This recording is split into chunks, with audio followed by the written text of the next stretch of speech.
Good morning, Dr. Rupa Gupta. Yes, sir. Good morning. Shall we start the session? Yeah, I am prepared, no problem. Okay, sir. It is for you to decide. So within 2 minutes, we will start. No problem. Yes. So, how were your earlier sessions? It was excellent. Sir, very good morning. This is Principal Dr. Vyas. Oh, welcome, sir, and thank you very much for giving me this opportunity to, share my views on some topic. Sir, actually, we are thankful to you that you have provided us a collaboration and giving such a nice platform for conducting this type of activity. Thank you very much, sir. Thank you. Thank you. And good to see that on very important topic, national education policy, your talk is going on. Right. Thank you very much, sir. Welcome, sir. Thank you. Thank you.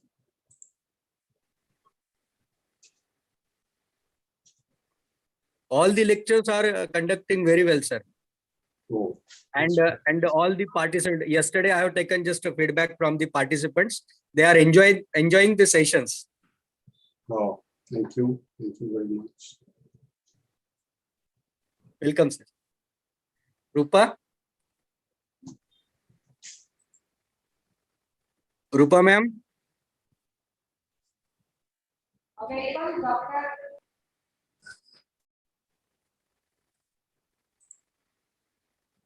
A warm morning to all of you. Welcome you in the 9th day of online refresher course, 2-week FDP multidisciplinary on emerging best practices in higher education. Just 1 minute.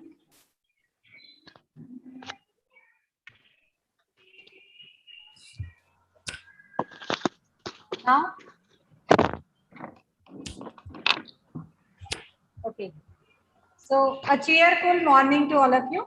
Welcome you in the 9th day of online refresher course, a 2-week FDP multidisciplinary on emerging best practices in higher education, organized by Department of Commerce, Srimati Radha Devi Goyanka College for Women, Akola, Maharashtra, in collaboration with Guru Angad Dev Teaching Learning Center under the scheme of Pandit Madan Mohan on Teachers and Teaching.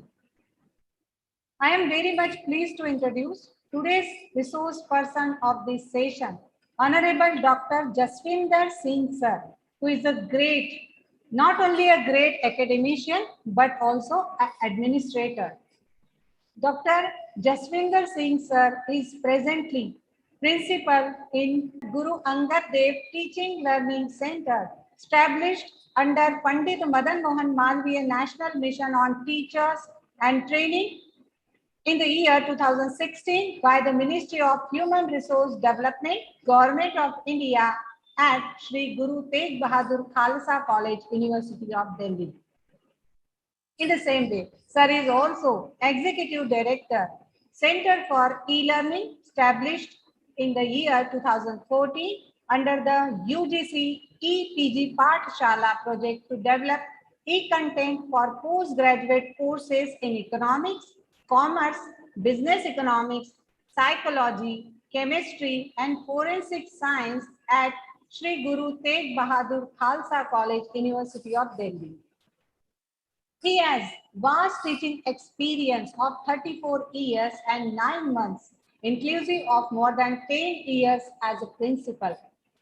In regards of academic credential, he has completed his MPhil in economics on the topic and analysis of food expenditure in Punjab, a comparative study. PhD in impact of irrigation on some aspect of agricultural development, a case study of Nagar Junsagar Command Area, Andhra Pradesh. In the same way, he authored many books. Some of them are Managerial Economics, Sikhs and New Delhi, Guru Granth, situating Sikh movement in South Asian context, concept note. In the same way, sir has published many articles. He imparted remarkable contribution in research field. He has completed 5 major research projects. And the project are as, he is a co-principal investigator EPG Pathshala project awarded by the UGC to develop e-content for 16 papers for post-graduation in economics in the year 2014 under National Mission on Education for 16 papers for post-graduation in business economics in the year 2014.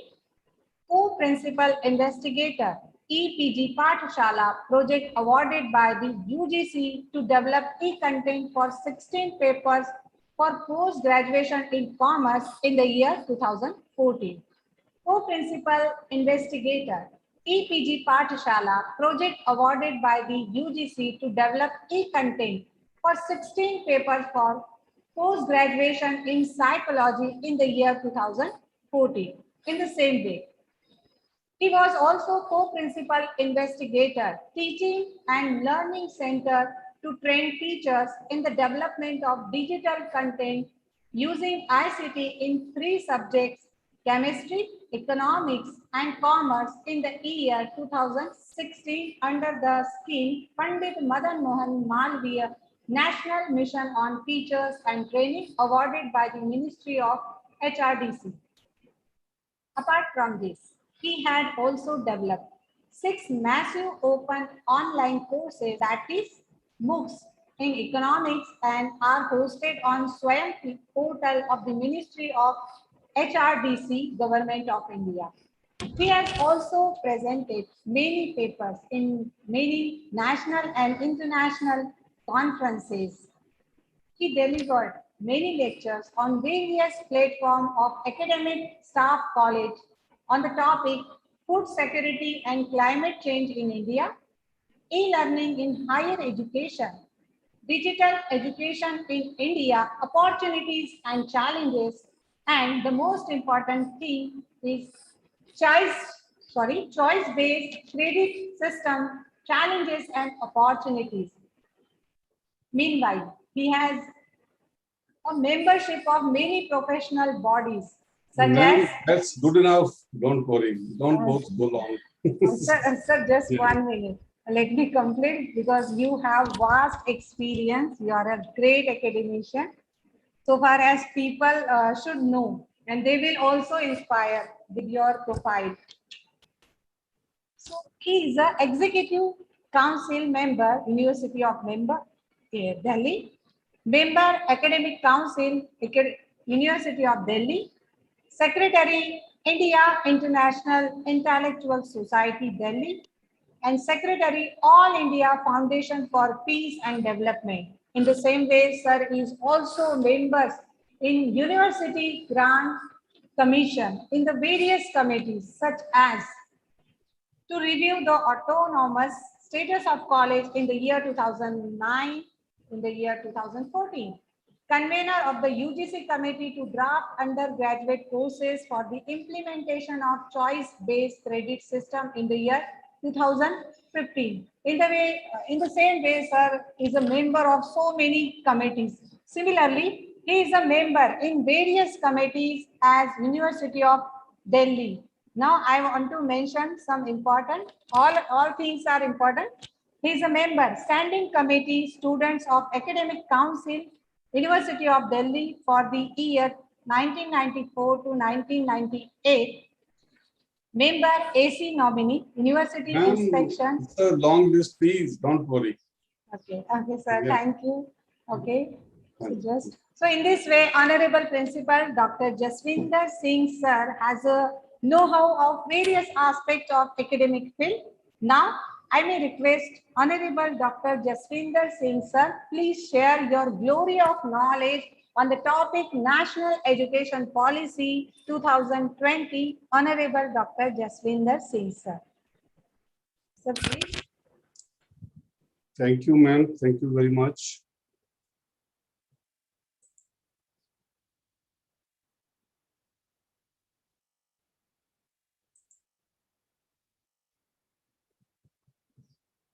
Can you see the slide, please? Yes, sir. Is the slide visible? Yes, sir. Yes, sir. Yes, Visible. No problem. yes, sir. Yes, sir.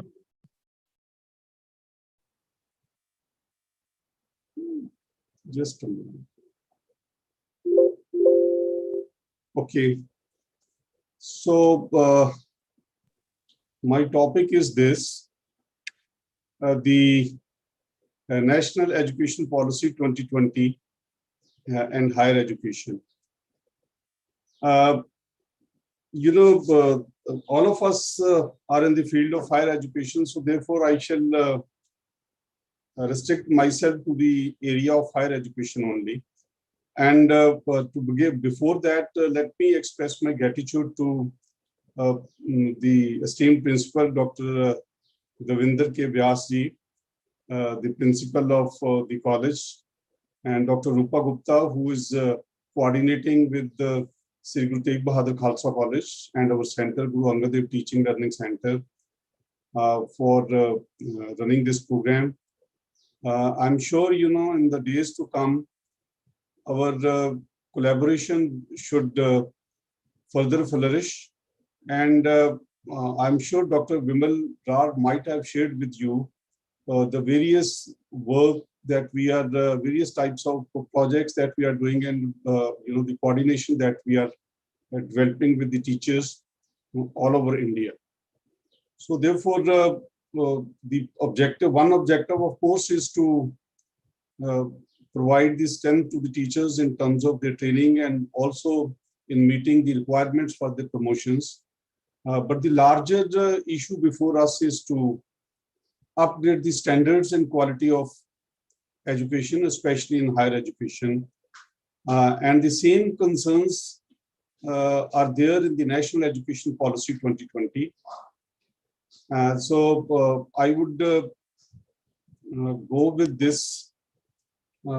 Just a minute.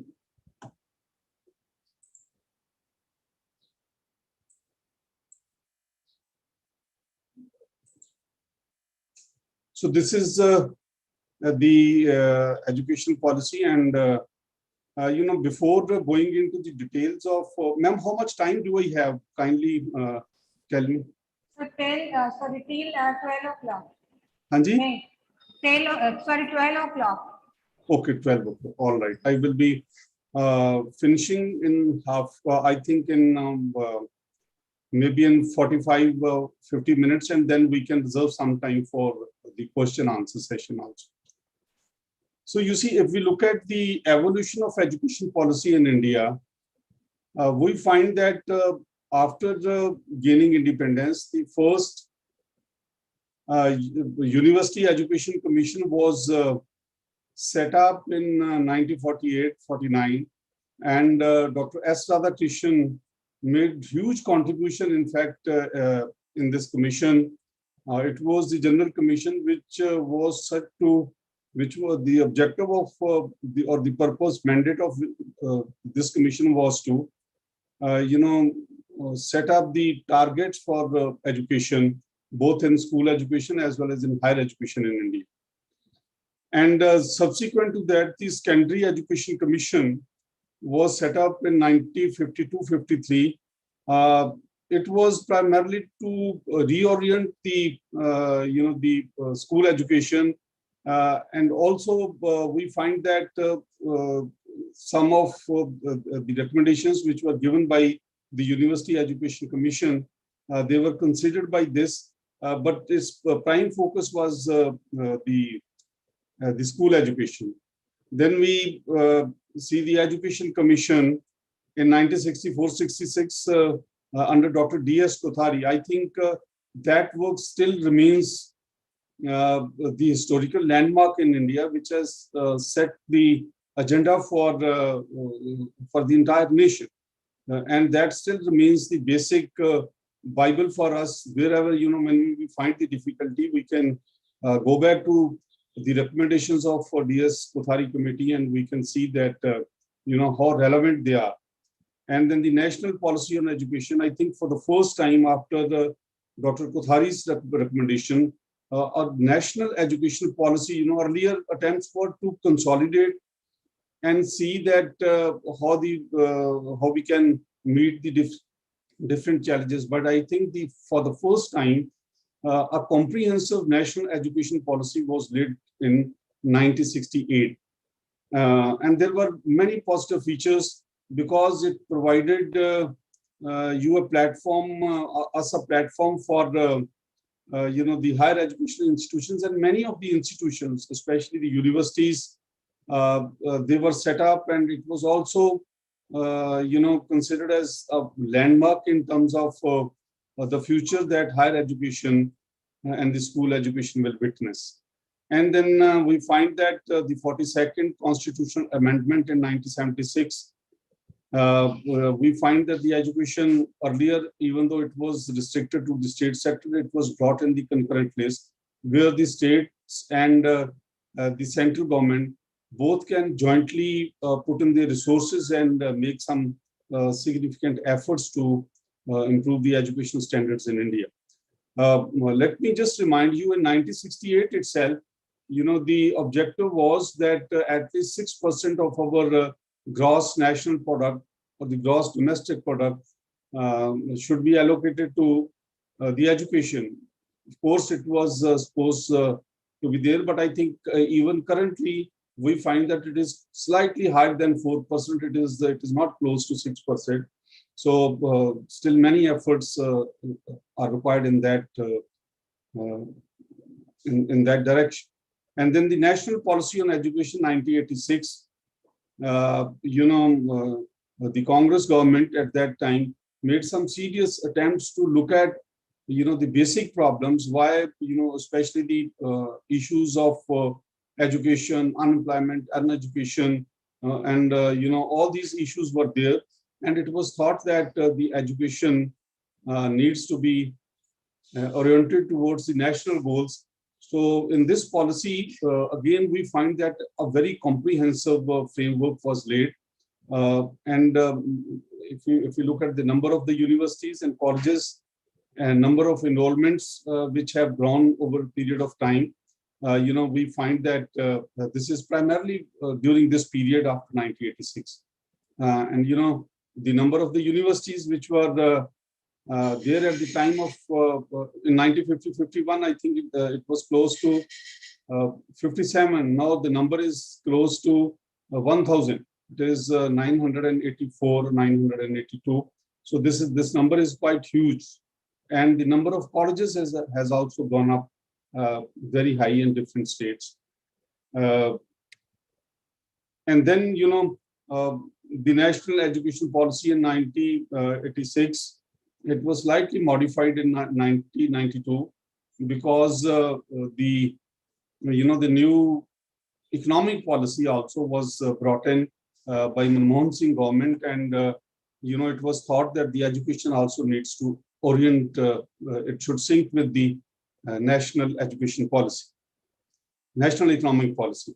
And I think in recently, now last year, the National Education Policy 2020 seems to be an improvement over the earlier policies in the sense that school education has been given due consideration, and restructuring of higher education has also taken place.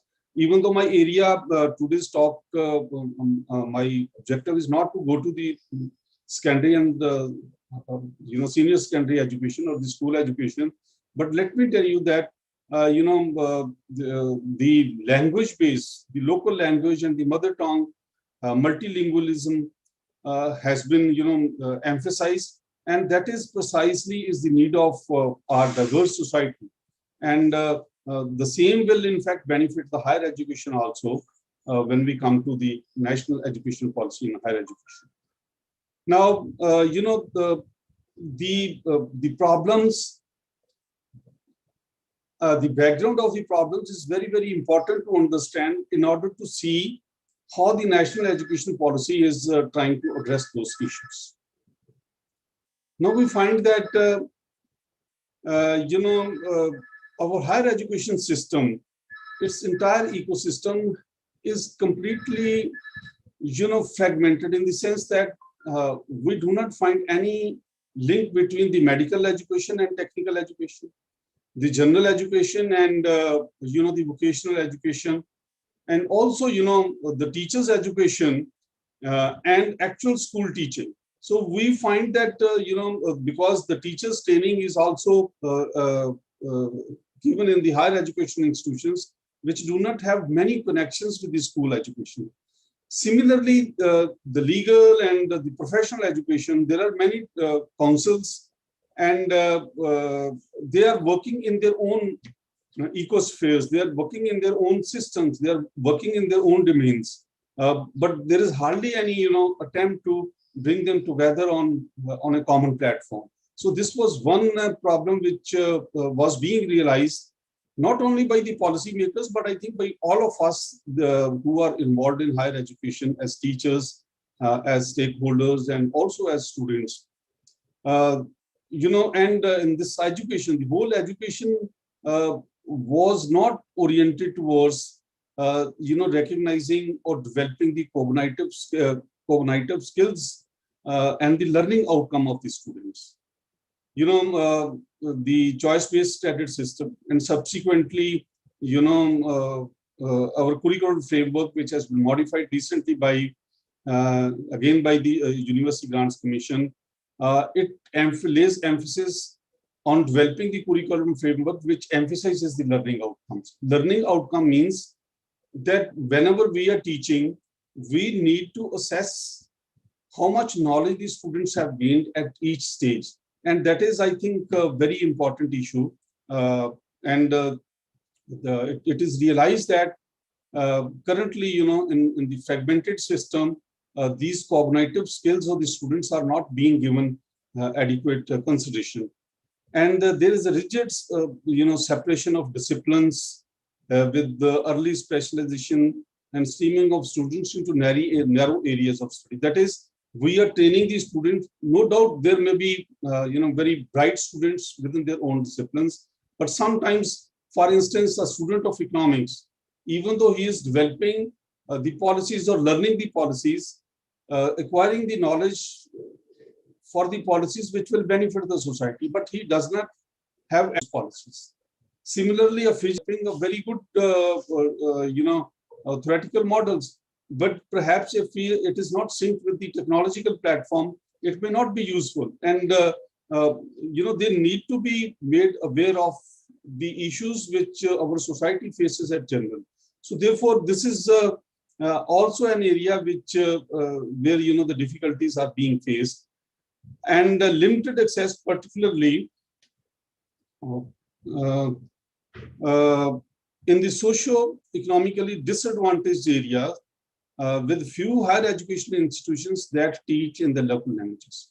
You see, I can give you my own example. I studied in a village.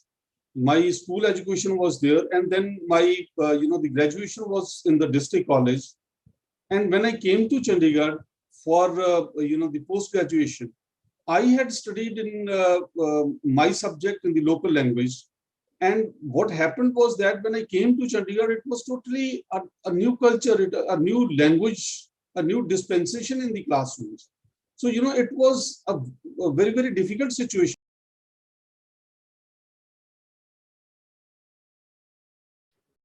Sir, excuse me, Dr. Jaswinder, sir, please unmute yourself.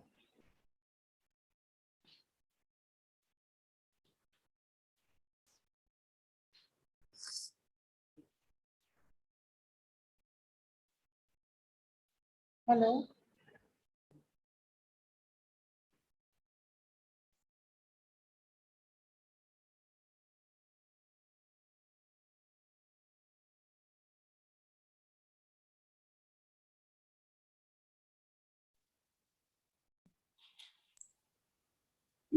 I will share again. I do not know how it got muted. Who was sir? Just a minute. Can you see this again, please? Yes, yes, sir. Okay. Yes, sir. Yes, sir. So this is, I was just Maximize discussing that, Wait. sometimes our educational institutions are located in, the geographical areas which we consider as, the less advantaged or disadvantaged in terms of, providing, in terms of getting the good quality teachers, in terms of, the good material which should be provided.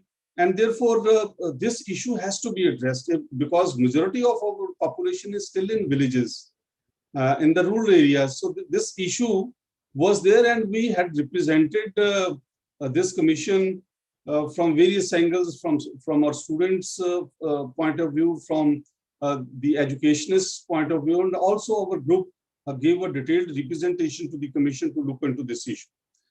The limited teacher and institutional autonomy, yes, we find that the teacher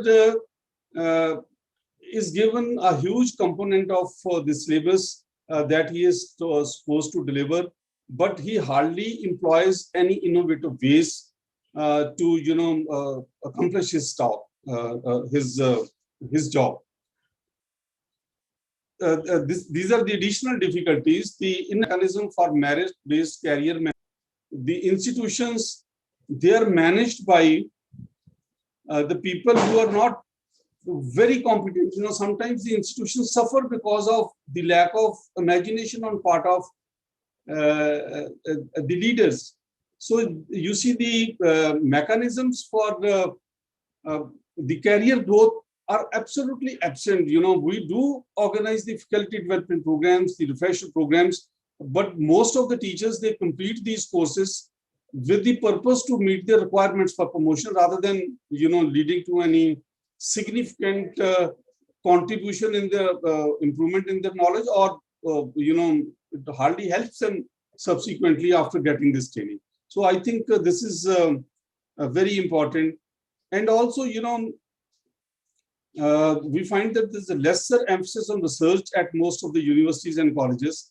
And there's a lack of competitive peer-reviewed research funding across disciplines. This is, you will find that in many of the states, our teachers just cannot think of getting any projects. They hardly have access to, the funds so that they can publish in appropriate peer-reviewed journals. So this is again a very difficult situation. Suboptimal governance and leadership of higher education institutions. Suboptimal governance, I mean to say that, if the management is not aware of the problems or the vision which the institution should have, then perhaps the entire set of stakeholders, whether these are the teachers or the students or the parents, they are likely to suffer. And also we find that you see in the states, they are very important in regulating the funds, but unfortunately there is hardly any mechanism of looking at whether the courses or the syllabi are being revised, whether they are being updated, or whether there is any institutional provision for upgrading the courses regularly, and also to look at the interest of each and every student. I think if we do not recognize the cognitive skills of the students, as I mentioned in the earlier issue, then perhaps our higher education system is going to fail. It is often said, the students, they come with diverse visions, but when they pass out of the college or the school education, they are made to think alike, because we are teaching them in a very, very uniform way. So, our teaching processes itself, they do not allow them to think differently. So these are the issues, I think, which we need to look into. And also the large affiliating universities, they sometimes, I have found, universities in the south, especially in Mumbai and Madhya Pradesh, a number of colleges affiliated to the universities. And there is hardly any coordination. It is only, the syllabus preparation, and then the examinations which is conducted. And the teachers have to travel a long distances. So, the very large affiliating universities may not be in a position to manage very large number of colleges. I have been part of some of the committees in the University Grants Commission, and it is across all the committees it is realized that perhaps the number of the affiliating universities has to go up, and the number of colleges affiliated to a particular university has to come down so that the standards of education can be improved upon. Now, the changes which, in order to understand these difficulties, you see the changes which are required, and we will see whether these have been addressed in the national education policy or not.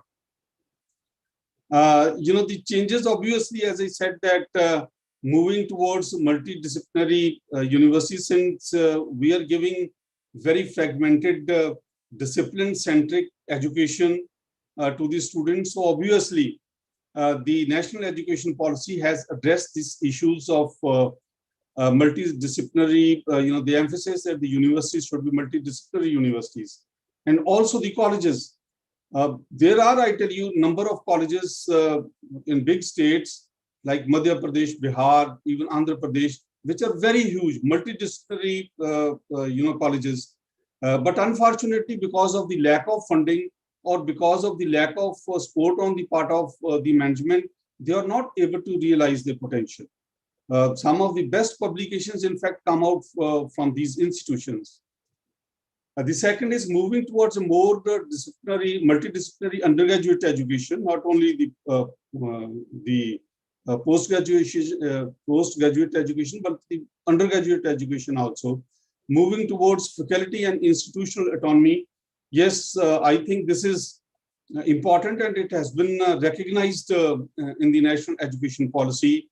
Revamping curriculum, pedagogy, assessment, and student support systems, reaffirming the integrity of faculty and institutional leadership positions. So, these are very crucial steps. These are very crucial terms which may, which may not be fulfilled so easily. But I think these are the great challenges. These are the great areas where the changes are required. And I think the national education policy, we will see whether they have been able to address to these issues or not. And then the changes which has been brought about is the National Research Foundation. We will see its functioning. We will see what is the role given to the National Research Foundation. Then the governance of higher education institutions by independent boards. So this is again a very path-breaking change, that instead of the governing bodies, instead of the management committees, the management of the private companies, they should be managed by independent boards which are autonomous, but at the same time which are answerable to the society at large. So they should have proper objectives. They should have proper vision about their institution, and also they should be given the academic and administrative autonomy, and then a periodic exercise of their evaluation should be done. Light but tight regulation by a single regulator for higher education. We will come to this. A single regulator the government has attempted to set up here, and then the increased access, equity, and inclusion. These are very important aspects in a society like us, which is very diverse, which has diverse cultures, which has number of socio-economic groups, some disadvantaged, rather majority of them in the rural areas. So no education system, whether higher education or school education, is going to succeed if we do not include the students, if we do not bring them under the purview of the education.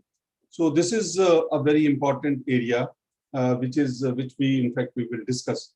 Now let me share with you reforms which have been attempted in the national education policy. Those are the broad changes which I talked about briefly. So these are the major reforms which have been brought up, rather issue-based. Now you see the first attempt, of course, is the massification of education. That is, by 2035, we want to raise the gross enrollment ratio of the eligible students to 50%. Now you see currently it is close to 26.4%, and in the next 15 years, or maybe in the next 14 years, we want to raise it to 50%. So that means approximately 50% expansion is required. Now you can see that currently, if the number of the universities, the number of colleges, and the number of teachers which are required, now you can see the expansion which the government is trying to achieve. That we want to double the number of the students by enrolling them here. The number of students, gross enrollment ratio means the students who have passed out of the school education. Sir, sorry to interrupt. Sir, excuse me. Yes. Sir, could you convert your slide in a presentation mode? Okay. That will be more visible for the participants. Right. I will do. Thank you, sir. Thank you. Is that all right now? Right now, sir. Now, okay, sir. Okay. Thank fine. you, sir. Thank you. No, I Thank can you. share these slides with you. There is no problem. Don't worry about this. I will give my entire presentation to Dr. Rupa Gupta so that some of you can Thank you, sir. share with this. So I think what is important is that I'm trying to share some of the highlights of this national education policy. So you can see that the number of the institutions, the number of teachers, and the quality of education which would be required for this if we really want to make this education purposeful, meaningful, and also if we want to increase the cognitive skills of the students through their capacity building. Holistic and multidisciplinary education, flexibility of subjects. So you see in this, we will come to this concept when we talk about the multidisciplinary disciplinary universities and colleges. But here, the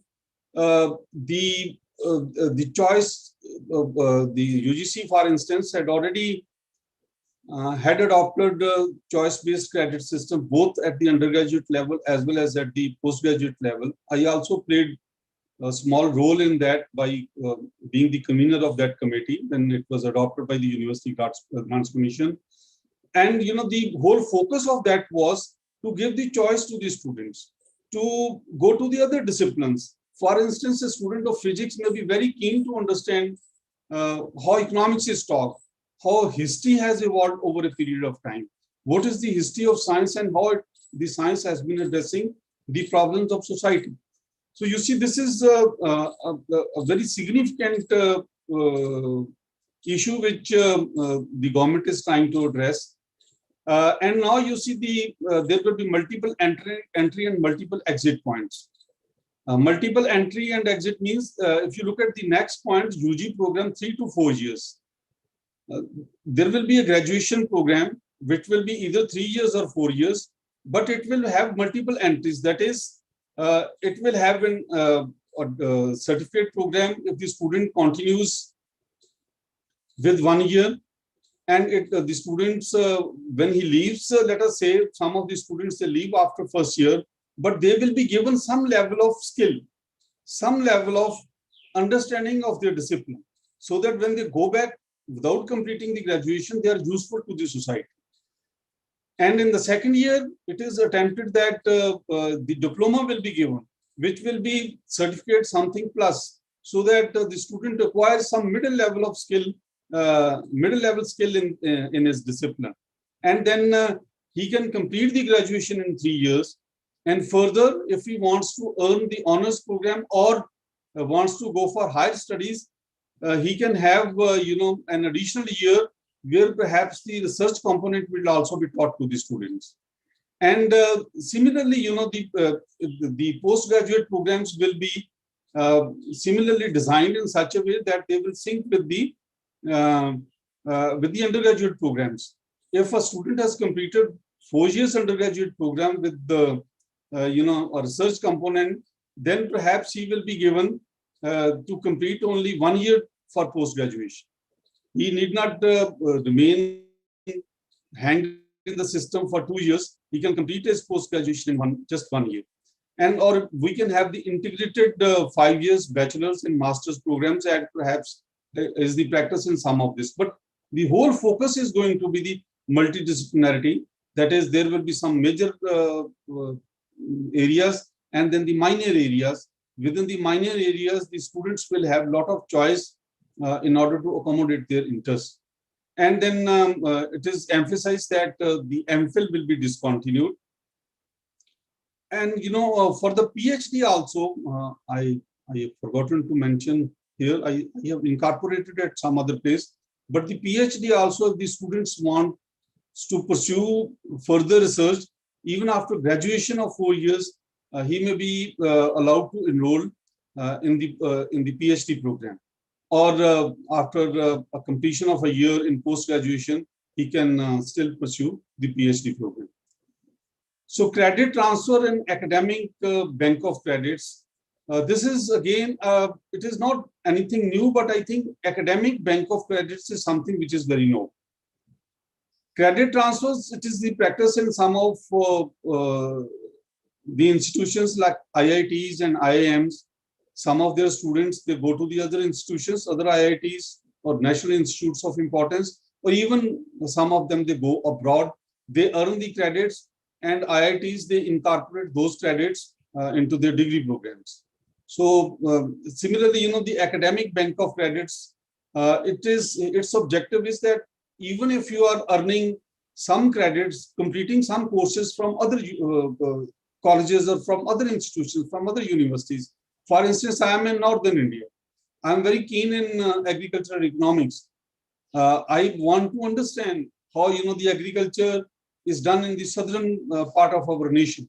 So, I can earn some credits there. And if I'm completing my post-graduation here in a multidisciplinary institution, then those credits can be incorporated. And once I accumulate those credits with requisite number of years, then I can be given the degree. I can be given either the undergraduate degree or the postgraduate degree. So higher education institutions are going to transform, are going to be interactive across the states and also intra-state in a number of ways. So this is how, this issue is going to be addressed. The higher education institutions, research-intensive and teaching-intensive universities and autonomous degree granting colleges. This is a very, very, in a way, a radical step that though, our traditional universities are multidisciplinary, but we find that there is hardly any connection between the Department of Chemistry and Department of Zoology, but Department of Physics and Department of Economics. We go to our departments, complete our courses, even, the optional courses, we do not go to the other departments, number of universities. So, these boundaries between the departments, between the subjects are going to be demolished. So in the practical sense, these universities will become intensive, multidisciplinary universities. And also, there may be some institutes like ICES, Indian Institute of Science Education and Research, then the Indian Science Institute. All these are the institutes which are intensive in research. So they will be doing, they may, in fact, it is their option, they may go for research intensive institutions, universities or colleges. Similarly, there may be some institutions which are very keen to continue as teaching intensive institutions. For instance, IIMs, they are providing teaching, they are providing, it is not that they are not doing the research, they are doing the research, but they are primarily training the students for the system, for the socio-economic management of our economy. So they may opt to continue as teaching intensive universities. And the colleges, for instance, over a period of time, it has been thought that the affiliating character of the universities will go down. And the colleges will be given graded autonomy and freedom to grant degrees. Grant degrees in the sense that over a period of time, we will see how this objective will be obtained. But I think the colleges are going to be more responsible. The universities are going to be more responsible for their own actions. So, the Board of Governors is going to play a very significant role in choosing the subjects and also those subjects which are relevant to their requirements. So Model Multidisciplinary Education and Research University, this is what they are emphasizing. Now you see the graded autonomy I have already talked about, academic, administrative and financial. Of course, financial autonomy should also be given, but I think no institution should suffer because of the lack of funds. There should be some common pool where especially the public funded institutions, the institutions which are in the rural areas, which are extremely dependent on government funds, the public funds, they should not stop. So they should be given some financial, they should be assured that if they generate the resources, their grants will not be cut. So this is what is important and what is being emphasized in this national education policy. Phasing out the affiliation system in 15 years, this is what I mentioned also. National mission on mentoring. This is again, it is a practice in some of our good universities and good colleges that we mentor the students. And I think this is the teachers, the principal and, the teachers across different disciplines, they will perhaps have to assume larger responsibility in terms of mentoring either one student or the group of students so that they are able to realize their potentials while being in education ecosystem. Single regulator for higher education. Yes, we will see that what is this higher education regulator. But excluding legal and medical education, they have their own independent system. And because of the very special nature of medicine and the legal areas, their colleges, institutions will not be brought under this regulator. Online self-disclosure based transparent system for approvals and inspections. This is primarily accreditation open to the assessments. Then common norms for public and private higher education institutions. These are some of the things in private philanthropic partnerships, fee fixation with board regulatory framework. We find that even now, this problem is being faced that many of the education institutions, especially in the private sector, there is no regulation, there is no control over the fee that they charge. A student in University of Delhi, for instance, is paying just 100 rupees. And in the private institution, just a few kilometers away is paying in thousands. So there has to be some match between. There has to be some comparative mechanism in terms of this also. Public investment in education sector to reach 6% of the GDP. Yes, this is a very laudable objective, and currently it is 4.13. Let us see if the government is able to allocate 6% of the GDP to the education sector as a whole, including the school education. Yes, the National Research Foundation is being set up. And the objective of this National Research Foundation is to provide funding, create infrastructure and provide funding to the researchers and teachers who can, publish, who have the potential to publish in peer-reviewed journals, and also who can develop the patents.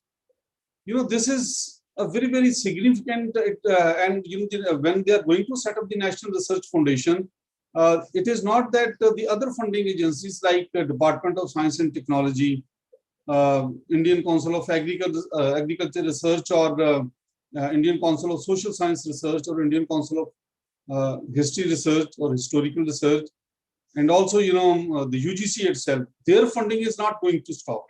But this is its focus will be to recognize the potential for research in different educational institutions, universities or colleges, and select the basis on some review basis and provide the funding. That is, I think, it will go a long way in in making the funds available to the research scholars, because the ICSSR or other institutions, they are not able to provide adequate funding to the educational institutions.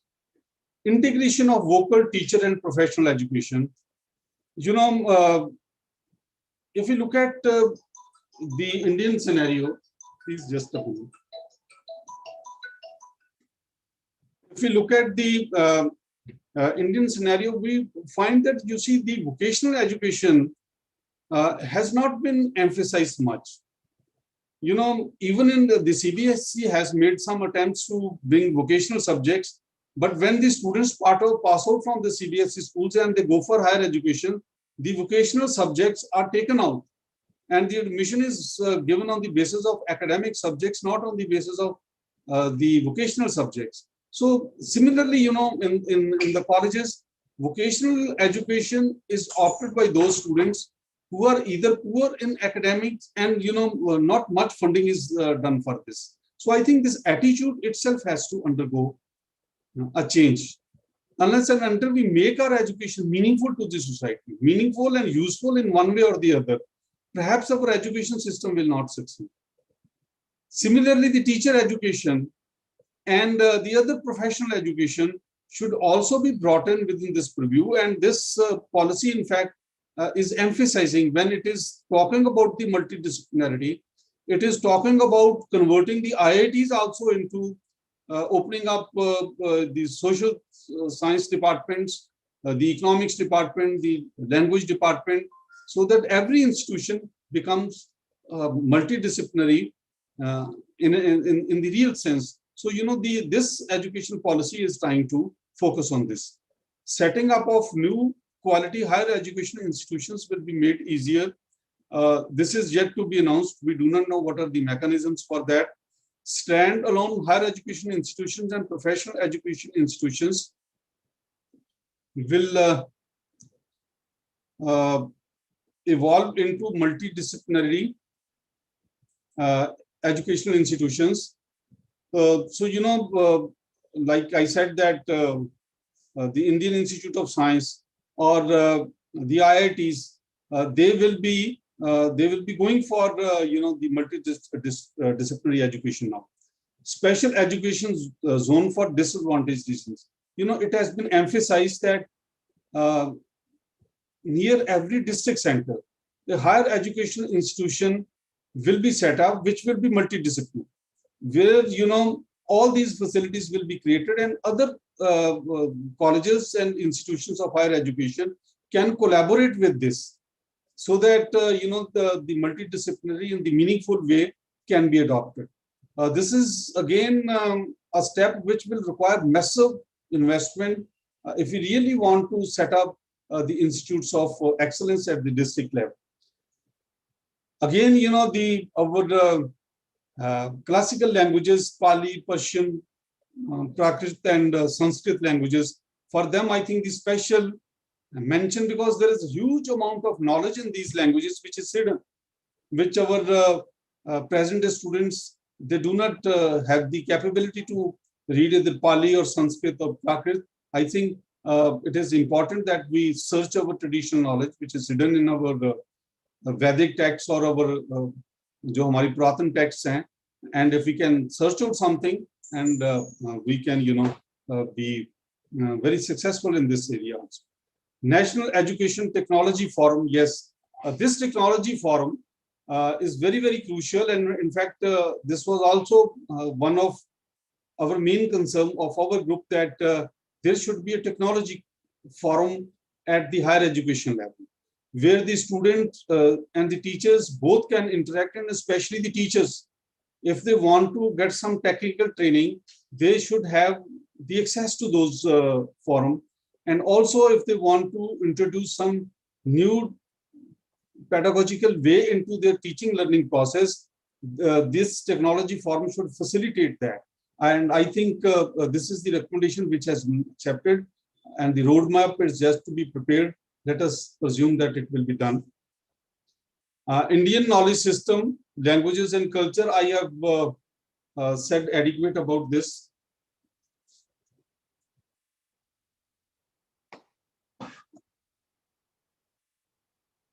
The strengthening of national institutes for promotion of classical languages and literature, Indian Institute of Translation and Interpretation. You see, a huge need is felt that Indian literature is very rich in terms of diverse languages. But unfortunately, it remains confined to certain geographical areas. There are individual attempts. There are attempts by some of the institutes to translate their literature into the other languages. But I think it requires proper incentivization. If we do not incentivize our teachers for translating this work, which can be shared with the other regions, for instance, there is a huge amount of literature in Dravidian languages. And if that is translated and into Punjabi, for instance, into Urdu, into Hindi, and it is taught to, the people in the northern India, they will enrich from this. Similarly, there may be huge literature which is available in Urdu, in Punjabi language, in Braj Bhasha, but that remains confined to those regions, those texts only. So this and also objective is also that some of the books which are published abroad and which are general reference books, they should also be translated into the Indian languages and they should be made available to others. And similarly, the Indian textbooks can be translated and they should be shared with the teachers in the rest of the nation. So these are some of the very laudable ideas. Let us see how far we are able to convert this. Promoting traditional arts, Lok Vidya, yes, art और कला जो है ये बहुत important aspects हैं हमारी education के. And I think over a period of time, rather than giving any boost to the Indian arts, we are rather imitating, rather their importance is going down. I think it requires a very conscientious effort to make those arts alive and available to the other people. So you see, we were talking about the National Research Foundation, as I have already discussed this. The primary activities of the National Research Foundation will be to fund competitive, peer-reviewed grant proposals for all types and across all disciplines, seed, grow, and facilitate research at academic institutions. I have emphasized this. Act as the liaison between researchers and relevant branches of the government as well as industry. So this is the Research Foundation. This I forgot to mention. This role is very important, that there should be some mechanism, some platform where the educational institutions can interact with the corporate sector, with the industry. It is not that they are not doing it at the present, but there is no systematic policy. There is no obligation on part of the corporate sector or the industry to have regular collaboration with them. No, I was doing a project on Harvard Institute, and we found that Tata, for instance, they are the largest funding group in Harvard. And if you can recall, just 5 years back, Ratan Tata announced an endowment fund of $45 million. Now you see, and they are the international group, no doubt, but then, these, they do not find any adequate opportunity here in India. So why not beneficiary of the research in education, of the research in technology, of the research in other fields, artificial intelligence, service industry, for instance, or the IT sector. It has benefited from the educational institutions in a very, very big way. And the IT sector, for instance, is the largest beneficiary in terms of foreign profits. But how much do they plow back? to the educational institutions. For that, I think this research foundation can play a very, very significant role, and we need to do that. Yes, I was talking about the single regulator of higher education, and this National Education Policy has emphasized that there will be Higher Education Commission of India. Now, you see, the Higher Education Commission, its role will be slightly different from the University Grants Commission. At present, the entire role is being performed by the two major bodies, the University Grants Commission and the All India Council of Technical Education. They will be merged over a period of time, and a commission will be formed which will be autonomous in its own way, but which will be responsible for regulating the quality of higher education in India. Now, if we are demolishing the boundaries between subjects, so there is no need for the separate technical education or else. There may be discipline-specific or the area-specific councils like Indian Dental Council, or maybe the Teachers Education Council. There may be other bodies which will continue to play their role. But I think once we are aiming to establish multidisciplinary institutions, which will be either universities or graded autonomous colleges or institutions of higher education, then this role of regulation, their quality standardization, that is approval to run the courses, that is accreditation, funding, and academic standards. This role, which the regulator is supposed to play, this will come under the Higher Education Commission of India. And the Higher Education Commission of India, it is going to be an umbrella institution, with the responsibility to regulate the quality, with the responsibility to provide accreditation and assessment, and also ensure that the education institutions, they do not suffer either in terms of research or in terms of teaching. And then the academic standard setting would be again under this purview. But all these four areas will be under four different verticals, and those verticals are these verticals. First, there will be National Higher Education Regulatory Council. Now, this National Higher Education Regulatory Council, or NHERC, it will function as the common single point regulator for the higher education sector, including teacher education, but excluding medical and legal education. So, this NHERC will be monitoring the education sector. The UGC is also regulating the standards of education. That is the first responsibility of the University Grants Commission. But it is performing multiple tasks. It is doing it very efficiently, but at the same time, because the number of universities, the national goals or not, or is it in line with whether these are in line with the national policy or not. So you see the role which is currently being played by NAC institution in Bangalore, that is National Accreditation and Assessment Council. This will be brought under this, and the Technical Education Accreditation Council will also be brought under this. So they will be merged. Currently we have the separate bodies. They will be merged into one NAC, and that will be National Accreditation Council. So this is again a very important aspect of this. The next is the Higher Education Grants Council.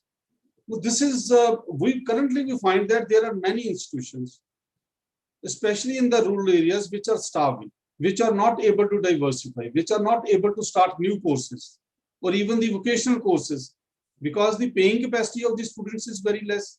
They are catering to the disadvantaged sections of the population, and also they are located in relatively backward districts, backward region of our country. So the Higher Education Grants Council would look at the objectives with which that institution has been set up. And it will also try to regulate and monitor the grants which are being given to this institution. Many states we find are lagging behind. They are not giving promotions to the teachers. They are not sanctioning the funds for the sanctioned posts even. They lag behind. They do lag in terms of revising the pay structures of the teachers, and also they do not sanction any special fund for the infrastructure of the institutions. So that is why it is less than, it is close to 4.13% of the GDP. If they start doing this, I think the 6% GDP will take care of these requirements. So you see the institution, especially in the rural areas, which is providing a great help to the local population, it should not starve, it should not die its death just because the funding is not available. Should be, yes, the private sector should cooperate, but if they are not able to manage, then the government should step in and provide the adequate funding. And I think the Higher Education Grants Council it's a very important aspect. If it is taken care of, I think there will be a huge improvement in the quality. There will be huge incentivization for the teachers' education, for their lifelong skills. So this will go a long way in addressing this issue. And then the General Education Council, the purpose of the General Education Council would be to ensure that the graduate attributes, that is the curriculum framework, learning outcome-based curriculum framework, which the institutions have adopted, whether they are able to ensure the delivery of those attributes or not. That means, currently what we are doing in majority of the states, even though there is an internal assessment component, but it is very less. What we are doing is that we have the semester system in most of the states. We have some internal assessment component and then end of the semester examination. The whole focus is towards those 3 hours for which the student is put to appear in the examination. But here, the learning-based curriculum framework, which we call as the LOCF, learning outcome-based curriculum framework, it emphasizes that at every stage there should be a continuous assessment, and there should be a complete synchronization between what the teacher is teaching and what is the objective of that teaching. That means the learning outcome needs to be properly understood and assessed. And this regulation council will feed, this General Education Council will ensure that the qualification framework which is being adopted by the education institutions is in complete sync with this. And also the education institution has been able to deliver, in an ecosystem where the student is feeling convenient to understand, feeling at ease to understand these concepts. So with this, I would end my presentation. I am looking forward to, the positive interaction if Dr. Rupa Gupta and Principal Saab, if you permit me for this. So this was the short, brief description of the National Education Policy. So in order to conclude, I must say that the National Education Policy 2020 has emphasized the establishment of multidisciplinary institutions, the universities and the higher education institutions. Universities will be less affiliating and more, intensive in terms of their own objectives, research and teaching both. There may be some universities which will be research intensive. There may be some institutions which will give more weightage to the teaching. Similarly, the academic institutions like colleges, they are going to be given graded autonomy in terms of providing the degrees, but there is no complete compartmentalization. These academic institutions, if they perform well and if they aspire to become universities, over a period of time, there will be assessment mechanisms through National Accreditation Council and General Education Council. If we get the good reports, the institution can set up, can upgrade to the university also. And also, there is the concept of internationalization, which I have not discussed. We, higher education system, especially it aspires to become the Vishwa Guru. That means we shall be opening up our institutions like we did during Takshla time, during Nalanda time. The same perhaps sort of environment where many foreign students used to visit India and acquire education is intended to be set up. So in that sense, higher education sector is due for huge reform in terms of its expansion, in terms of its coverage, and also in terms of the technological breakthroughs which will be brought in these education institutions in order to achieve 50% gross enrollment ratio by 2035. Thank you very much.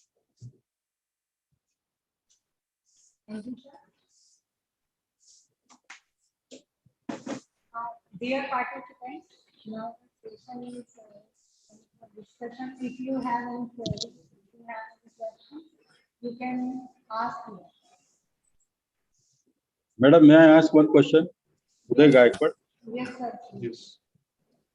Jaswinder Singh, sir, your vast experience in the field give all of us, all participants, the national highway road map of higher education in India. Very nicely discussed and understood by all participants. My question is that 3 to 4 times you have mentioned that in this national education policy, medical education and legal education being excluded. I do not understand why it is. So please, sir, enlighten us. Yeah, in fact, during the consultation process, when it was put up in the Ministry of Education's portal and also in the UGC portal, there was some realization that the medical education requires a very, very special intensive training in that particular field. And therefore, similarly, the education, for instance, the Bar Council of India, which is the regulatory institution for the legal education in India, they were also very adamant. They had very strong reservations that if it is open to every student, we may not be able to achieve the objectives. Dr. Uday, I understand the concern that you are showing. There are suggestions that even the legal and medical education should be brought under the university system, under Higher Education Commission of India. But this is the call which the government of India has to take. But I think there may be, because of the very, very special, intensive training, it is thought that the multidisciplinarity may not be possible in those areas, especially in medical education. Legal education, yes, this can still be open because we teach political science, we teach many other subjects which are very closely. Sir, मैं जरा lecture दे रहा हूँ, 5 minute में करता हूँ sir. हाँ जी. So this is the scenario, and because of these concerns, it was thought that the medical and the legal education should not be brought under the purview of the national education policy as far as these areas are concerned. It is not that there will not be any policy for those areas, but those are very sector specific areas. Therefore, they are not brought within the purview of this. Okay, thank you, sir. Thanks, sir. Even, sir, in our the faculty of law, there is confusion in the minds of faculty members and all concerns with this law teaching, that whether the law course is an academic course or professional course, and what criteria should be applied while appointing any person in teaching faculty, whether the criteria of academic course shall be made applicable, or whether there should be some specific professional qualification required for appointment of a teacher in the law? Yes, you're right, because for instance, the University of Delhi, we consider Department of Law as the professional department. Yes, sir. And the Bar Council, we have a huge intake of the law students, but not that they do not have the other subjects. They are given some choices. For instance, if a student wants to understand the political administration, the international law, for instance, this international relations are taught in economics. These are taught. This is a full-fledged discipline in the political science department. So therefore, they do opt for these subjects also. These are interdisciplinary, but in a certain sense, yes, they need, since they need to practice it. Law is not for their own benefit; it is for the benefit of the judiciary and for the rest of the country. So that is why perhaps they take this as a professional education. Okay, thank you, sir. Lord, thanks.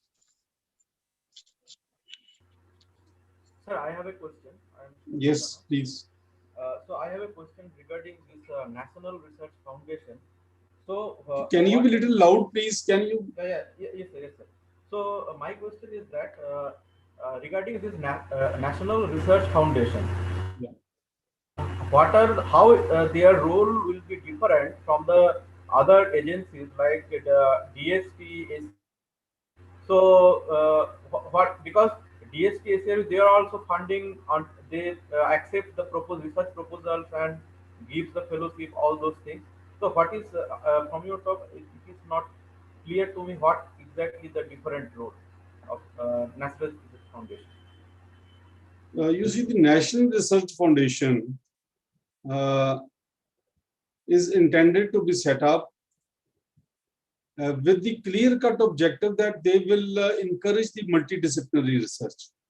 Now, for instance, the DST, if I understand it correctly, they may provide some funding for interdisciplinary teaching or for interdisciplinary interaction, but they do not, they do not have the provisions for, a science teacher doing research in political science. The Research Foundation, it will be a vehicle, it will be a mechanism, it will create an ecosystem whereby they will not be only dependent upon the public funding. They will also bring in the private funding into the system. Now, currently, the DST, the ICSSR, the Indian Council of Historical Research or the Indian Council of Agricultural Research, they hardly get any funding from the private sector. Even though the private sector is the largest beneficiary. The IITs, for instance, 90% of the students who pass out, they are going out of India and they are benefiting many nations. And even those who remain, 10% who remain in India, they are joining primarily the private sector. But they are not coming forward. They are the beneficiaries, but they are not coming forward. So you see, even though, under the corporate social responsibility norm, currently I think they are supposed to reserve 2% of their undistributed profit as the fund for the corporate social responsibility. But what they are doing, they are setting up their own institutions, the schools and others. They are replicating that rather than helping the meaningful institutions. I do not remember, yes, I can tell you one example. In Jamshedpur, I went, and the Tata Foundation is funding many public schools also. But in other areas, I have not found any industrialists coming forward to help up, the government school.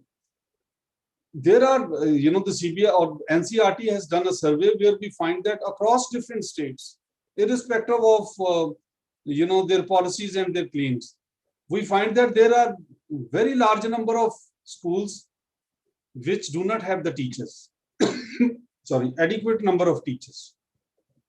Even in a state like Punjab, which claims to be the perhaps the best developed state, it has recently been given #1. But there are many schools in which you will not find adequate number of teachers.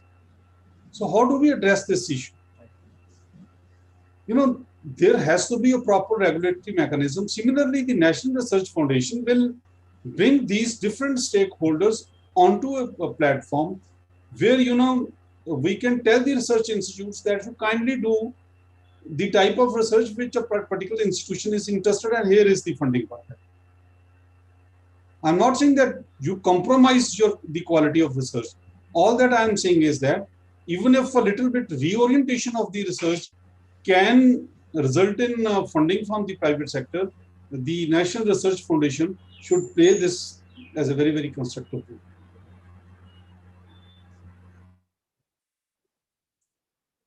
I hope I have been able to answer your query. Yes, sir. Yes, sir. Very nicely in detail.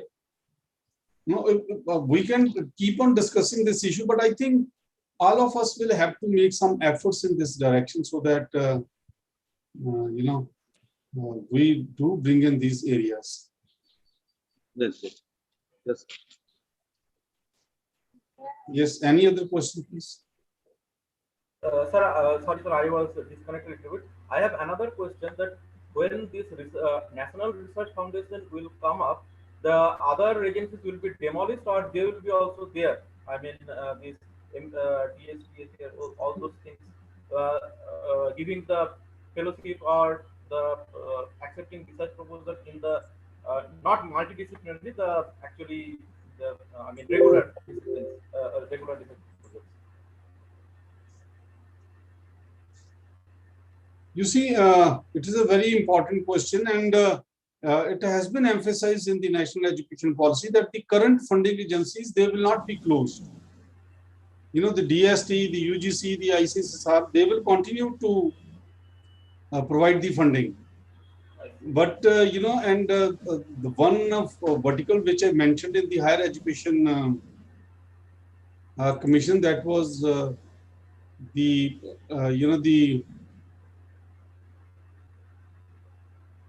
just let me, Higher Education Grants Council. You see, this will continue to provide the grants to the educational institutions. The third vertical which I mentioned, Higher Education Grants Council, they will assess this. And the grants are both academic grants as well as the non-academic grants. And academic grants also contain a component of research. Currently, what we are doing is that we are submitting our projects to the UGC, to the ICSR, to the DST and other funding agencies. And they go for some review of those projects. And if they find it good enough, they give you the funding. And this policy will continue. No institution is going to stop the funding. These will continue as these. Sir, I have one more question. Yes. This new UG or PG, that format which is coming up through this national education policy, will they be comfortable with the degrees with the abroad? I mean, after getting this UG or PG degree, can they go to students can go to the higher studies in abroad with no problem or no issue, whether they are being valid these degrees? I think this issue has been addressed by the policymakers, Professor Kasturirangan. This issue was very well debated in fact, in many of the debates, which were either closed door debates or the open debates. This entire education system, the higher education system, is being brought in synchronization with with the major educational players abroad. For instance, if we do not have 4 years education, there are some European universities which insist on 4 years undergraduate education. Yes. But in India, for instance, we have primarily 3 years undergraduation programs. And our students, they have to complete some bridge course there for a year in order to earn additional credits. Now, if those credits, the students can earn, if a student A is interested in joining a university in country X, then he may earn those credits with the permission of the university, and those can be incorporated also. Maybe if Hyderabad University is not able to do it. Maybe the Jaipur University or the Punjab University will provide that. And some online courses, ODL mode is also being emphasized, where the students can earn some credits over a period of time. Not that they will shorten the graduation period. Rather, as they are passing, they can accumulate those credits and they can allow their universities to incorporate it into their degrees. And similarly, these degrees can be synced with the international requirements also. And this is what, in fact, IITs are doing. This practice is already there. Thank you, sir. Thank you. Thank you so much. Thank you so much for accepting our invitation. Now I request Dr. Bhavna ma'am, please propose vote of thanks for this session. Over to you, Dr. Bhavna ma'am. Good afternoon, ma'am. Am I audible? Yes, ma'am. Yes. Should I start, ma'am? Yes. Good afternoon, one and all. I'm Bhavna Bajpayee, feeling very grateful because I have the privilege to pay the vote of thanks on behalf of all the academic fraternity and behalf of Shrimati RDG College for Women Ecola. First, I want to pay vote of thanks to Madam Rupa for providing me the great opportunity paying vote of thanks from the prestigious platform. I want to pay my vote of thanks to organizing committee of Guru Angad Dev Teaching Learning Center for conducting this course and other training courses for the benefit of teachers. I also pay my vote of thanks to Dr. Jaswinder Singh sir, Director Guru Angad Dev Teaching Learning Center. Sir, we all are very thankful for your kind words, knowledge, and giving your precious time to us. Thank you very much, sir. I also want to pay vote of thanks to Government of India and MHRD. I also want to pay the vote of thanks to Dr. Devinder Vyasarji, Principal Shri Radha Dev Goenka College of Women Akola. Also want to pay vote of thanks Vimal Dutt ma'am and technical team of the event. Thank you to you all. Thank you, ma'am.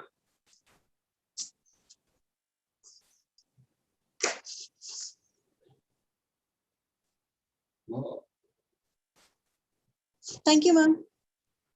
Thank you so much, ma'am. So, Dr. Jaswinder sir, thank you so much. Thank you, ma'am. Thank you very much.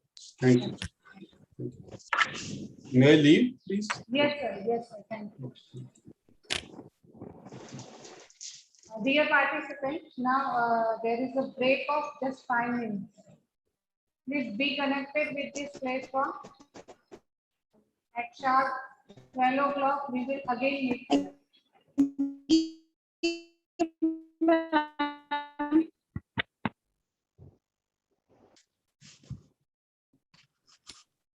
Dr. Arul sir, are you here? Yeah, madam, good morning. This is Good morning. Arulmurugan from Pondicherry. Sir, within 5 minutes, we will start.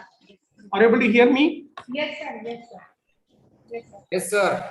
So within 5 minutes, we will start the session. You are Yeah, audible. thank you, Yes, Dr. sir. Rupa. No issues. Yes.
So shall we start?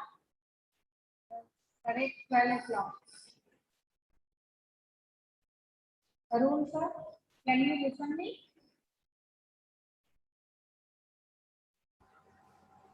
Am I audible? Yes, ma'am. Okay, okay. Yes, ma'am. Yes, ma'am. Yes, Okay, ma'am. thank you. Okay, thank you. Please, all of you, please mute yourself. Dr. Arun sir. Hello.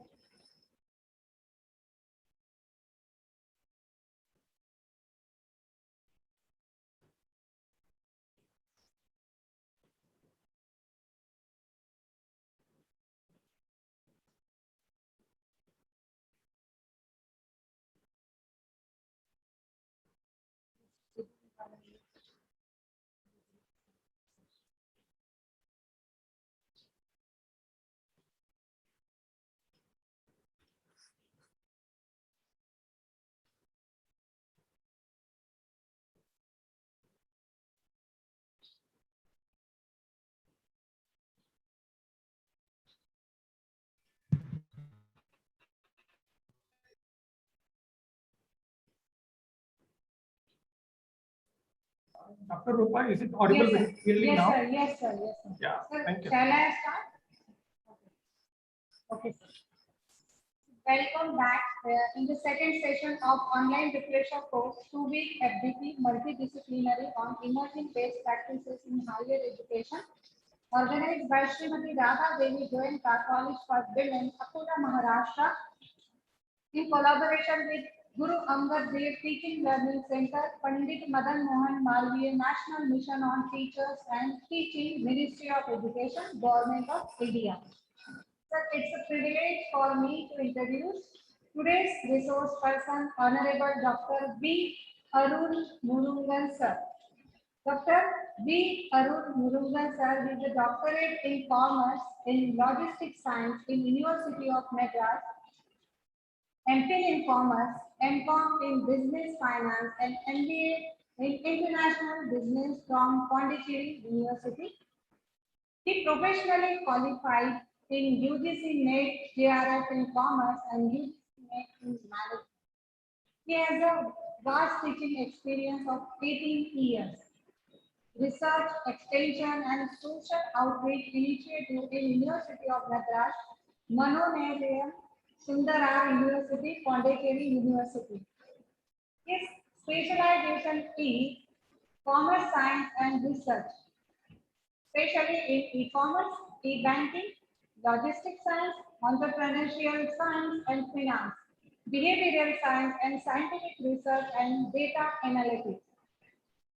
He guided 14 pre-doctoral research scholars, 108 postgraduate students, and presently guiding one PhD research scholar.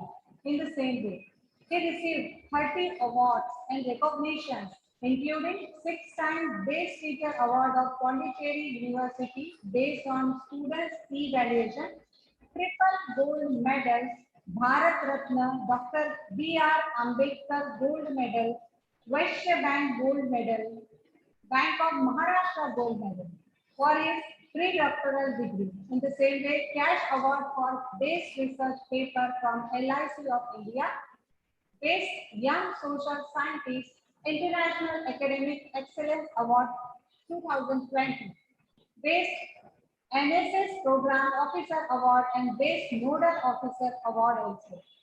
He has completed an ICSSR major research project as a project co-director. In the same way, Sir has published 21 research articles in referred journals and as a book chapter. Sir has also presented 41 research papers in conferences and seminars. Besides this, Sir received 2 Best Research Paper Awards, Research Advisor, Board of Studies, Expert Member and Advisory Committee Member in Higher Education Institution. He delivered 161 invited lectures, including in webinars, virtual FDPs, and online events, including invitations from other countries like Sri Lanka. He organized 3 ITCOT Entrepreneurship Development Programs sponsored by Cure Board, Ministry of MSME, Government of India. Meanwhile, he conducts EDPs on entrepreneurship science and skills and FDPs on data analytics for scientific research and publications and project proposal preparation for funding agencies.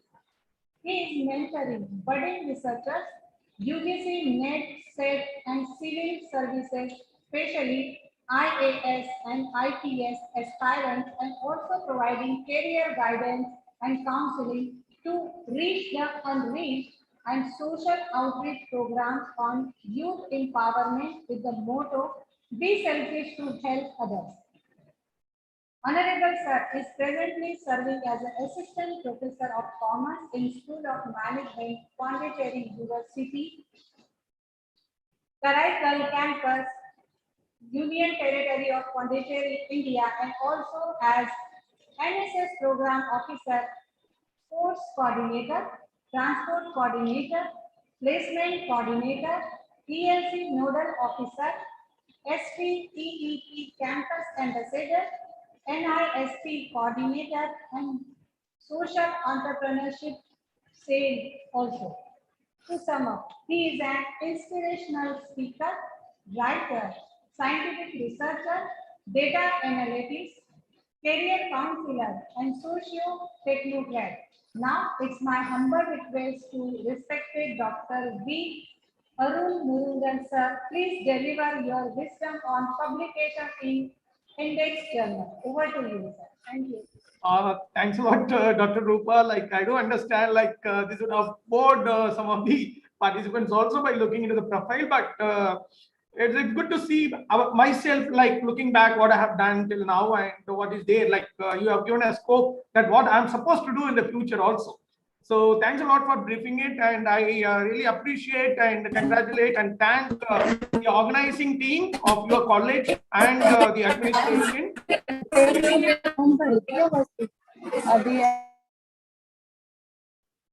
Sorry, sir. Please. Yeah, is it okay now? Yes, sir. Yes. So congrats and thanks a lot for inviting me and reaching me to the what do you call it as anything is not national or international, because truly we are going online. Okay. So we are going. So if you are going on online, it is really a global event. That's what I want to appreciate what you call as the organizers. Somehow I don't know how Rupa has reached me. So thanks a lot for that.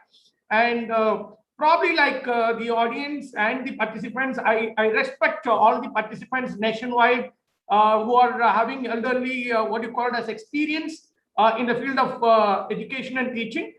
Today, my job is only on one important role of a teacher, that we need to publish something for the wider audience. So that is where I'm here. And out of a little experience on 18 years on research and publication, so I thought like I can share practically. I'm not going to give you anything like a flourish information, flower information. I'm just going to practically tell you how anyone can get your publication of research article in an indexed journal. That is what is needed today. So probably like there are faculty members in this group who have already published in listed journals. There are faculty members who are yet to start. Maybe they have an idea that we need to do to get a job in a government position or in a higher education institution, or for getting a CAS minimum to get into CAS to next level like associate, we need to have 3 papers. To get into professor, we need 5 papers. So all those things are there. And ultimately, like we need to get into those quality top-rated journals and publication. That is what expected from a faculty beyond everything. So with this note, end of the session, I want all the participants to contribute their encounter with publication also, whereby we can learn each other. I want to also take home something from you. It is not that refresher course, like it's a orientation. It's not an orientation course. It's a refresher course. So ultimately, I can also refresh my ideas, whatever I have. So with this note, thanking the entire gurus and who are in teaching and research, I'm moving on to my presentation with your permission. I'm sharing the screen. Yes, sir. Yes, sir. Please share.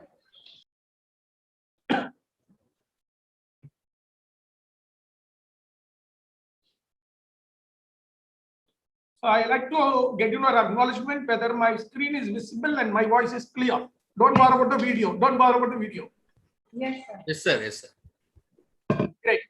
So like it's publication in indexed journals. So that is what I don't want to brief anything on it, but still some extent part of my brief will be for those people who are just new entrant into the field of teaching, who want to know what exactly the nuances of publication. That I will concentrate. And second part, I literally get into how to prepare a research article. So this is what just how to source and get published your research article. And whatever in this pandemic, last 2 years, my research team, like our research team has worked out 4 papers actually. We have just sent to the publishers, and one got published very recently, which I'm going to show you that. So whereby we can work out. So with this note, this is my little profile, like what Dr. Rupa was explaining you is the overall profile, but I want to confine myself to my research profile, what people needed. So I normally brand myself as a scientific researcher and data analyst rather than a simple researcher, because it requires a lot of work to be done, and maybe like you can go through, and beyond that, beyond publishing research article, the one qualification which maybe Rupa would have looked into is I'm a reviewer of research articles for journals, especially Sage, Inner Science, and so on. So with that knowledge, what I thought like it can be shared freely to everyone, whereby you can incorporate and make a research on it. So with this note, probably like as a teachers, the refresher course, why you are here, or FDP, whether you are an assistant professor or an associate professor or a professor, these are the 3 key roles that the Ministry of Education and the UGC is looking from us in a higher education institution. One role is like teaching and mentoring. The other role is research and publications. And the third role is extension activities and social outreach initiatives. If any teacher in higher education able to understand that these 3 dimensions, I think my profile would have given you these 3 dimensions fully. And it is very difficult, I'm telling you, because by mandatory that we will be involved in teaching and mentoring, by mandatory. But whether we are involving in research and publication, it is we need to go extra mile, extra time.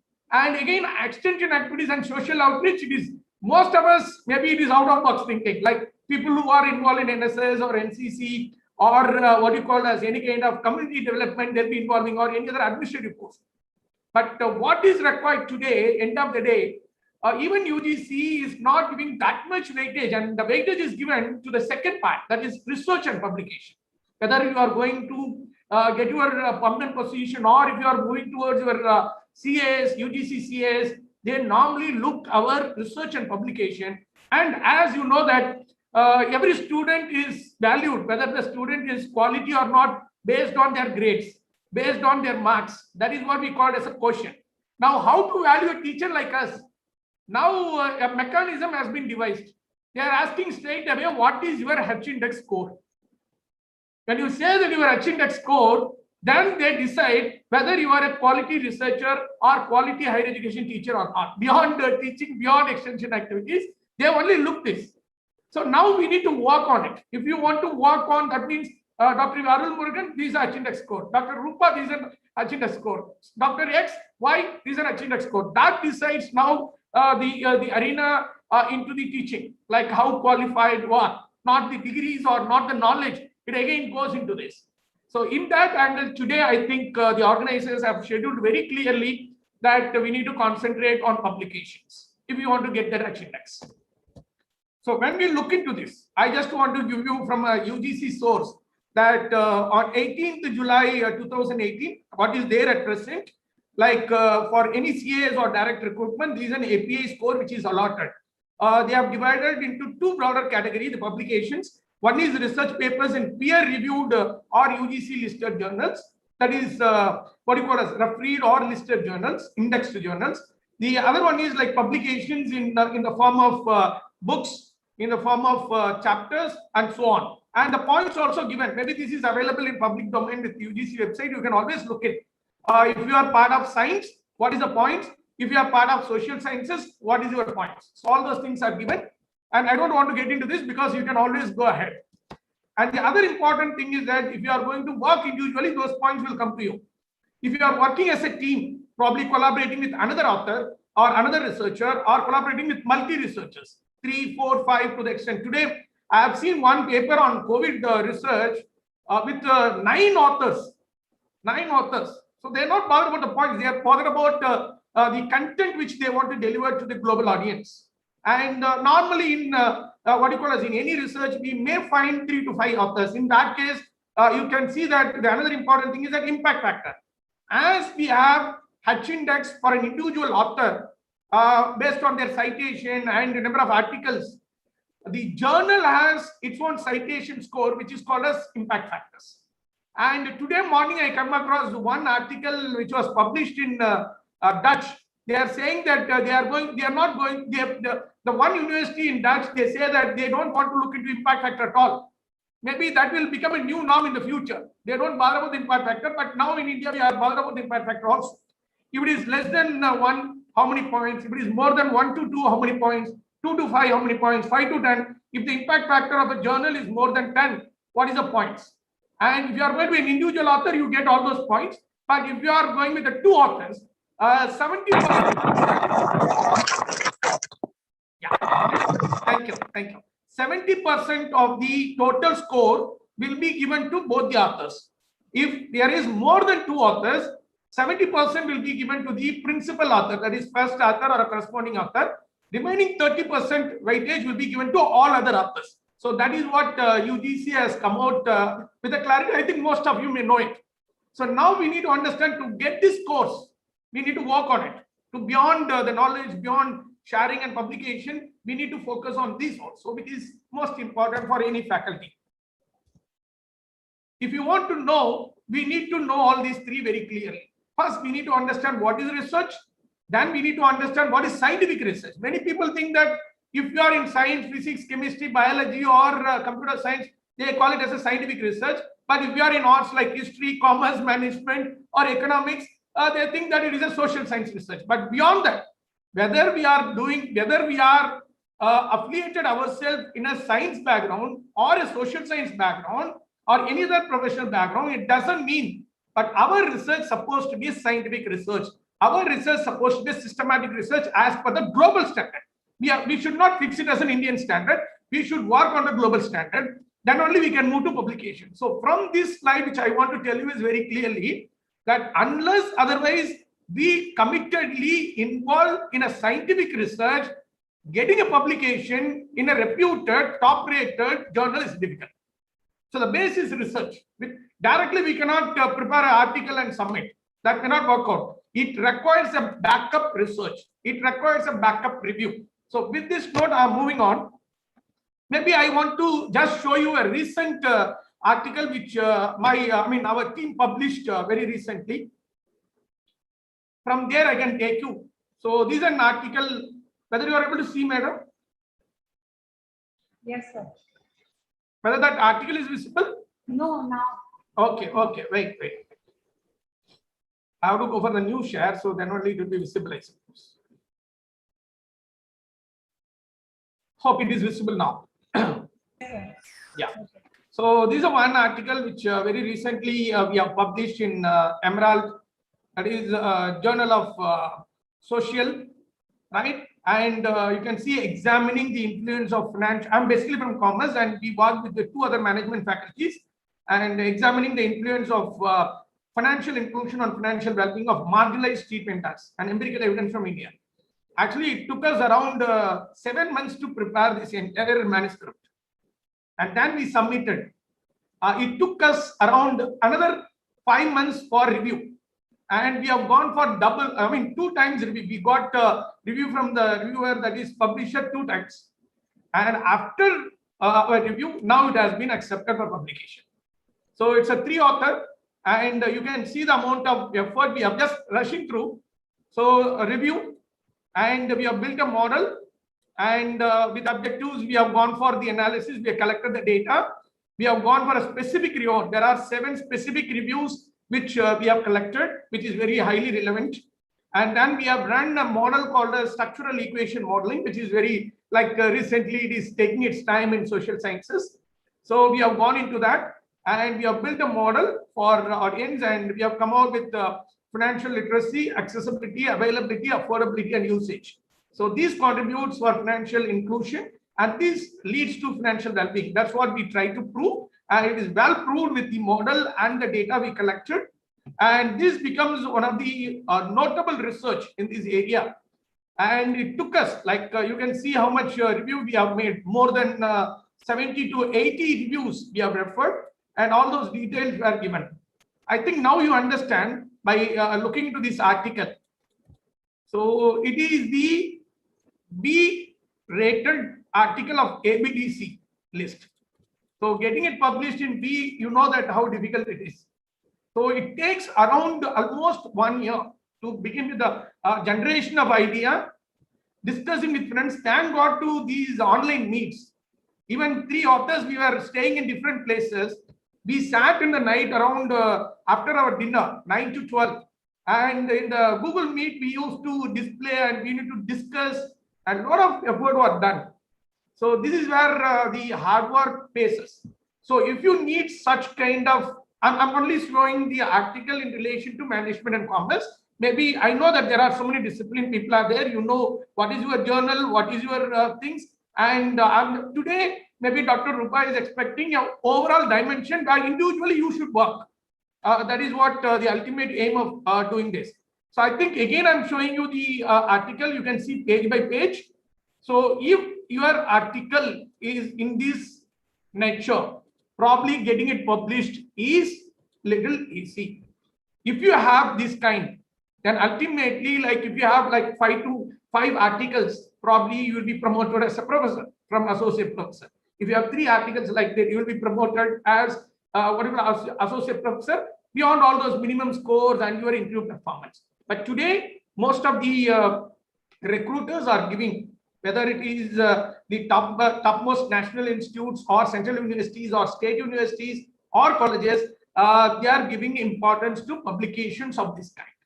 So maybe what I want to tell you, I want to show you this, because if you want to prepare like this, if you want to get it published like this, you have to follow certain things which I'm going to deliberate for next few minutes. So these, even though you can see that my name is here, I'm the 3rd author. It doesn't mean the number of authors. It's part of the team. That's more important. And Dr. Prabhakar Namdru and Madhava Chandragiri, both are like we worked a lot. So you have to form a team. That's another learning which we need to. I don't think that we need to work the paper individually. It is very difficult.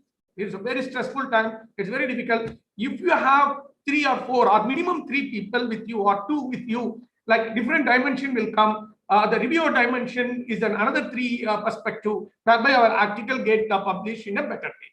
So with this note, moving on further. Right. So if you want to get such a kind of high-rated, top-rated research article in a top-rated journal, indexed in a top-rated what you call as databases, you need to have some basic ideology as well as how to do that. What is the process? So I'm just going to explain you last 1 year to prepare this article, how we have done it. So probably that will help you to do it practically. And see, as I told you before, publications, if you look in, these are the 6 dimensions of publications that it is recognized. Research articles in journals, research papers in proceedings, conference or seminar proceedings, research papers in edited volumes, like research articles in journals and research article in journals which comes with ISSN number. Research papers in proceedings, research papers in edited volumes as such, you can be an editor, you can collect from others and you can compile and you can publish with a publisher. Then chapters in books, you can be an author to write a chapter in a book, or you can author a book. So all those things comes under with ISBN number. So we are not going to bother about all those. We are now narrowing ourselves to research articles in journals. So when we look in, there are certain basics we need to understand. What is the difference between research paper and research article? So most of us, like both the things are done with a scientific temper and scientific quality. Research papers are normally named and termed for presenting in a conference or a seminar. And research article is normally named to be, published in a journal. That is the difference. But somehow in some area they use research paper and research article simultaneously. But globally, there is a difference which they have. In the sense, like when you present a research paper, sometimes it may not be a quality one also. It may have, because you are going to present in a conference or a seminar, it is accepted even without review. But research article will be accepted only when it is having an expertise reviewer comments and their approval. So that is where we need to concentrate. And number 2, there are 2 kinds of research articles. When you come from the research article, one is conceptual research article, the other one is empirical research article. For example, if you don't have any numericals to explain, data or numerical data to be involved, then we call it as a conceptual article. You can create an idea, you can explain about the concept, you can explain about the theoretical building of model. So that comes as a conceptual article, where we call it as a descriptive, based on a descriptive research, based on a qualitative research. Then it is called as conceptual article. It is also getting published because in India we have a myth. If there is a conceptual article, it may not be published in the top-rated journals. It is a myth. There is like there's a journal of consumer behavior. There is a journal of psychology where you find conceptual articles. That new idea also can be substantially get published. But when you go for an empirical article, where it needs an empirical evidences, data of a published data or what you call as the primary data, which we need to collect. We use some statistical, mathematical, and econometric models, and we try to present. What we have done is, just now I shown an article. No, it is an empirical article. It is not a conceptual article. We define a concept and we collect the data to substantiate our ideas. So that is another clarity which we need to have. And the other thing which just now I told you, you can send an article or a manuscript with individual author. You can be a sole author and you can do it. Or in my opinion, always don't do it with sole authorship because it's a tedious process and you may get, somebody has to be there to pamper you all the time. We need to work as a team, my dear friends. So you can go from multiple authors. Okay, you can go from multiple authors, at least one. You can incorporate one like-minded faculty from, if it is from other institution, it will be well and good.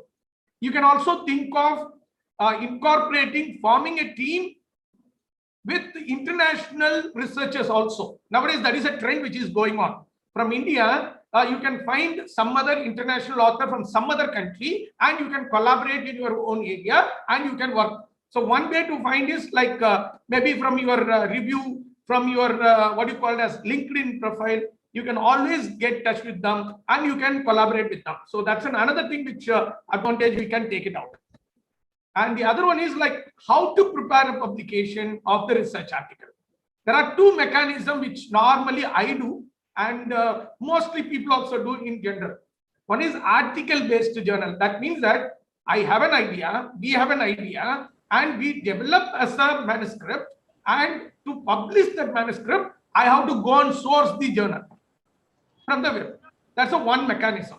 The another mechanism is that you don't have an idea, you don't have a thing. So you source the journal and you go and see the its content, its objective, its author guidelines. Then from there, you prepare an idea, you convert that into a research, you convert that into a manuscript, then you target the journal. These are the two ways. Usually, people who are doing research, continuous research like pre-doctoral, doctoral, postdoctoral, or any projects, they do the research, convert that into manuscript, then they will go and source the journal and they will get it published. But after doing all this, if you are after completing all this, if you are in teaching, maybe you know the area to publish, but you may not have an idea to publish. So what you do, you go and target the journal from the database. I will show you practically also. I'm going to show you that. Target a journal, then you select a journal, then review those articles published in the journal very recently. Then you will get an idea, prepare an article, then send it. So these are the two mechanisms that you can follow for publication. And this is where it comes in. Journal indexing databases and journals. There are two different. Many people get confused. Sometimes when I ask some people, they'll say, sir, I'm preparing a journal. You cannot prepare a journal, right? So it is not journal. It is a manuscript. When it gets published, then it is called as a research article or research paper. Journal is run by a publisher, or journal is run by an institution or a body. And individual journals will be listed in a database, right? And that means that process is called as indexing. And that is what we call as journal indexing database. That is where people say, like Web of Science, EBSCORS, then Scopus, UGC CARE listed, ABDC, DO, what you call as Directory of Open Journal, right? So these are some of the databases now which are indexing, right? And there is a publisher, right? Another people are publishers, and they run a journal. And our target is to focus on the journal, and it will be linked to the databases. But what we can do is whether the journal which we are targeting for publishing our research article is listed in this topmost journal indexing database. That's what we need to say. That if that journal is listed or indexed in a database, then only it is called as indexed journals. And the weightage is given to them because they do enormous process of review. I told you now, 1 year, 6 months to 1 year they will take, and they will review our paper with the experts of different nations, different countries, and in that field, and then it gets published. So we need to target that. I will also show you how to search for a indexed journal, okay, at the end of the presentation. And now, indexed journals, non-indexed journals, right? So that means that any journal which is listed in a database, right, of your discipline. Again, I'm telling you, whatever I've said is general one, topmost. But based on your discipline, your domain area, there are certain databases, there are certain journals. You need to source it, okay? And non-indexed, there are some journals which are not listed in this. And today what is happening, the weightage is not given to that, because it may not involve in proper peer review or proper expert review, because the journals will be indexed only when it has certain quality. And a simple difference I want to tell you, in the indexed journal means what? Very simple, there will be scientific quality. Again, I'm making it very clear. They will only publish scientific quality oriented manuscripts, articles. That only will be listed. So we need to target the topmost database and those journals listed or indexed in that database. Don't go for non-indexed journals. That will not help you for any kind of promotion or any kind of recruitment or any kind of visibility to the other researchers in the future. You may not get a citation also.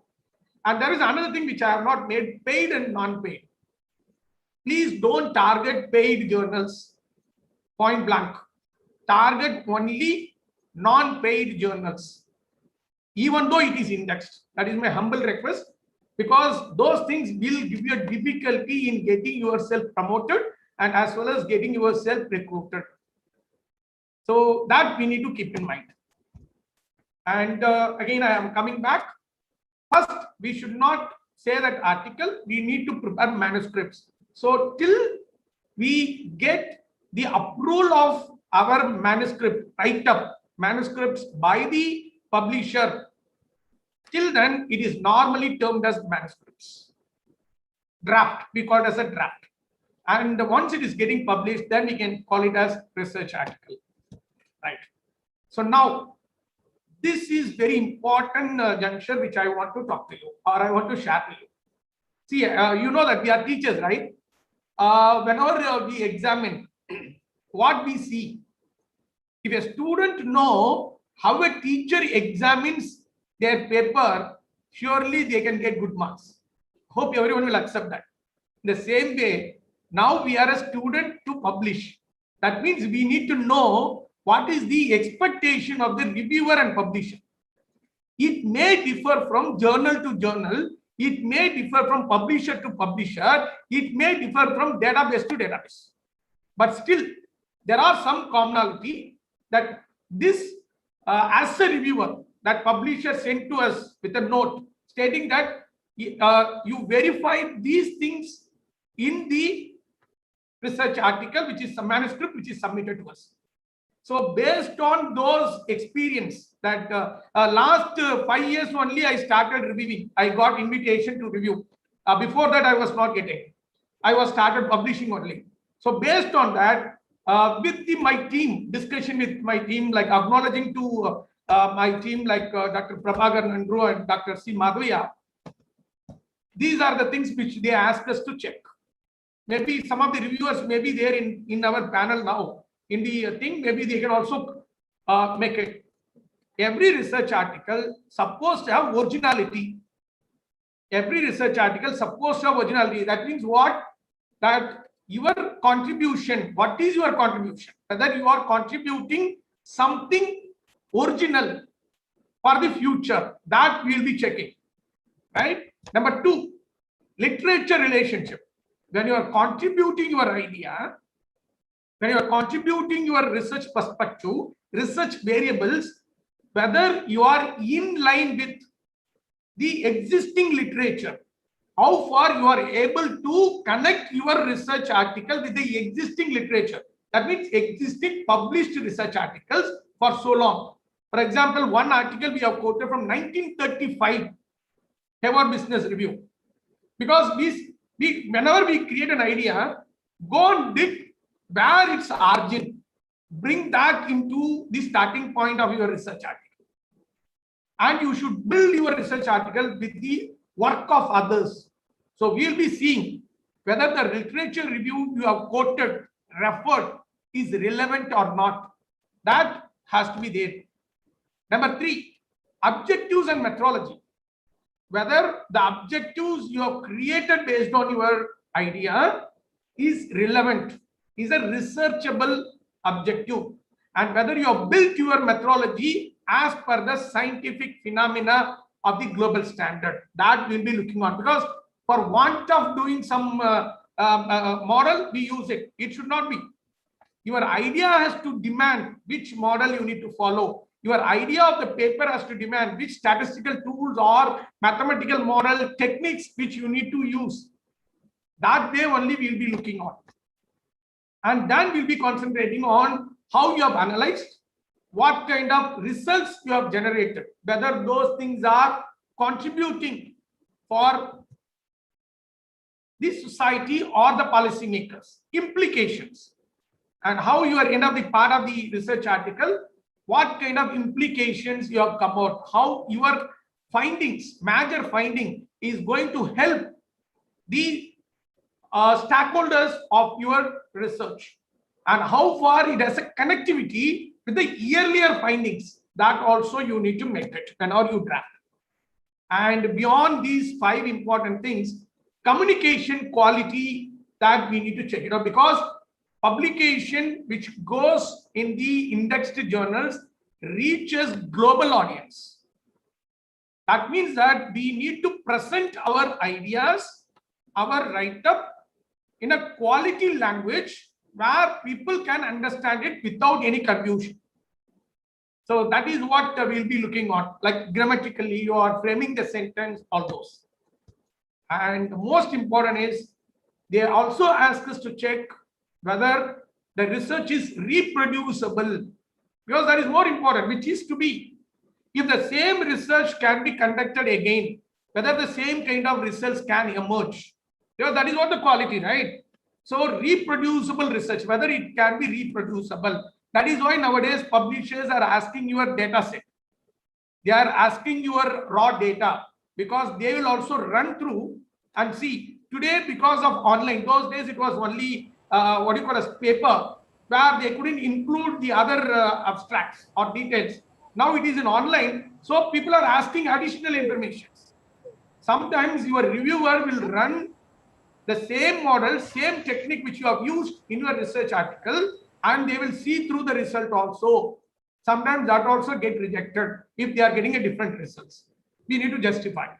So in my opinion, when you are preparing your research article, if you in the process, if you keep all these things in mind, then if you prepare your research article, there is a possibility, all possibility, that it may get published. I think I have set a ground now. I'm moving on.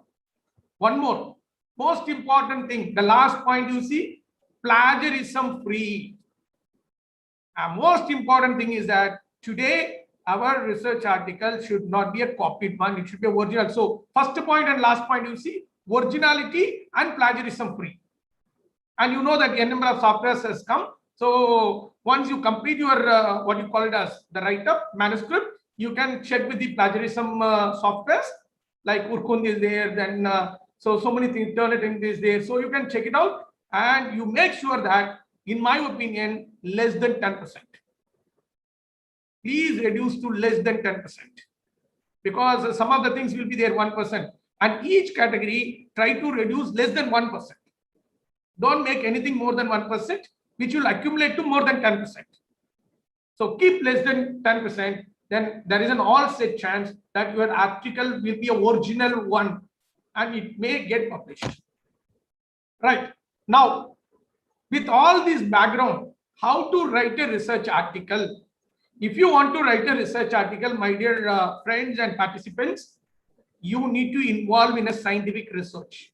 Unless otherwise you involve in a scientific research, preparing a research article, getting it published will be very difficult. For that, there are 10 steps involved according to me, out of my little experience. First, you need to define the research problem, grab the objectives and hypotheses, create a methodology, go for a data collection, make an analysis, write an article, submit to expert opinion. Before sending it to journal, in my humble request, submit to your own experts, peer experts, which we don't do. Give the article to them and check it out, what their suggestion is. Then if possible, you try to present in a platform where incorporate some suggestions. Then you can submit for publication. And after publish, you know that there will be a gap surely. Because when you are able to find a gap from others' article, there will be a gap in our article also. So that you can convert as another paper, and you can start working for another research article. And probably I'm getting into more deeper, that 10 steps. The first step, as I told you, maybe there are 2 ideas to start with. I'm telling you the first step to get your research article. Please work on your interested area of your choice. Don't take any domain or area where you are not interested, you are compelled. Because later you will have a problem in explaining your own paper. And there are two ways. When you have an idea, you can go for idea-based review. Generate an idea, then you browse for a review, then you can read. Number two, if you are blank, go for the review. Choose some journal, as I told you, download some article relevantly, read that, then surely you will get an idea, then you can frame your thoughts. But when you are doing understand it, do this way. Open an Excel file, just make this statement of review. Title, researcher, year, author, the objectives, key methodology, their analysis, key findings, their suggestions, key conclusion, agenda for future research, and research gap. 11 columns you open. Try to collect 30 to 50 articles. Put it there in the Excel. And end of the day, you will find the research gap. You have all the research gap. No, then you can frame the title. But how you get it, I'm putting it in the other slide. See, there are three components in research. One is, first we need to identify the research variables. What is research variable? An idea, a thinking, an issue, or a problem. So find the research variable. Then from whom you are going to collect the data is research units. In what way you are going to link the research variables and the research units is called as research perspective. And based on that, you try to frame the title. For example, now it is a COVID pandemic, right? There are so many issues in this pandemic. For example, psychological issues are there. Take students. They have psychological issues because they are attending online programs. Never they have done it. So now how to assess that? So there is some ground of research over there which we can do. So what we are going to do it? Can we assess their behavior? Okay. Can we assess their attitude? Okay. Can we assess their perception? Okay. Can we assess their opinion? Okay. How they handle the mobile phone? How they handle the online platforms? So technically we can, ergonomics, we call that technically called as ergonomics. How they use, because when they can use properly, then online classes, efficiency of online classes. So now we have found our variables. You see, our research unit is students online who are attending online classes. Our variable is this. Maybe we can say assessment of ergonomics on online classes of students. Now you see, title is framed. Now you have research variables. That is what you call as the ergonomics. The research unit is students who are attending online. What is research perspective? Assessment. So if you have these three, then you can frame a title. Because whenever we see the title, as a reviewer, we'll see that what is the research variable, who are the research unit, what is the research perspective in it. There itself, we will say whether this article can be considered or the article should be reviewed. Whether minor review or major review, it has to be done. And after finding the title, you have to narrow down as an objectives. In my opinion, if you are going for a research article, minimum one objective is more than enough. Or to the maximum 2 objectives. Since you are doing PhD with 5 objectives, don't pour all 5 objectives into a research article.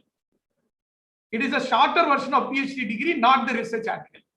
So please take only one objective, major researchable objective. That is enough. And then you can see the methodology.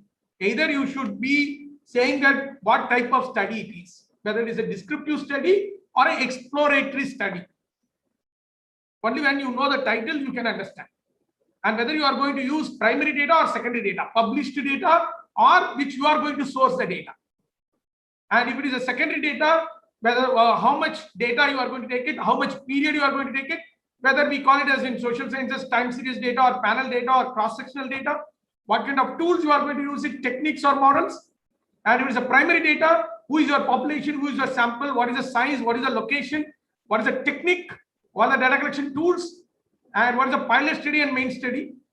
And you should know that how to collect the data, how to analyze the data, with what are the statistical tools you have. I have listed down. Point of time, I'm moving. One more thing. We will discuss the same day after tomorrow. There is another session. on projects where I will deliberately involve in explaining these very clearly there.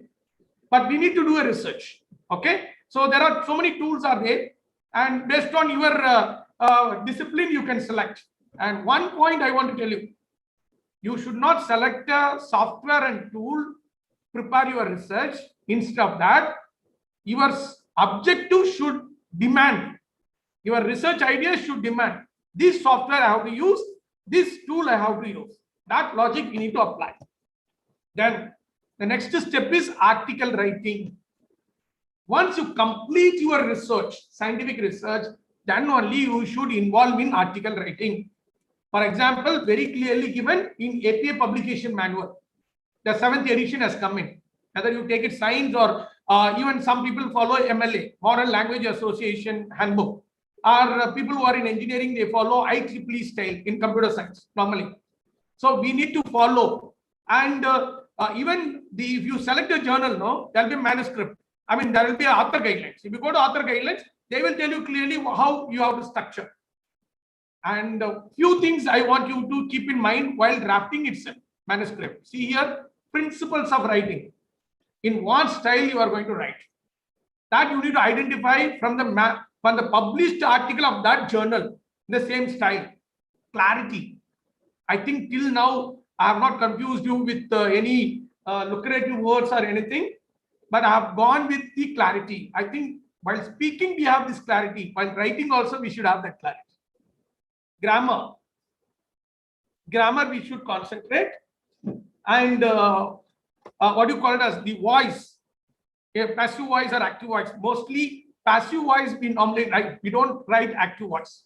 The words we use, globally known acceptable words we need to use. Numericals, we make a problem. We write 1, we write 3, we lose 2. Connectivity will go. In the tables also we do that. In figures also we do that. Quotations, capitalization, abbreviations. These things, global standards we need to follow. And presentation of statistical results, tables, charts, and graphs.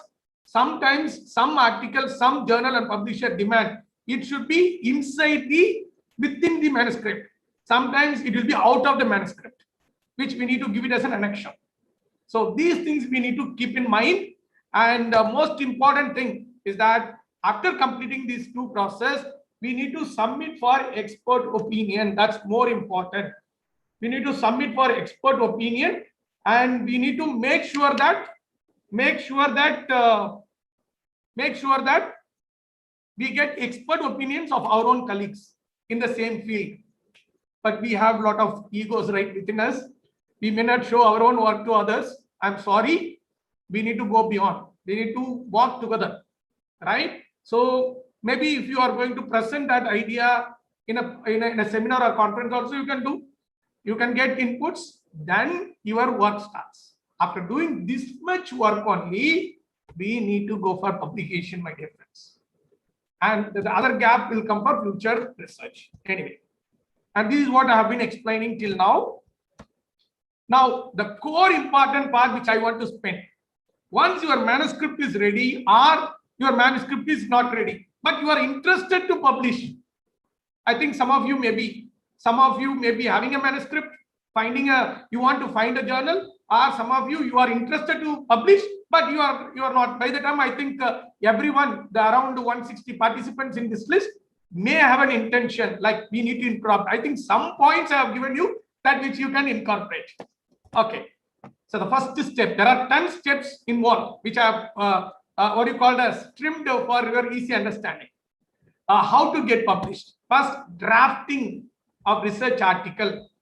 So till now I was telling you how to draft it and go for plagiarism check, right? And make sure that it is reduced less than 10%, less than 10% of the entire manuscript, and less than 1% of each individual citation. You need to work, you need to change a few things and you need to make it. If you write by your own, maybe plagiarism will not be there. If you adopt from someone, surely plagiarism will be there. Then second step is target the relevant journal for your research article. Once you have an article, you should know how to target the journal. Now I'll show you after these 10 steps, I'll show you that. Because how to target, go and search for the journal, read the journal objective, author guidelines, and some of the articles published in that journal. If you feel that some ideas are matching with that, then there is a possibility that that is a right journal for you to target.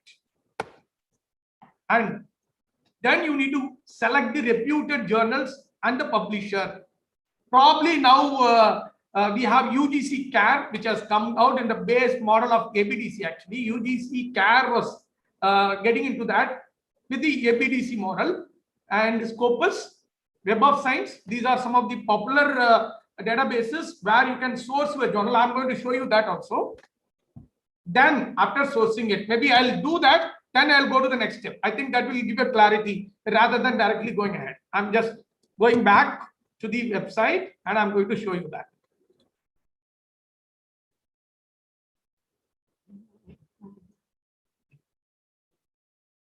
I think, hope I'm making some sense.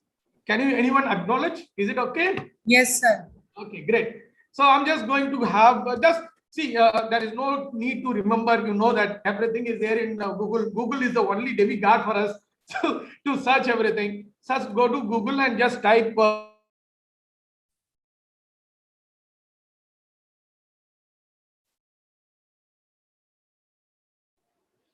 Voice is not audible.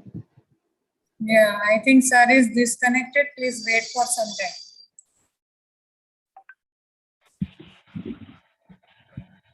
Madam, are we allowed to ask some questions? Yes, sir. After the session only, After not the during session the only. session. Okay, then Because he is very knowledgeable person. so I will not be in a position to ask the question. Yes, sir. after the session. At last, we will give some time for question answer session. All right, all right.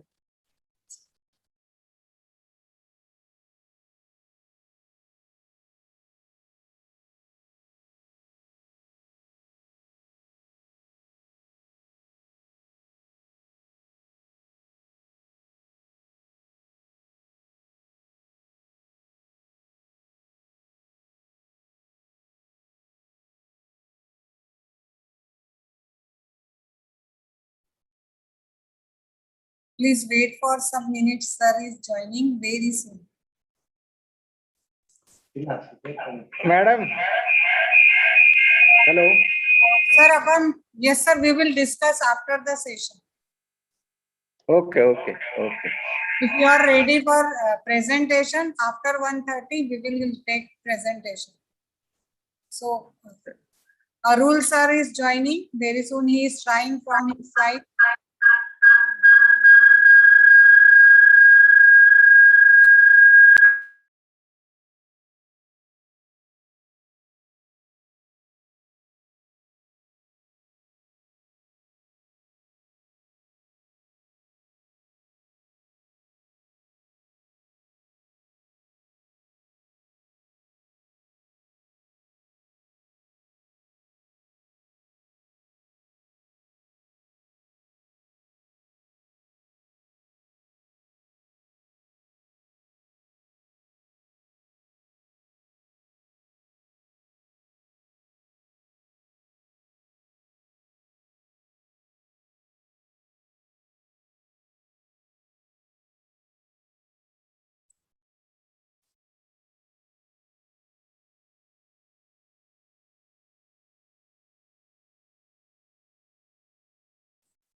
Okay, let me share you something. I have shared one Google form in WhatsApp group. After completion of this session, you have to fill those who have chosen option A. This form is created for that people only. So what you have to do, you have to just submit your duty leave letter there. Those who have chosen option A.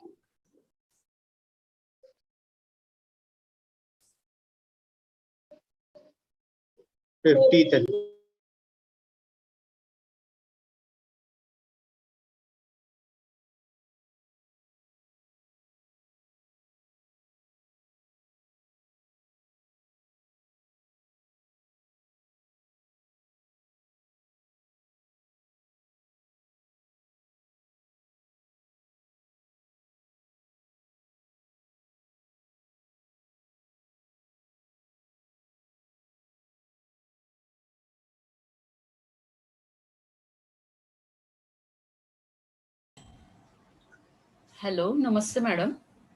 Yes, ma'am. Will you give me for presentation second or third number, Yes, because there is a problem of data and low connectivity. Okay, okay.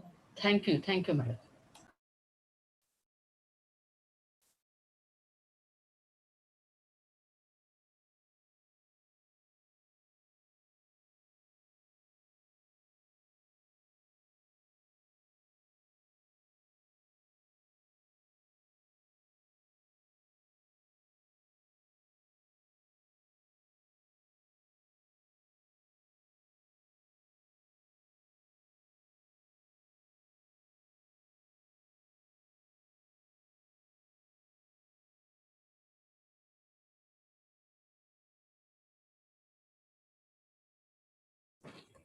Yeah.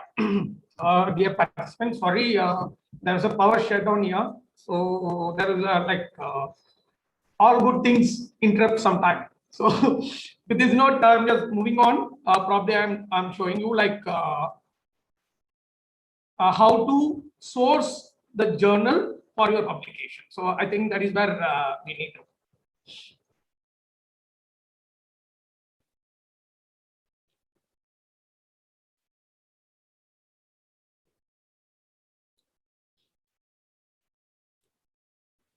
So are you able to see the screen, madam? Yes, sir. Okay, great. So let us first which is more popular is Scopus. So just type Scopus here. Right, you will be getting www.scopus.com. Just click it. It's a simple matter. Because when the databases are available, go to the database. From there, we have to select our journal. That's a one way. Because mostly in India, we ask whether your article is published in the Scopus indexed journals. So that is what popular nowadays. So just you can go here.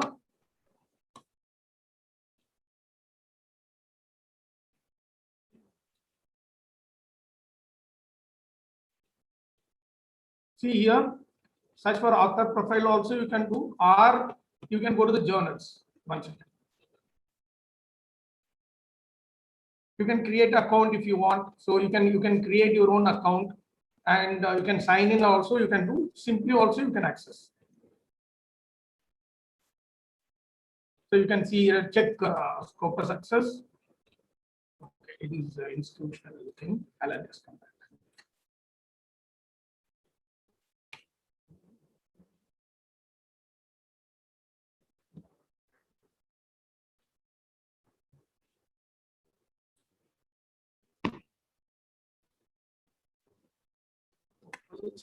Journals, indexed journals. Just type.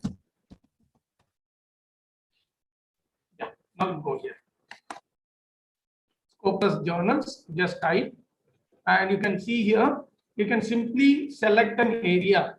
You can just type a subject area, and maybe any one of you, can you say any subject area? We'll check it out.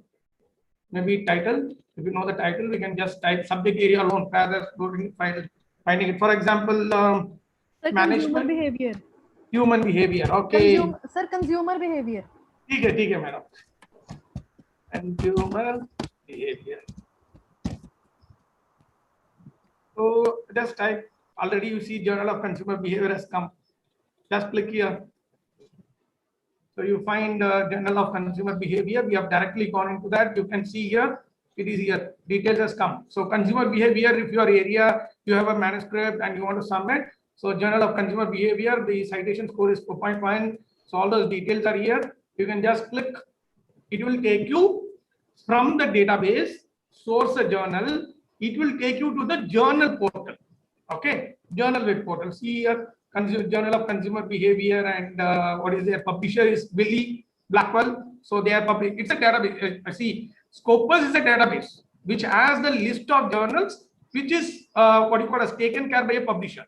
So Wiley and Blackwell is a publisher, and it is from 2009 to present. At present, it's a journal, and you can see here what is the citation score, what is the tracker, and everything you can see. And if you go inside, right? Okay. Scopus content coverage, you can see the things, and I want to show you the author guidelines. So trend also you can see. So where it is, how it is going on. So if you select this, and ultimately you can go on source your thing, all documents. Okay.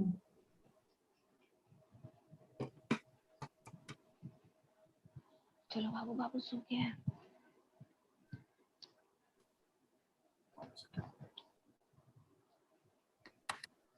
So we have to, oh God, that's a small technical crunches here which we need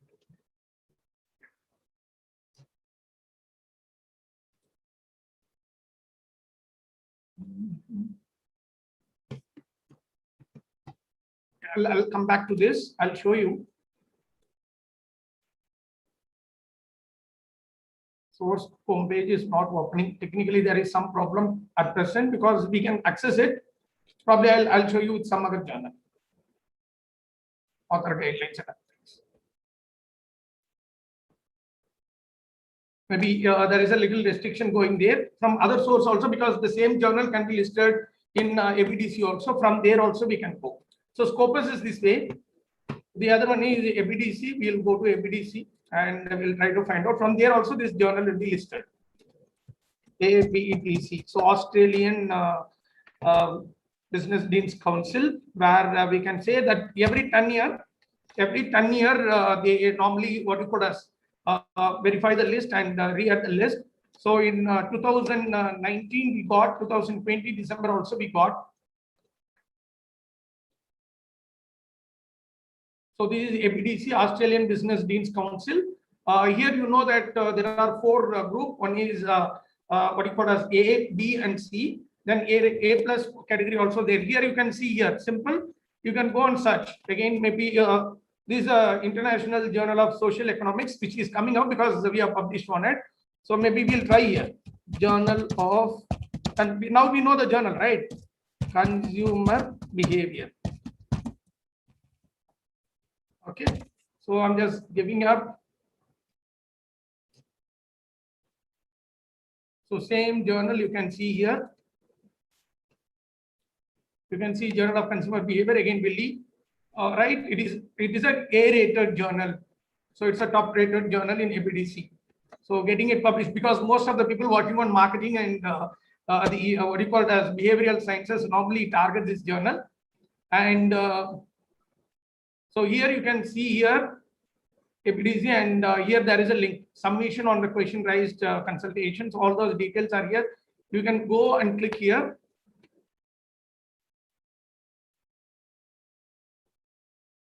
So if you have any queries also you can ask. There's its own source paper, which you can go there, journals, and you can access it.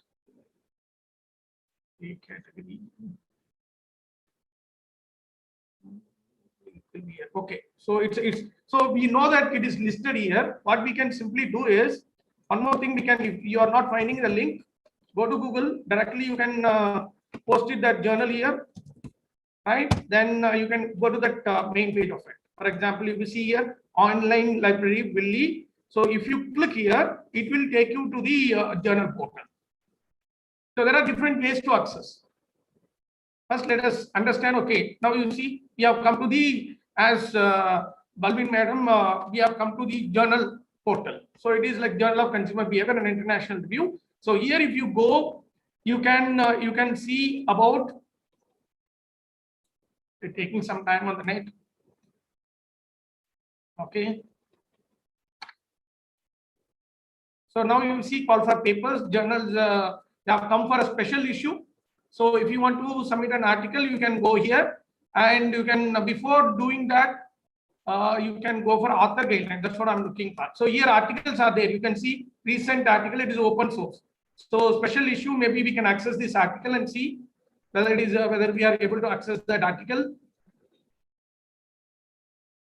So abstract and whole article is here.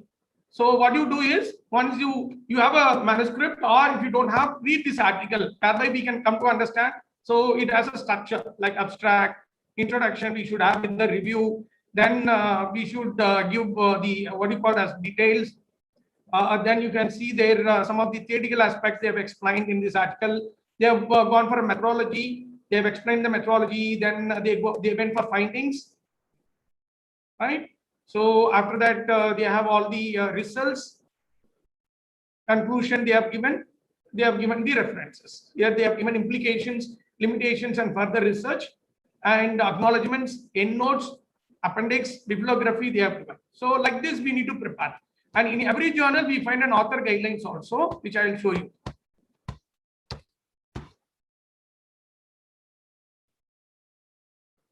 Now go back, because we have come to the article, so we can go back and check it out. There is author guidelines. So if you want to contribute, I think it will be here.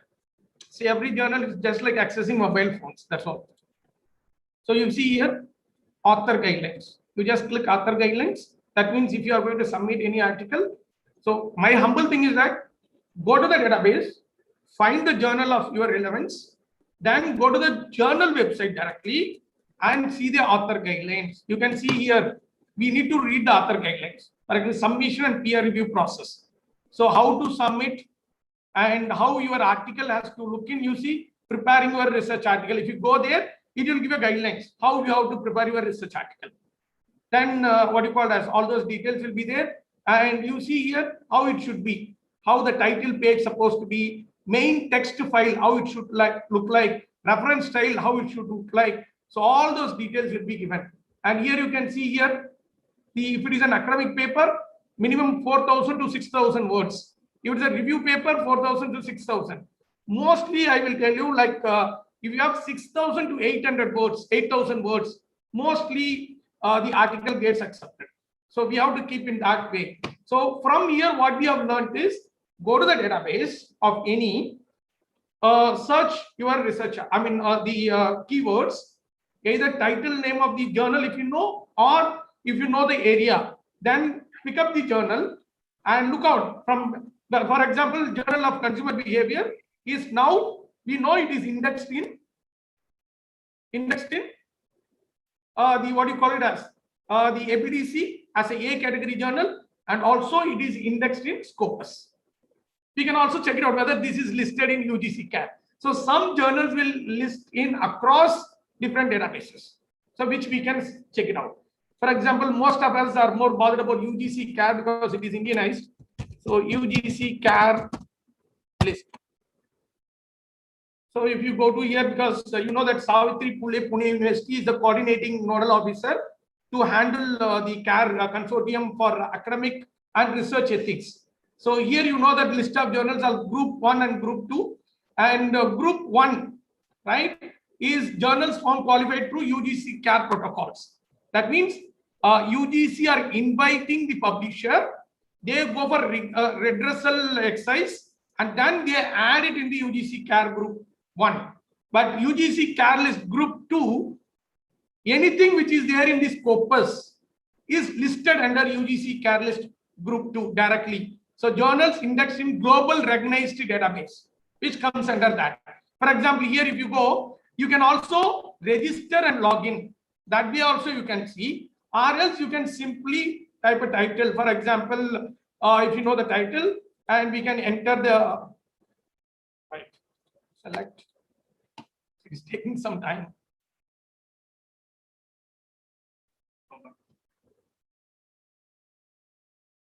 It's asking for a login, sir.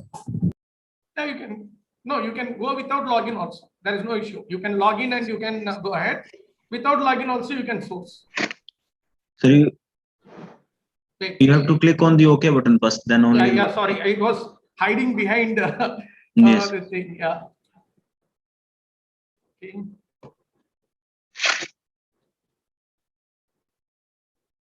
And search directly. No issues. We can put subject. Okay, it is well, maybe you can always check it out, no issues. Here also you can go, you can access your link and you can do. I'll check out with my credentials because okay. So it will take some time. So you can log in. So that's not an issue. You can create your account and log in your credentials and you can do a subject title. And here also you can find the list. For example, if you go here, for example, I'm finding another way. Again, it is asking. So you can register, you can what time I'm moving. So you can log in and you can do a keywords, you can do the journal, you can access it. That's a procedure you need to work on, nothing else. So here also one thing you need to be very clear, my dear friends, like then and there this UGC CAR list gets changes because they are in process of that. Sometimes a journal will be listed in UGC CAR. After 1 year, you find it is not there. So a lot of problems are coming in. So rather than targeting UGC CAR, my humble thing is that target those what you call as journals which are listed in globally recognized things like Scopus, then Web of Science, then ABDC, then elsewhere, or based on your subject matter, you can always go ahead. Okay. And probably like I'm getting again to my list. So this is a simple way how you can source it.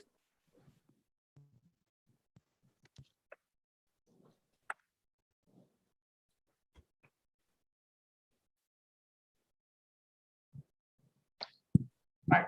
So we have just seen like how to target. So directly through Google, you can go to that database. You can register, log in, you can search your journal. And my humble thing is that you have to go to the original website or the core website of the journal, not the publisher. Each journal has their own website. Go there, first read the author guidelines and the purpose of the journal, then you connect your research article. And once that is ready, you would have prepared your research article according to your whims and fancies, your ideas. But you have to modify that research manuscript into author guidelines, based on the author guidelines. What are the topics they have given? What content should be where in the research article? Where the table should be given? All those we need to make it. Then you can go for online submission. Nowadays, all the things they are asking only online submission of the manuscript. So for that, you have to go to the journal, register yourself again, and then you have to submit your manuscript according to their. Sometimes what happens, you can just upload a Word file or a PDF. But most of the publishers, they are asking in their database. So you may be in a position to copy and paste over there. Either you may be adding it to your file or you may be copying and pasting it. Once you have done it, you have to wait. You have to log in and check because they may not send you a mail also sometimes. So you have to continuously verify. You have to continuously verify. Maybe what we do is every day we check it as a what you call as apprehension. Like the reviewer status will be given, whether it has sent, whether it has given the table clearance. Because most of the problem we encountered is that if the words are exceeding, the first thing that the reviewer, what they will do with the publisher itself, they'll send us back and say that reduce it to within the limit. That's the first level they do. Then it will be sent to reviewers. Probably like out of my experience and the team experience, I'm telling you, first they will select 2 reviewers in that line. And sometimes some journals will ask you, who can review your article? So we should be in a position to give them the names also, link also. So they will be sending to the reviewer. After reviewing, they'll take some time. After reviewing, they may say 2 things, 3 things. 1, accept the research article, but never it happens. Number 2, they go over major review and they'll give their comments in that angle. Then again, it will come to us. we have to review and we have to submit. They'll give a deadline for next 1 month or 15 days. Sometimes the reviewer may give minor review. That also it will come to us. It goes in the other way around also. One reviewer may give major review, another reviewer may give minor review. Then what will happen? You know, they will send it to the third reviewer. If the third reviewer says major review, again it will come to us. If the third reviewer says minor review, again it will come to us. Sometimes after submission of the review, it may go to the same person, it may go to the different person also. And mostly review.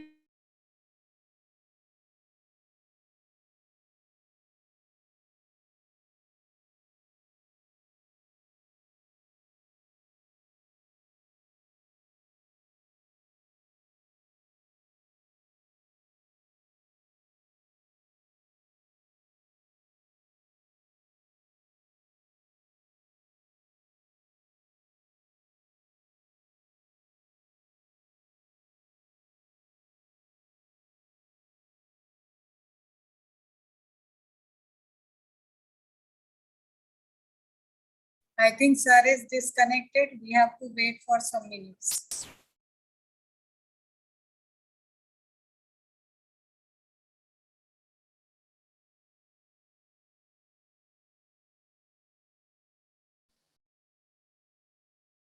Madam, nature is playing pranks with us. Yes, sir. Nature is playing pranks with us. Yes, sir.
Okay. If you have any query regarding the Actually, yeah. Okay, sir. Sorry. I think electricity has given us 2 breaks. बिजली ने 2 break दे दिया आज हमको. Anyway, so I'll just complete. Can I continue? Yes.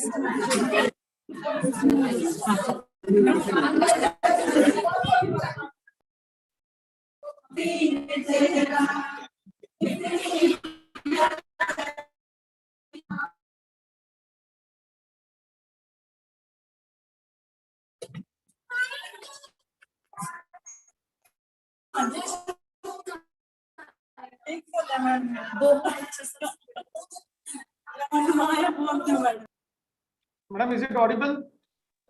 Yes, sir. Now audible. Yeah. I'll just complete this. That sorry for the interruption. So somebody is writing on my slide. Great. So online submission of your manuscript to the selected journals. Oh God. Okay. Review your manuscript based on the reviewer's report. Somebody is writing. Very great.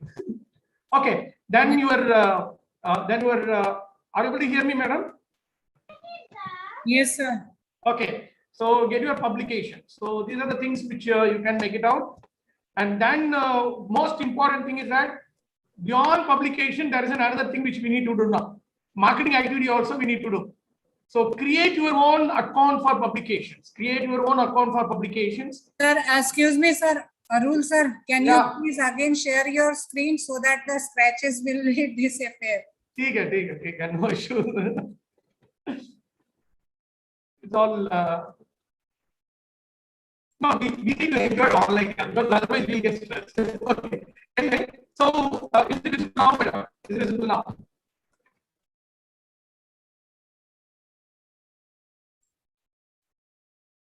Is it okay?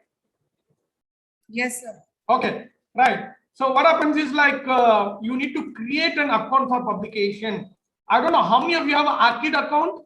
Like we have all email account, our website, all those, Facebook account, LinkedIn account, all those. How many of you have Archid account? I think somebody is messaging, giving in the chat. So yes, sir. Kusumji has given yes, sir. Okay. So my humble request is, if you are going for publication, if you are interested to go for publication, please go to Archid website and try to register yourself as a writer, author. So it will give you a Archid ID. That is more important, because if you have one Archid ID, it will link all other publication oriented journals and publishers and databases. Right? So please, by today, if you don't have an Archid ID, the minimum qualification to become a writer to publish, author to publish is have an Archid ID, which I learned from my team members. So even I came little later. So if you have an Archid ID, you can give Archid ID whereby your profile will be there. It will be linked to any database, any journal which is having a link. And then you should have a Google Scholar ID. Create your Google Scholar ID, ResearchGate ID, where you can index your own articles in that, and thereby it can be cited. Now, even the publisher themselves, they are saying that after putting your article in the Google Scholar or ResearchGate or any other platforms, you can share that in your social media. They are asking us to share in Facebook. They are asking us to share in what you call as LinkedIn. They are asking us to share in Twitter. So if you share the link, there will be more people to look in, view and cite your article, which will increase the impact factor for the journal and H index for individual. Okay, that also now it is legal. People are asking us to do. Please do that also once you get published. Then after that, as I told you, promote your published article, enhance your citation index. That is left to you now. Even though they do it, once you cite it, you will get it. Then you start preparing another research article. These are the 10 steps. So if you do this, like surely while preparing your research article, like electricity has given us a break, you will also have a break. Don't get annoyed. If I open my laptop, most of the manuscript, drafts are there with abstract, with the title, with the objective spending. So it will happen to any researcher, but we need to complete everything by schedule. So my humble thing is that do that. That's more important. But I'll give one small tip. Within few minutes, I'll complete. In my opinion, doing research is fun. Right? If you want to know this, attend my next session. I will explain this. Not now. Not now. I'll explain this. But most important thing, no. Many international global researchers, they focus on this. We actually fail. If we are continuously doing research for 10 years in an area, there are all set chance that our name also will be in the Nobel Prize list.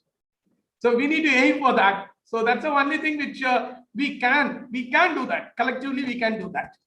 And these are some of the skills which also I will reserve this, which I will explain in the next session. We have want of time. And probably like we have discussed about scientific research, we have discussed about publications, we have discussed about how to target top-rated journals. But only thing is that maybe Dr. Rupa or myself or the organizers cannot do anything. Only you individuals, around 156 participants, you need to start drafting your publications. Once you draft it, ultimately you can always make your visibility in the global arena as like I have visible now as Arulmurugan in the international arena. In the same way, you can also make it. So if you want to further some of the references which I want to give you, if you want to know much on research, please go to this reference. And this is available online. Publication manual of American Psychological Association is available. Please download that, keep it, go through at least once in your lifetime. That's more important. And probably I have a YouTube channel, Dr. V. Arulmurugan. You can always just type Dr. V. Arulmurugan. You find a lot of videos on it, on data analytics, project preparation, which we are going to discuss next, also will be available. So with this note, thanks a lot to the entire team of organizing committee. Nothing is in our hand, that 2 breaks which we had. So still we are managed. If you have any doubts, you can always, I know that time is running short, but if organizers permit, I am here to answer your queries. We can take it up. Thank you, yes, madam. And audience, will meet again on day after tomorrow, probably on 2nd, to discuss on project preparation for funding agencies. That is more important today. Unless otherwise you do that, maybe you may not come to publications. So with this note, thanks a lot for giving me an opportunity to reach some of the eminent academicians and researchers in this group. Thank you, madam. If you have any queries, I'll bound to answer.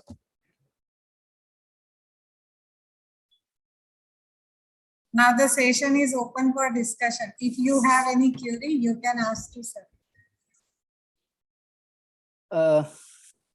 Can I come in, ma'am? Yes, sir. Dr. Arulmurugan, first of all, thank you very much for such a nice discussion and presentation. Though I will be proposing the vote of thanks also at the last of at the conclusion of the session as well. But before I propose the vote of thanks, I have a couple of questions. Though I know that we are limited by time constraint, but still I'll cannot afford to without asking question. Though I'll not spare you to let it go. Rather, when we interact, in an informal platform, I'll be having your contact details and all that. This will be my privilege and humble request. Sure, anyone in this group can contact me, and I can also get learning from you. Please. But you will have to give the promise that you will not be evading from answering the questions and helping out the way possible. Right, sir? Go ahead, please. Sir, my simple question is like, these days there are, issues with regard to Scopus, publications particularly. And I don't know what is your experience, but in my experience, what I've seen that there are certain journals which are proclaimed to be the Scopus indexed. But if you go by their the functionality that they use or the modus operandi they use, there is an element of doubt in their publication ethics and all that. So what is your experience and what will you suggest to deal with these kind of issues that are arising? Because if I tell in just 1 or 2 sentences, like when we confirm with the Scopus, we do not get this right response or timely response stating everything, whether the journal is indexed and it will continue to be indexed. So these are the some of the issues, if you can throw some light onto it. Thank you, sir. Dr. Like it's very clear. See, we have list of journals, list of publishers, and list of databases, and these are recognized by institutions. Like in India, like our UGC is the topmost authority to recognize those things because we are involved in recruitment and promotions. That's a one way. And each university has their own preferences because UGC may not always like monitor it. University also has their own institution also has their own preference. And one more thing, sir, this all index is time bound. It is not that a journal indexed in a database will be there for long lasting. If they fail to maintain certain quality, that databases will stop indexing, or they will be taking out from their index, from their list. What we can do is, as a researcher, we should see how long that journal was with that database, number one. Number two, whether that journal is top rated, in the sense like whether it is globally accepted. Many researchers are following it, are citing it. Number three, we need to check out whether it is paid or unpaid. In my opinion, never ever get into a journal which is asking you money. Simple. Whether it is the manuscript money or processing money, don't get into that. But it will take some time. We need to wait, no other go. A baby cannot walk immediately. So it takes minimum 5 years for a baby or 2 years for a baby to walk. The same way, it is every research article is just like getting a new baby in our hand. So that's what I mean to say. So we need to wait minimum a quality high-rated journal or a top-rated journal and publication. If we need to wait minimum 6 to 1 year, 6 months to 1 year. No other go. Because this is more important. And these are the criteria which as a author we should keep in mind. That's a one way. And the other thing is that whenever we review, no, sir, from the review itself, we will come to know who are the experts in that field, in what journal they have published, and we can target those also. For example, if I take my article, we have listed around 60 to 70 journals as a reference. If you go each one, we will come to know who are the topmost people in that. For example, if you know the reviewer, you can access their journals also and find out where they have published. So these are some of the groundwork that we need to do. And again, the list of journals indexed in a database is subjective to change according to their period. As I told you, ABTC normally changes every year, end of the every year. Every December, you find a new list. So you can download in Excel format and you can keep it in your system. And that will be there. Before we submit, we need to verify whether the journal is live, whether the journal doesn't have any legal problems of recognizing by the institution. So that we need to confirm by sourcing itself. That's the one way we can make it out. Hope I have answered your questions with all those details. That's right. But, sir, there are some precarious journals which are not coming up with clear-cut guidelines. And, end of the day, as a researcher, as less than informed researcher, we get trapped into these things, and ultimately we are at the receiving end. These Scopus as such people, in my experience, have deleted the duly indexed papers. So much so is the ground reality. So that is why I asked, like, is there any way to tackle with these? Yeah, that I can tell you, sir. Like, for example, we are facing this problem because it's a transition period, in my opinion. Last 5 years, we are facing this problem. First, they come out with one list, like, for example, UGC CAP. Then again, they deleted, and again, it has come in. Again, they have gone to the database. So my humble thing is that we can have a screenshot and we can have it. That's the one proof we can have it. Because if they think the source itself, it's better to have a screenshot of our article which is published, and we can have it. And if you are submitting that, please make sure that that time the journal was listed. That is what we can give it to any institution. Later it was deleted. That is not in our, because that is a fault of the database. That's a fault of the authority. It is not part of the individual, as you say. So the best way is keeping a screenshot of that, because link also they will remove. As you say, it has happened to many researchers in many PhD. In that case, it has happened. I think more or less everything is fine-tuned. That's what, in my personal opinion, focus on ABTC. My humble thing is that focus on ABDC, it is more scientific. And surely it will be listed in Scopus, it will be listed in UGC CARE. Of late, I also understand that I need to focus on that. Right, sir. Point well taken, but the situation get bleaked in the sense like most of the people, particularly in a country like India, we are not that much educated and informed with all these things. So by the time we get to know a lot of water flow in, flow down, so that that way, end of the day, we are the loser.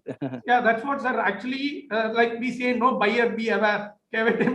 Ultimately, what happens, before we select a journal for publication, we need to do a background work, sir.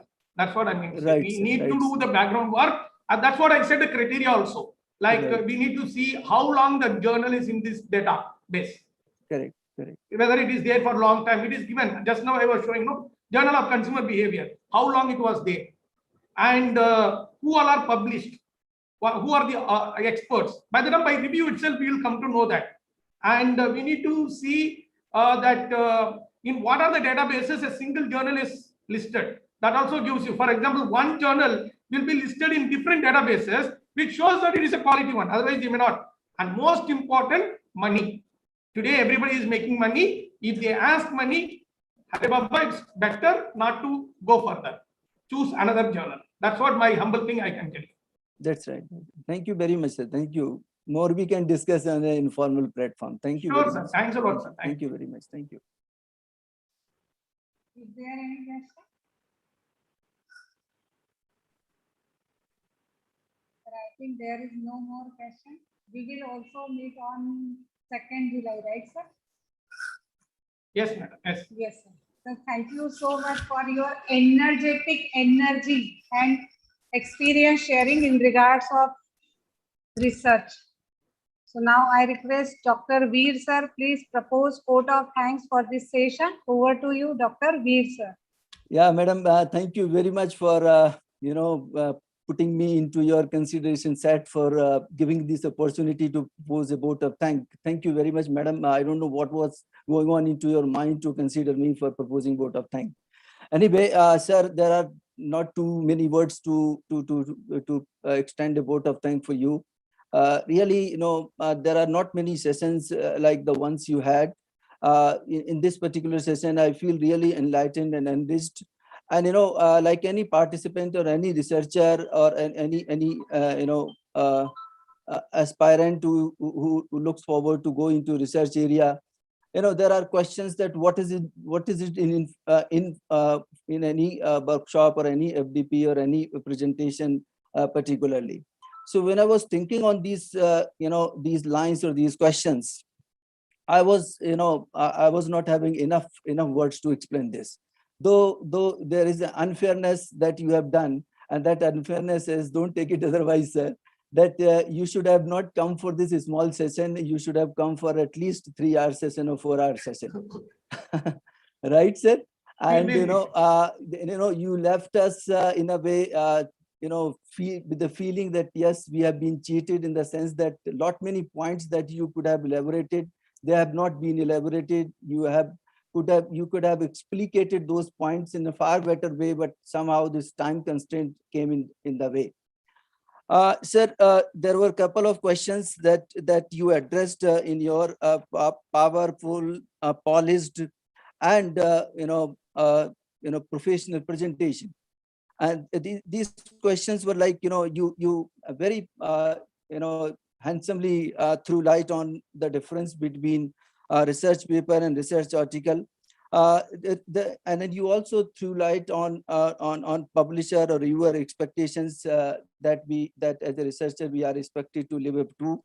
And also you addressed the question how to write a research article, how to get the research article published, and what are the other fine points that you should keep in mind when you are going to get the research paper published and also develop your manuscript. Further, you also helped to explore appropriate journals and article submission considerations and all that. These were it may not be so important for some of the people, but extremely important for those who really struggle at this particular stage. So your these inputs will go a long way in addressing these questions and these doubts that come across that are come across by any researcher. Sir, kudos to you, to say the least. As I said in the beginning, that it is sheer unfairness on our part by you that you did not commit yourself to devote much time. I'm sure you will take note of all this and do the best justice you can do, and you have every possibility to do that justice, sir. Sir, once again, not taking too much time, thank you very much. I'm really happy to the core of my heart, not using too many words. Right. So thank you very much. And with a folded hand, I would like to thank you, and thank you with the promise again that you will not evade and avoid in extending the help that any one of us will be looking forward in the times to come. Sir, next, moving on, I would like to thank this Guru Angad Dev, Teaching Learning Center for providing this platform for us, and also giving me this opportunity for extending the vote of thanks, especially Dr. Bimal Rad, who has been very, very instrumental in providing everything that is possible. No less thankful I am to this Radha Devi College for Women, Akola, for providing this platform, and equally thankful am I to Dr.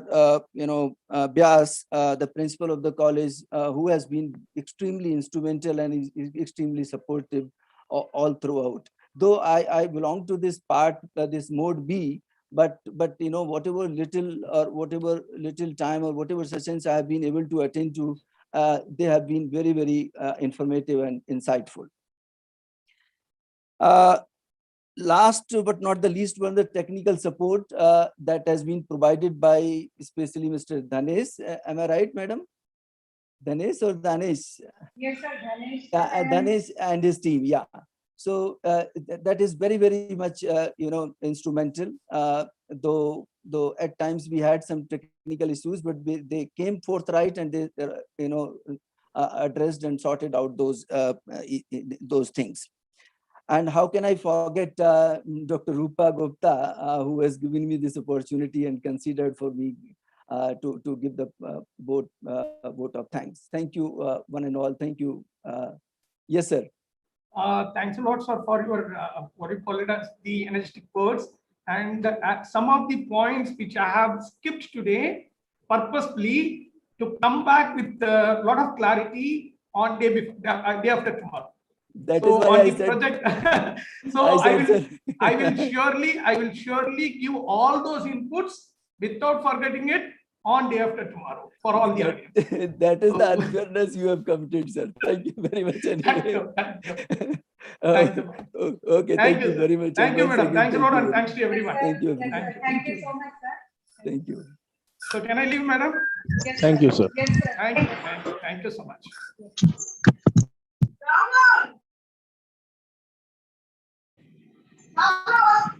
Now this is the time for presentation. I think you all are ready. Those who are interested to attend the presentation. Okay, Dr. Joyline, ma'am, please. Yes, ma'am. Share your screen. Yes.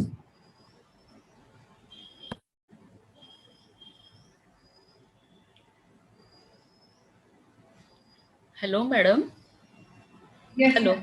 Yes. Nutan Raut here. After that, I will share. I will present. Okay. Yes. Thank you.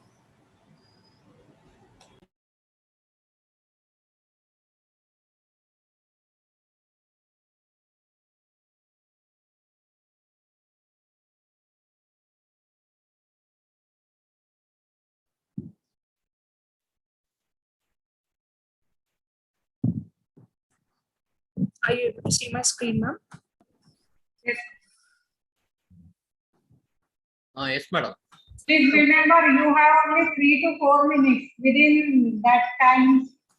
Yes, ma'am. Yes. Good afternoon, everyone. I've taken this opportunity to talk about flipped classroom. My OPD code is 66. Now, I will directly start with the introduction. Now, when we talk about a classroom basically is a room where learning is enabled. Now, when we talk about teaching, the conventional mode of teaching that we always talk about has a teacher-centric approach, where the Bloom's taxonomy, the lower order, especially remembering and understanding, is given more importance. Limited amount of information because it is in a classroom. There is a syllabi that needs to be taken and considered. So there is a limited amount of time. And yes, it is a famous chalk and talk method. Now, but with the change in the education system that is going on, the fast-paced technology with mobile phones, internet, everyone having connectivity, everyone having access to all these, there is a lot of self-teaching that's going on. There's availability of information at the fingertips, and also the present pandemic condition, there has to be a certain amount of change that is required from the point of view of the older method, conventional method. So according to me, a need for a change, maybe one solution to the problem could be a flipped classroom. Now, what exactly is a flipped classroom? There are alternative names called as blended learning, inverted classroom. Here, learning is through use of videos, online lectures. So most of the learning is happening at home. There is more emphasis on higher order thinking as per Bloom's taxonomy, where there is analysis, there is application, creativity. This is a learner-centric model where it can be changed according to a learner's requirement. And the interaction that happens in the class is considered to be very much personalized, and there is very active involvement of the learner. If I need to put it in another way, the learning network has spoken about flip as flexible environment. You can learn at your own pace. Learning culture is different. It is not teacher-centric, it is student-centric. Intentional content is generated. That means a teacher will create a content as per the requirement of analysis and understanding certain aspects. And the role of the professional educator is very different over here. It is not about giving the lectures, but it is observing students, understanding them properly, and even giving them a certain amount of feedback. Now, this method also has certain significance, pros as well as cons. I will just discuss few of them. You can include different forms of learning. It's a communication-based system because in the class, we are discussing a lot of things. So the chances of rote learning does not happen. Yes, it happens at a learner's own pace. So a student can go back to their videos and lectures at their own requirement. There is a teamwork involved, especially when we are working in a in the classroom, and there is interaction between the peers, teachers, discussion forums, which will absolutely help the student, and there is more time for inventive research. Cons, as we had already spoken about, there is a certain amount of digital divide. Maybe everyone will not be able to utilize the system properly. Yes, this is a very big problem right now. There's an increased screen time. This is something that will need to be looked into. And from a educator's point of view, there is an increased preparation also. Now, again, going back, I think I'll skip this. I would like to conclude saying that an innovative method is very much essential in education as per the 21st century. So we need to be in pace with our learners. So if we as educators have a positive approach and we are motivated, then maybe even this blended learning could help us in creating an enthusiasm among the students, which lacks to a certain extent. I would like to conclude with a quote by Bill Gates. Technology is just a tool in terms of getting the kids to work together and motivating them. The teacher is the most important. Thank you very much for your patient listening. Thank you, ma'am. Next is Newton Raut, ma'am. Yes, madam. Yes. Ma'am, please stop sharing. Yes, ma'am.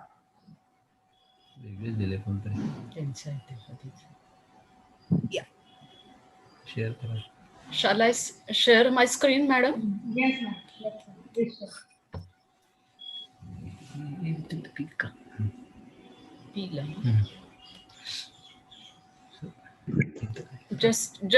Just a minute, madam. Sure. Namaste. Miss Nutan Dattatray Raut from Adarsh College, Beta, District Sangli, State Maharashtra. I am from Commerce Department. The topic of my presentation is significance of, just 1 minute, significance of flipped classroom. These are my contents.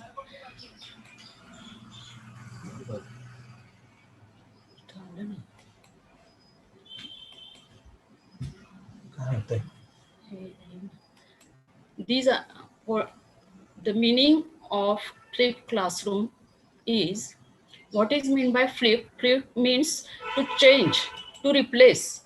The flipped classroom today, the traditional classroom is changed to modern classroom. In means that means in traditional classroom, a teacher teaches and assigns some work to the students. That works is done by the student at home. But what happens in the flipped classroom? The topic is given to the students for study, for do their work first, and then they came with in the classroom and thereafter, and with their preparation, with their queries, and they discuss in the classroom with their friends and with their teachers also. If there are some queries, the teacher guide them one to one. At flipped classroom, it is very useful because it encourages students to think rather than in modern way rather than the traditional thinking. It encourages students to enlighten their knowledge. These are, I have distinguished the traditional classroom and flipped classroom by this way, and I came to know that the flipped classroom is more useful than the traditional one in this in this pandemic era, and the students are very active, and so they can enlighten their knowledge. They can collect the information on the given topic, and they can enlighten their knowledge also. These are the tools of some tools for flipped classroom. Offline tools are books, notes prepared by the teacher, and the online tools are audio, video, PPT, various apps, websites, pictures, images, etc. By this, the student can learn, and come with their topic and with their preparation. These I got. There is a significance of flipped classroom. It is very much useful for quality mass education. Students are encouraged for self-learning. Flipped classroom is student-centered. It is not teacher-centered activity. Students become more creative. They become more innovative. It enlightens logical thinking process of students. It is more interactive, which is helpful for the students. It is a cooperative learning. And in flipped classroom, there is guidance one-to-one. So they can enlarge their knowledge. Students can learn at their own pace. This is the most useful for students, or this is the more advantageous thing. It is the flipped classroom is less problematic. No one can lose or miss their classwork. It is cost effective. This tool is for teaching learning is very useful. I conclude myself, flipped classroom is more effective than the traditional one. It is more useful for mass education. Experts in various fields can share their ideas at large scale reaction. It enriches students' knowledge and creativity. Students can access classwork 24/7. Cost of teaching is less. It is very helpful in the pandemic situation. Thank you. Thank you, ma'am. Thank you. Hello, ma'am. Please Yes. allow me to present my paper. This is Professor Namrata Lat. Okay, ma'am. Namrata ma'am, please share your screen. Thank you. Thank you. Nutan Just ma'am, a please minute. stop share. Ma'am, here they are saying you cannot start screen share while the other participant is Yeah. sharing. Yes, ma'am. Nutan ma'am is. Madam, next I am presented. Myself winner. Okay. Ma'am, actually, I require 5 minutes break. Can you give me 5 minutes break? Okay, Yeah, sure, yeah. ma'am. No Okay, problem. madam, Sure, sure. ma'am. We are No taking break. problem. Within 5 minutes, I will come. Okay. Okay, madam. Okay, no problem. Okay. Take your own time, ma'am. Thank Yes. you. Okay. Just shares की नाही का हे हो, ते बंद करा.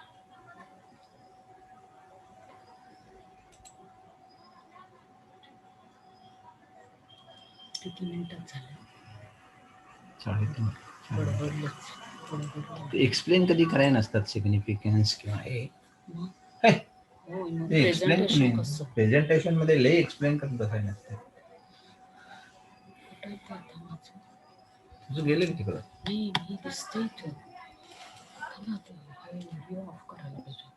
Please stop sharing. This Video person can इथं जायला पाहिजे. with her झूमला जायला presentation. थांब ना, थांब. Nutan Raut, ma'am. मला आलंच नाही की उपयोग करायला. नाही, झूमला जायला पाहिजे. झूमला.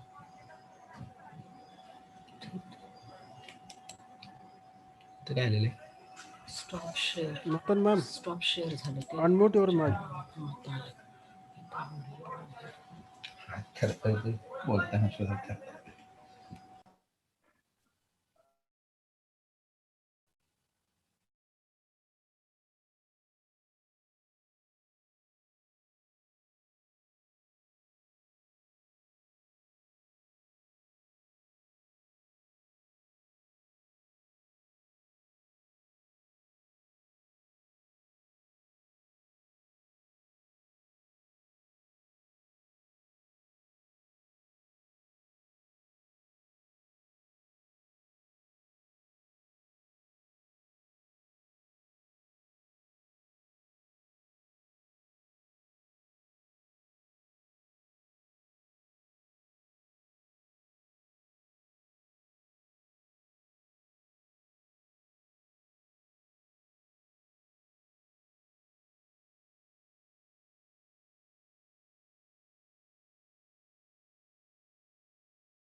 आता ऐकलं का?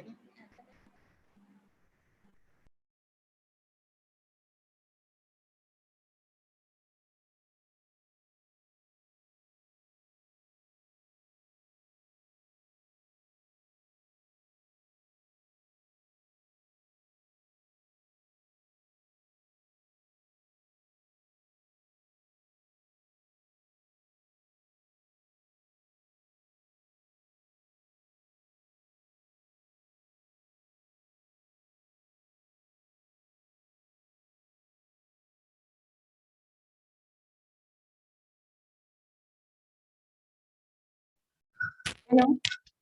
Ma'am, please come continue. Namrata, ma'am. Yes, ma'am. Within 2 minutes, I'll continue. Thank you so much.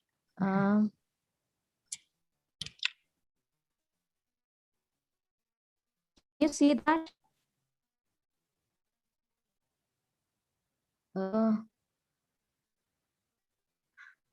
Is it visible? No, Is ma'am. it visible, ma'am? No. No? I think no. I don't know what happened to you. Okay. Yeah, now. Can now. I Yes, continue ma'am. with my Yes, ma'am. presentation? Yes, ma'am. Okay. Okay, ma'am. Today I have selected. Okay. Shall I begin, ma'am? Yes. Is it ma'am. okay if I start my presentation? Yes. Okay. Okay, ma'am. Thank you so much. This is Professor Namrata Allat from Pune. My subject is English and my code is 46/110. Today I have selected, my topic is success story of one corporate leader. First of all, I would like to thank all the organizers of 15 days online refresher course and PDA for allowing me to participate in above program.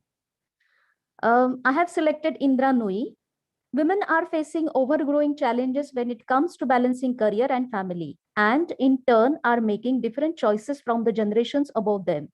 She has constantly ranked among the world's 100 most powerful women.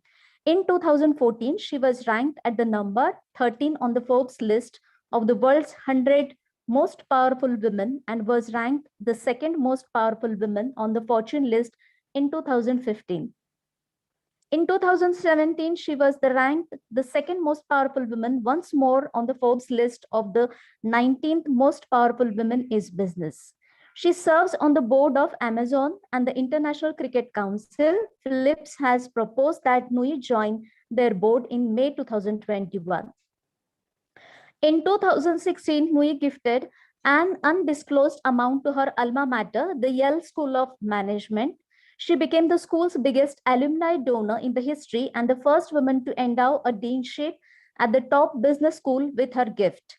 Nui and her husband Raj donated 1,87,000 scholastic books to Connecticut Alliance School District as the part of the partnership for the Connecticut during the COVID-19 crisis.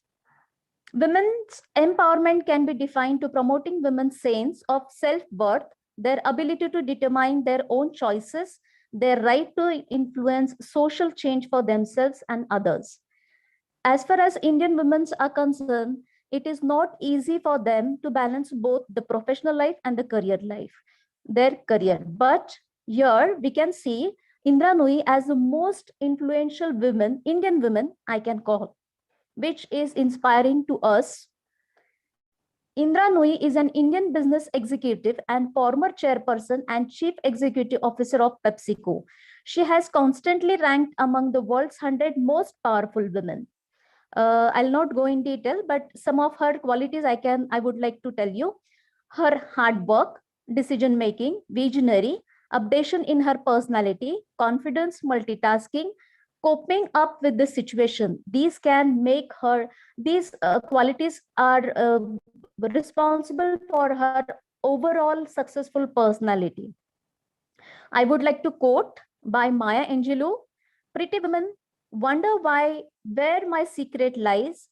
I'm not cute or built to suit a fashion model size, but when I start to tell them, they think I'm telling lies. I say, it's in the reach of my arms, the span of my hips, the stride of my step, the curl of my lips. I am a woman phenomenally. Phenomenal woman, that's me." Maya Angelou. Thank you, ma'am. Thank you so much. I'm so sorry. Due to some technical problem, I won't be able to share my screen.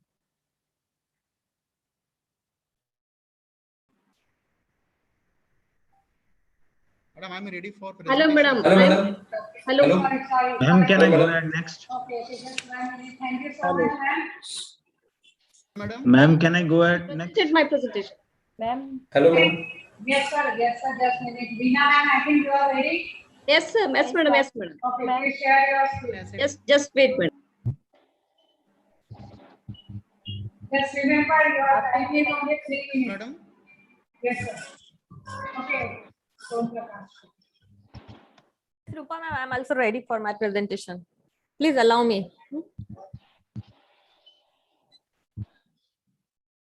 This is Dr. Somojana. I am also ready. Hello, your roll number? Is visible, madam? Yes, ma'am. But what's your roll number? I have start my presentation. No. Please continue.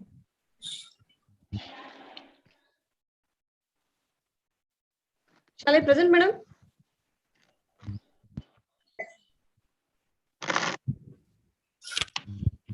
Hello, madam. Shall I present my presentation? Yes. Yes. Good afternoon, everyone. Myself, Vida Shulingappa, Assistant Professor in Education, HKS Basveshwar College of Education, Bidar in Karnataka. My topic is the Swayam. Swayam, this is the, we can study about what is the Swayam. Swayam यानी कि इसका अर्थ है कि self, means study web of active learning for young aspiring minds. Means यहाँ पर हिंदी में कहा जाता है कि स्वयं का मतलब है ये कि जहां से युवा आकांक्षी मन के लिए सक्रिय अधिगम का वेब अध्ययन केंद्र है बोलते हैं इसको. Swayam provide, there are so many objectives of this Swayam. There are so many objectives, or there are main key points of this Swayam. Swayam is an unique and world largest online e-learning platform. In India, the MHRD and AICT handle this program. This is the achieve the three cardinal principles education policies, that are the access, equity, and quality. The Swayam is provide the best learning resource to all. The main feature of this Swayam we can know about here. Web and mobile based, the Swayam main feature is the high quality learning experiences, allows easy access, monitoring, and certification, peer group interaction and discussion. The another one is the scope of this Swayam, courses to meet the needs of lifelong learners. This course is the skill-based courses. This is not your only knowledge. In this course, we can improve the so many skills. The next another point is the scope of this Swayam is the curriculum-based courses from diverse disciplines. There are so many disciplines in Swayam. In the 90 to up to UG, PG courses are available. This is advanced curriculum and professional certificate. Swayam is provide the certificate also. When we want the certificate, we can pay some amount. Otherwise, Swayam course is totally free cost courses. Swayam give it 4 credits. Finally, the 4 coordinate approaches of this Swayam. The first one is the e-tutorial. The second one is the e-content. The third one is the discussion forum. The fourth one is the assessment. Finally, and that was the least, Swayam for faculty. That is the first one is the globalizing your teaching. Teacher APS course is most necessary for Swayam courses. Last class yesterday we have studied about when we can read some APS courses, we have complete some different types of courses. This platform provides from this Swayam. यानी कि यहाँ पर कहाँ आता है, घर तक हम लोगों को हमारे पास ही एजुकेशन आ रहा है. The next point is the content rights. The finally means career advancement throughout ARPIT. ARPIT is also MIS program for the improve our professional skills. This is my topic, and finally thank you and thank everyone. पढ़ेगा भारत तभी तो बढ़ेगा भारत. शिक्षा से सुधार होगा तभी अज्ञान का अंधकार होगा. I have completed my session. Thank you for everyone. Okay, ma'am. Can I, madam? Okay. Madam, okay. please. Okay. Dr. Som Prakash. Okay, afterwards, Raval. Sir, oh, thank you, madam. Thank you. Thank you, ma'am. Thank you. Allow me a bit to share my Yes, screen, sir, ma'am. yes, Thank you. Allow me a bit. Thank you. Yes, Thank you.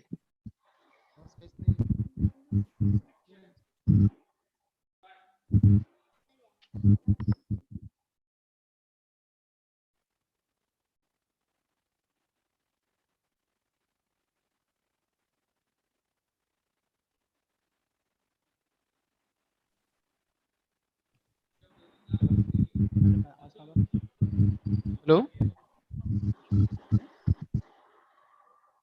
Yes, sir. Please start your presentation. Just a second, ma'am. This is still loading. This is Dr. Som Prakash Verma. I am from RKST PG College, Kaithal. This is in Haryana, next to Kurukshetra. My topic for today is new education policy. Sorry, your roll number? My OFDP code is, ma'am, 46/234. 234. Okay. Yes, ma'am. Thank you. I hope my screen is visible now. A lot of resource persons have already taught us a lot on the new educational policy. I hope I'll be able to throw a little more on the lacks of the previous educational systems that were there in our country, India. So first of all, let us try and understand what do we mean by a literate person. You see, literacy is very much different from education. So in this slide, not all the points. I'll take up the middle point, which is of course, in my opinion, the most important of them all. Literacy forms an important role in the overall development of an individual. I mean, the overall development of his personality, so that he socially, politically, and culturally be able to respond better to the circumstances and the situations that were presented to him by the society in which he lives.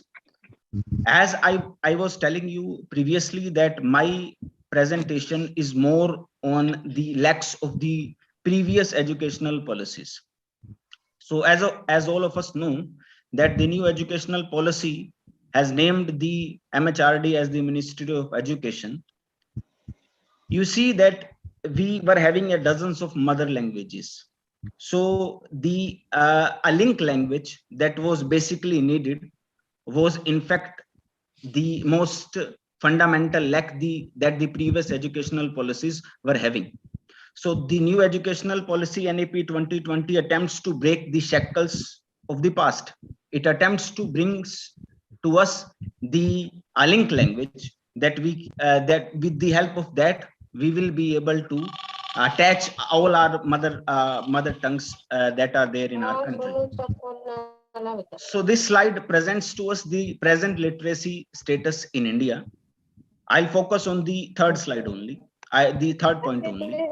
It says that while Kerala has the highest literacy rate in India, that is 93.91%, that is really appreciable, while Bihar has the least literacy rate, that is at 63.82%. The next point is also very astonishing. The next point differentiates between the literacy rates of males and females, which stands at 84.14% and 65.46% respectively, which is also at the same time very astonishing for us to see and believe. These are some of the objectives of the new educational policy. I will not go into the details of the objectives. The all the previous resource persons have highlighted these objectives. My presentation, in addition to the changes made into the higher education system, also covers the changes made into the school education system, which I think is not suitable to take here at this platform, since we all are from colleges or universities. So I'll be shifting to the benefits then, benefits of the new educational policy. Some of them, not the all benefits. The new educational policy asks the students from 6 to 8 grades to intern with vocational experts. Coding is introduced from grade 6th onwards, and a new national assessment center whose name is PARAK, which stands for Perfect Assessment, Review and Analysis of Knowledge for Realistic Development, was set up as a standard setting body, so that all the activities related to the students' curricular, extracurricular, and co-curricular background will be focused upon, and they can be merged under the new National Assessment Center, PARAK. These are some of the benefits, while I present to you some of the demerits of the new educational system, and all of them are extremely important. So very quickly, I'll be going through all of them very quickly. Now let's see where the policy lags behind. So the most and the very significant thing about the new educational policy, that it does not focus on the real issue of education. This is the instead the policy focuses upon providing education to every student. That policy does not consider whether that student is literate enough or not to understand that educational part. So plus there is a lack of teachers too. since we that this is the very basic problem that the government is also aware that the proper funding is not there as far as the center, as far as the funds from the central government and the state governments are concerned with regard to the paying of the salary to the teachers. So you see, there are some of the changes in higher educational system that the NEP 2020 brings. So just a single change that I'll be taking here, then I'll be ending my presentation. So this is my last slide and my last point. From school to college, the new educational policy 2020 advises that there should be a single gateway. This is of course very important. The National Testing Agency NTA, which is also conducting UGC NET, will conduct a common entrance examination for admission either to university or to college. So NTA UGC, we are all familiar about. So a common aptitude test, as well as a specialized common subject test, whatever your subject is, will be held at least twice a year. Just like UGC NET will, UGC used to take up NET twice a year, first in June and then in December. Now the agency is NTA UGC NET. It will not be mandatory and will be left to the individual universities to use NTA assessment for their admissions. Remember that it is not mandatory, and it is again left to that individual university or that college if that university or college is willing to adopt NTA for their assessment or their admission for their admission processes. Thank you. This was my last slide. Thank you. Thank you, Rupa ma'am. Thank you. Hello, ma'am. Thank you, sir. Okay. Hello. Okay. Rawal, Sandeep Rawal. Okay, sir, please continue. Sir, please stop sharing. Yes, ma'am, I'm doing that, ma'am. Just give me a second. I'm doing it. Rupa ma'am, I am Dr. Shobhu Jana. So please me count. Present, ma'am. Yes, ma'am. Rupa ma'am, myself Shubhangi Kore here. I am also Male here and already. two male and two female. Okay. Okay, ma'am. Okay, ma'am. Okay. Rawal sir, please continue. Please, madam, share screen.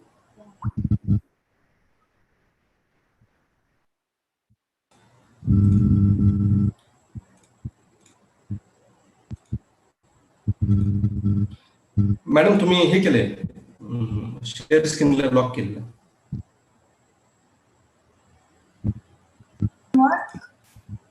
You can share it, please. हा अजून ते Prakash Verma sir doctor Som Prakash Verma also sharing. Om Prakash sir, Hello, ma'am. please stop sharing.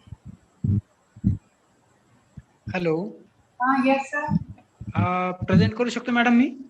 Sir 2 मिनिटं थांबा, रावण सरांना सांगितलं. Okay. Ma'am. Om Prakash sir. Hello. Yes ma'am. Hello. Rita ma'am, yes. And Dr. Dulomani Saikia ma'am. Present. I'm ready for present. Oh, yes ma'am. After 3 candidates. Okay, ma'am. Sir, please share, otherwise we will. It is visible, madam? No. Ma'am, may I share? Oh, sir is sharing now. Yes, ma'am. Can I share? No, Raval sir is sharing.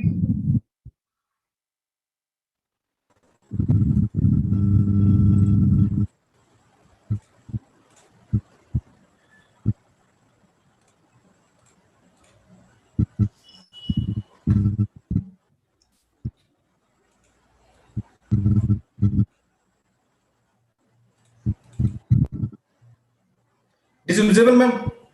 No, sir.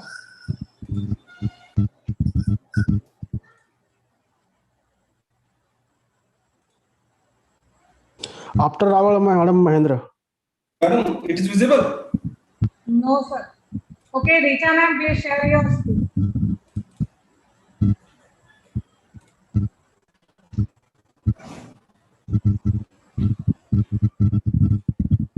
Should I present? Yeah. Okay, thank you, ma'am.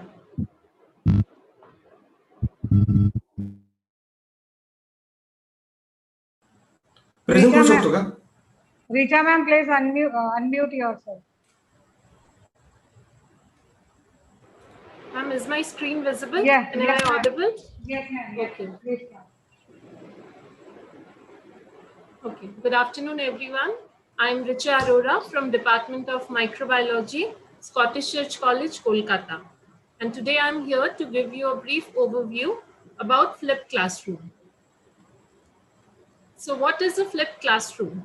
Flipped classroom is a type of blended learning method that has reversed the traditional learning environment by delivering the instructional content via online mode and moving activities such as homework into the classroom.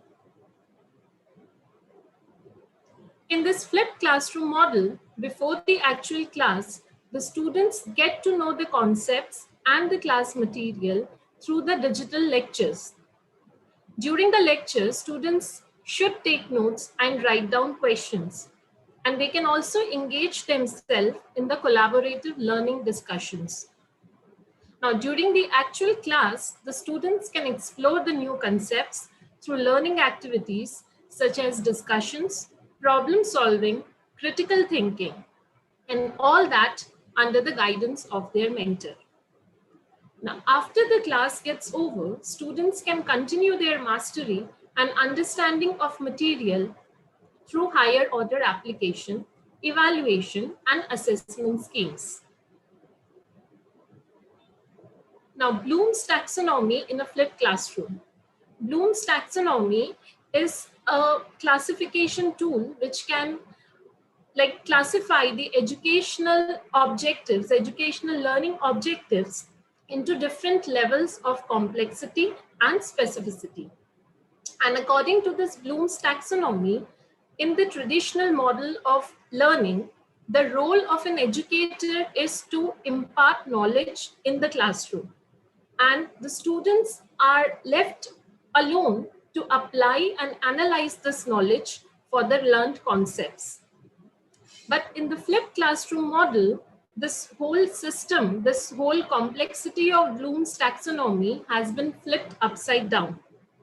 Here, the role of a teacher has changed to an educator who can discuss the activities, who can discuss these concepts in the class and helps in the analysis and application of that concepts. This flipped learning model rests on 4 pillars, which is denoted by the 4 letters of the word flip itself. The letter F denotes flexible environment, L denotes learning culture, I is for intentional content, and P is for professional educator. All these 4 pillars provides or fulfill the main purpose of the flipped classroom model. That is to move students from passive learning towards active learning. There are certain benefits of this flipped classroom also, which make this approach very interesting. Like the flipped classroom model encourages more student engagement since we can use more student-centric activities. It makes the whole learning process learning central rather than teaching central.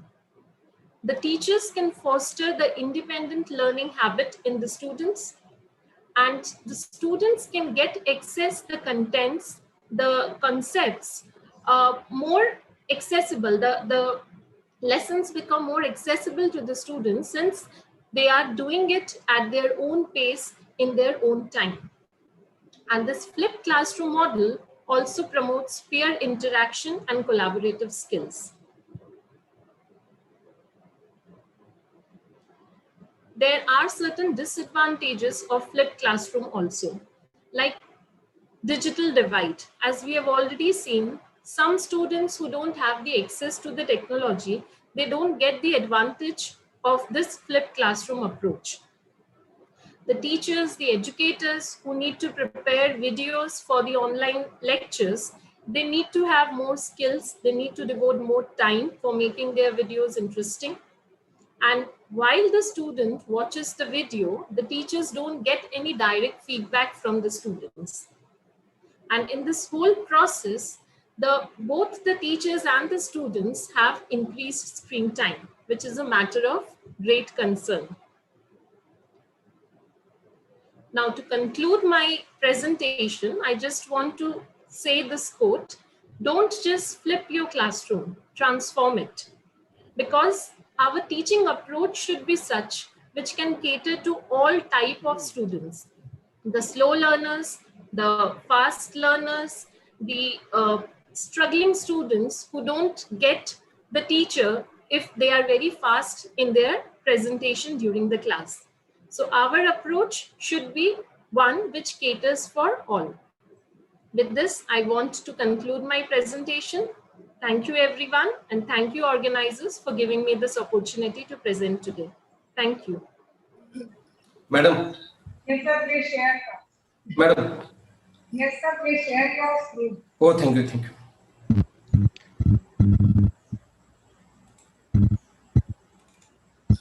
It is visible, ma'am? Yes, sir. Yes. Oh, thank you.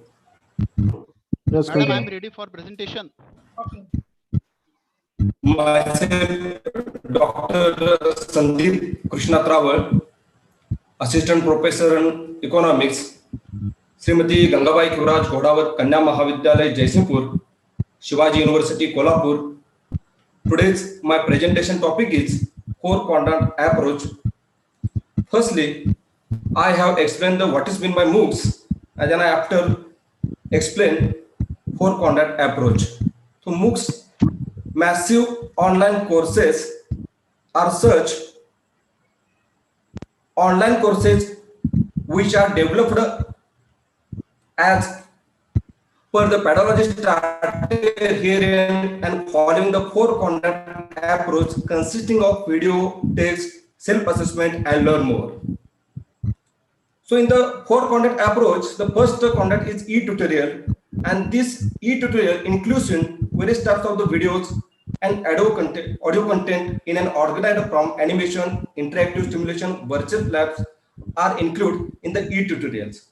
The second content is e-content, and the e-content include in e-books or glossary, case study, frequently asked question, research papers and journals, historical development of the subject, transcription of video lectures, and other study materials are included in the e-content content. The third content is discussion forum.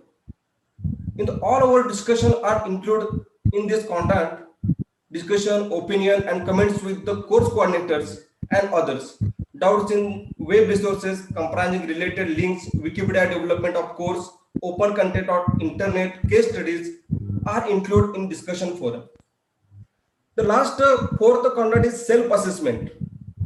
In self-assessment shall contain including problem and solution. Various types of problems and solutions include in this content, which has a multiple choice question, problem, quizzes, assignment, and solutions, online feedback to the discussion forum, and setting up the frequently asked questions, clarification on general misconceptions are included in the fourth content self-assessment section. The conclusion, the quality of e-learning is based on the quality of the course, content creators, and the learners. Definitely, it will be help the nation in skill development program through the employment and skill manpower is created. The success of e-learning is dependent on the government and national agencies like University Grant Commission, IGNO, NCRT, and other national coordinators. Thank you, madam. Okay, thank you, sir. Yes, ma'am. Can I share my screen? Yes, ma'am. Shubhangi, ma'am, please Yes, share. ma'am. Yes, thank you, ma'am. Ma'am, after that, it's my turn. Okay. Can I present after that? Yes, ma'am. My screen is visible. Yes, ma'am. Please I'm start. also getting since morning. No need to say it, ma'am. Start your presentation. Yes, ma'am. Thank you. First of all, good afternoon to everyone present over here. Myself, Mrs. Shubhangi Kore from Nirmala Memorial Foundation College of Education. I would like to give thanks to organizers for providing me such a wonderful opportunity to share my views on topic 4 quadrant approaching education. So, as we know that famous quotation is there, education pulsates life from all corners, awakens the mind fully, allows one to manifest and Phillips one to be perfect. So with which we can say that nowadays education is a basic need of the people. For better understanding and for effective teaching learning process, as a teacher, we have to move towards the more modern pedagogical techniques and methodologies. As 4-quadrant approach, it is the one instructional design which is specifically designed for the effective teaching learning process. Which 4 quadrants are there? As quadrants is the mathematical concept, and in this quadrant form, specifically we have to follow the sequence. As 4 quadrants are there, so 1, 2, 3, 4. So which quadrants? First quadrant is there as open. Second is the explain. Third one is the practice, and fourth one is the reflect. So basically, these are the 4 basic quadrants we are normally using in educational system. In these 4 quadrants, this is the cyclic process. We can say that learners cannot skip any quadrant for the better understanding, for better learning, and to achieve the learning objectives. Firstly, in first quadrant, as open is there, first quadrant is there. In open, what we have to open? We means here learners are there and learners have to open. What they have to open? They can open the story, activities, games, videos, audio.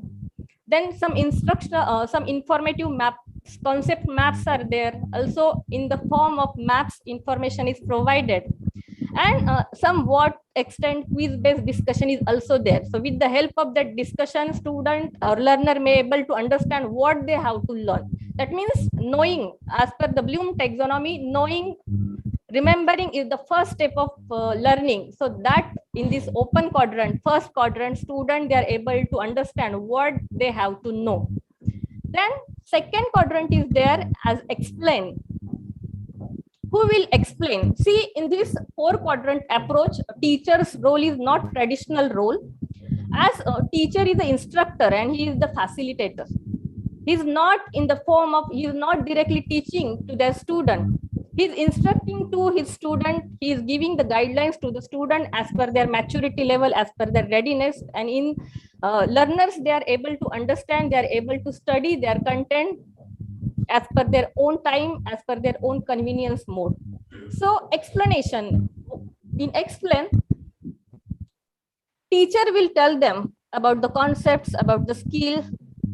Then some demonstrations are there. With the help of demonstrations, students, they are able to understand the concept. Some particular example, more examples are given, relevant examples related to the content. Then videos, with the help of videos, we can elaborate the content. Presentation with the help of graphics, some 3D designs. We can say that in 3D forms, a student, they are easily able to understand the concept. So presentation with the help of graphics and some handout activities. We can also say that it's like an assignment. So as per own convenient time, student, they are able to complete their own assignment. So with the help of this explain quadrant, student will get better understanding. So after knowing, student, learners, they are moving towards the understanding step. Then third quadrant is their practice. If we are trying, as a teacher, we want to develop specific skill among the students. So that time student and learners need to make more practice on that particular skill. So how they can practice their skill? So with the help of role play method, student, they are able to make their practice on the particular skill. Student can demonstrate the skills. They can perform the experiment. Then video recording is there. They can take the recording of their own videos, their performance. Then quizzes are also there. In debate, student, they are able to, learners, they are able to share their ideas, and they are also able to listen the ideas of other students. And with the help of presentation also, student, they are able to elaborate their knowledge, they are able to share their knowledge. So with the help of that, student, learner, they are able to make the practice over the particular skill. And last quadrant is their reflect. Reflect, we can say that here student, they make self-analysis of their own study. They think on the particular topic, particular subject, particular course. So in thinking process, instructor want to develop thinking among the student. Like how will you apply this learning to your role in your personal life? So with the help of such a question, instructor will be able to develop thinking among the student. With the help of that thinking student, they are able to correlate their knowledge with their daily life experiences. So in that manner, student will reflect, they will give feedback of their own learning. So these are the 4 quadrants, they are most useful in educational system. Now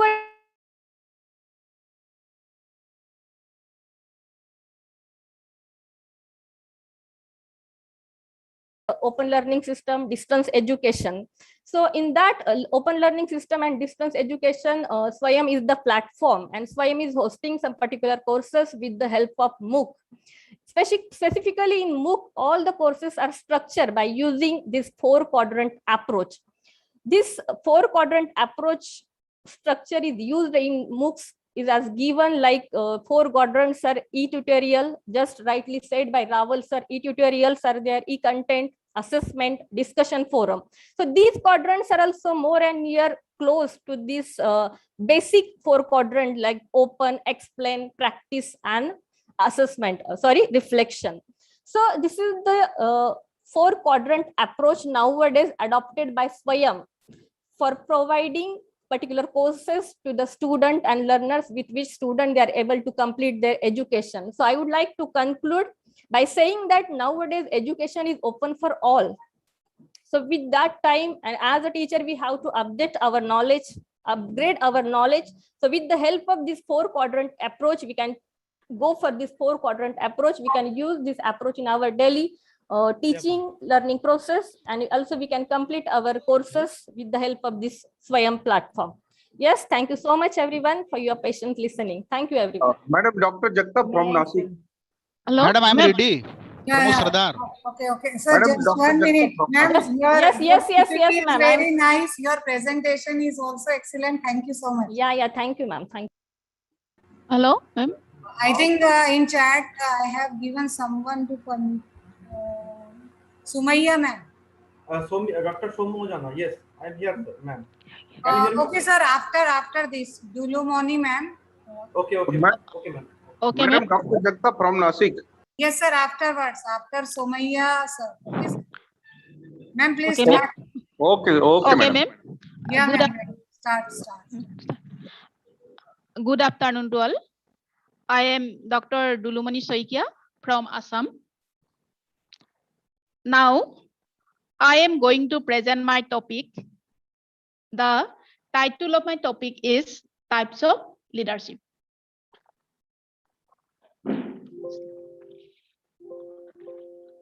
Next slide.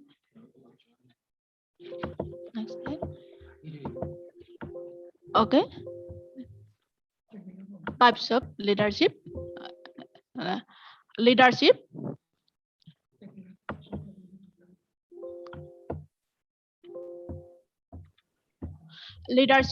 Leadership is an influence in which the person who occupies the position of leadership influence the other individual. Kant and Kohal.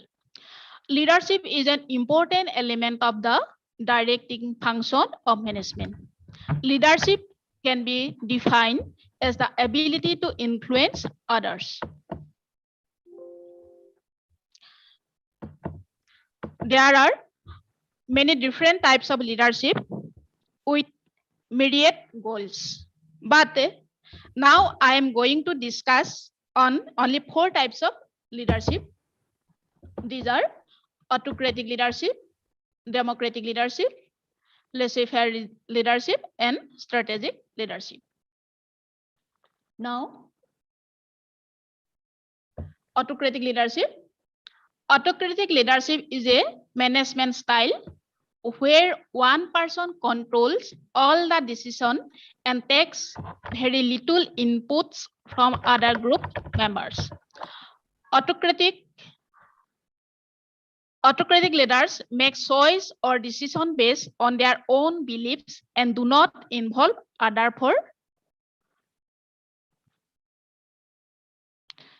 for their suggestion or advice. And democratic leadership.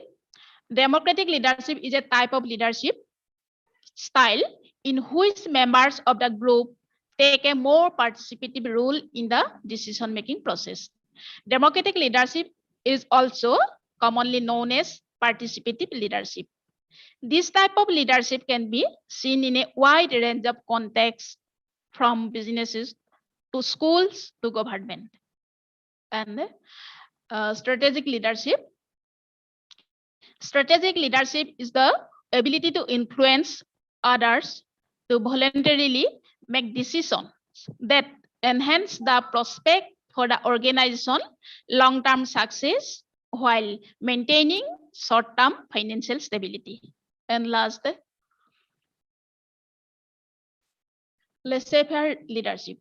The laissez-faire or non-interfering type of leader passes on the responsibility for decision making to his subordinates and takes a minimum initiative in administration. Laissez-faire leadership is based on trust. Here, a leader plays only a minor role. Thanks. Thank you, Rupa ma'am. Thanks to all. Thank you, ma'am. Good afternoon, ma'am. Can I Yes, sir. Please continue. Somaya, sir. Okay, ma'am. I am sharing my screen. Okay, okay. Share and start. Okay, sure.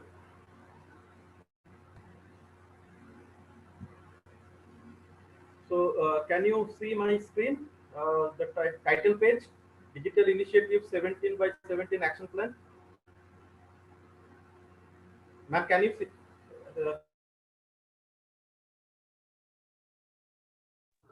Yes, it's visible. Yes, sir. Please start. I think he's disconnected. Okay, Pramod sir, please share your screen. Madam Jagtap sir from Nasik. Ma'am Mahendra. Can I start, sir. ma'am? Yes, sir. I think he is disconnected, but still his screen is visible here. Thank you.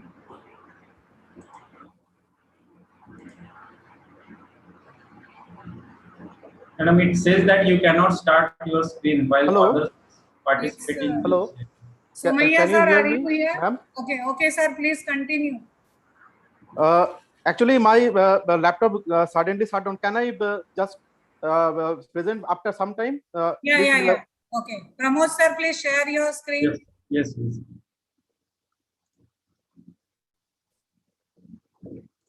Please be ready with your presentation. Yes. Keep it on minimize mode so that you can share immediately. After that, Mahendra ma'am. Good afternoon, all of you. I am Dr. Pramod Kamble. I am serving as an assistant professor in Sahakar Bhushan Tripathi College, Kurundwad. Before starting the presentation, I would like to ask one question to all of you. Just think on that. The question is that, tell me a single most important factor that can make the difference when we think about winning a battle, growing a business, or developing a nation. If you ask me, I would like to say that it is a leadership. Yes, it is a leadership. It is a leader which distinguish between two business organizations, two nations. My topic of the presentation is leadership styles. In this presentation, I am going to explain who is a leader, what is leadership, and what is leadership styles. And I'm going to also explain several leadership styles. Now, who is a leader? Leader is a person who leads the team. Leader is a person who motivates his team members, who inspires others to act. Leader is a person who creates a will to do. Leader is a person who creates a spark. Leader is a person who shows the path, who guides others. Leader is a person who directs the effort of others towards desired results. Now, what is leadership? Leaders, in simple word, leadership is what leaders does. So, according several authors have also given the definitions of leadership. Like leadership is a process of influencing people so that they will strive willingly towards achievement of group goals. Another author has given, that is R.T. Livingston, leadership is an ability to awaken in others the desire to follow a common objective. Now, what is leadership style? Leadership style is a style that leader adopt to lead. It is a method that leader follows to motivate others to act on the desired results. Now, I would like to explain several leadership styles. The first one is autocratic leadership style. Autocratic leadership style is a leadership when all decision-making authority is centralized in the hands of one person, that is a leader. So all decisions are taken by the leader and everyone others are required to just follow the instruction given by the leaders. They have no voice to say. Hence, it is described as do as I say. It means that what leader says, others has to follow. This kind of leadership style is known as autocratic leadership style. There are several advantages of this leadership style as well as several disadvantages. If we talk about the advantages, this leadership style helps or facilitate quick decision making. As only one person takes decision, hence quick decision making is quite possible here, and quick implementation is also there. It is very useful in emergency situation where quick decisions are required to be taken. It is helpful for maintaining secrecy. It is useful for maintaining discipline in the organization. It is very useful when followers or other members are not competent. It has several disadvantages also. The main disadvantages are possibility of misuse of authority. As authority is centralized only one in the hands of one person, that is leader. If he misuse that authority, then there will not be any usefulness to the business organization or any group. It doesn't offer any positive motivation to the followers. It is no subordinate has nothing to say in this leadership style. So again, the second leadership style is consultative leadership style. As name suggests, leaders take consultation from the team members while taking decision. It describes that what do you think? It means that while taking decision, before taking any decision, leaders ask team members that what do you think? They they motivate people to share their opinions. Therefore, members has some importance in this leadership style. There are several advantages of this leadership style, like possibility of best decision. As in this leadership style, uh, everyone participate in decision making, so everyone shares their opinions. Therefore, there is a possibility that best decision is taken. It motivates subordinate, it gives learning opportunity to the members, subordinates faith and trust can be developed. Again, it has several disadvantages like delay in decision making, because leader has to take everyone's opinion. Therefore, there may be delay in decision making. The third leadership style is democratic leadership style. It is a leadership style where principles of democracy is followed, like principle of majority or decentralization. Leaders delegate all his authority to his team members, and the team members are allowed to take decision within their scope of authority. It has several advantages, like it gives motivation to the members. There is a good learning opportunity because there is a decentralization of authority. Second level leadership is developed. Cooperation from the subordinate can be sought. No possibility of misuse of authority as authority is delegated. It has certain disadvantages like delay in decision making. Success is mostly depend on the subordinates. Red tapeism, possibility of inefficiency may not be good in emergency situation. The fourth one, that is free reign leadership style. As name suggests, and I have given pictures also, there is a full freedom to the team members. Leaders is only there to set the target, to set the objectives, and then he delegates all the authority to the team members, and team members are allowed to take decisions. Team members are allowed to choose their method. They are only there is only responsible for the task. It has several advantages, that is high learning opportunity. Team members, it offers high learning opportunity to the team members. It gives high motivation to the members. It also develops the members. It also helps to develop creativity in the organization. It has optimum utilization of subordinates' ability. It has certain disadvantages, like in this leadership style, leader has a very little role to play. It is not useful in all situations, especially when subordinates are not competent, not trained. This leadership style will not have any kind of use. It is very hard to fix the responsibility of failure. If there is a failure, then who is responsible? Leader is responsible or team members are responsible. So this is the problem of this leadership style, and very less guidance is given by the leaders. So I thank you here. I thank you organizers that giving me this opportunity with the quotation that the greatest leader is one who has realized who he truly is. For the one who knows oneself knows everyone else. So hence leader must know himself very well, then he can lead the well. Thank you very much. Thank you, Pramod sir, for a very nice presentation. Sir, your roll number? Thank you, ma'am. My roll can I present next? 46. 185. Okay, 185. Yes. Madam Dr. Jagtap from Nasik. Okay, okay. After Somaiya sir. Okay, Somaiya madam. sir. Okay. Ma'am, can I now share again? Somaiya sir, are you ready? Yeah, I'm ready. I'm sharing. Yeah, I already shared. Okay. You're audible or already and also visible. Okay. So,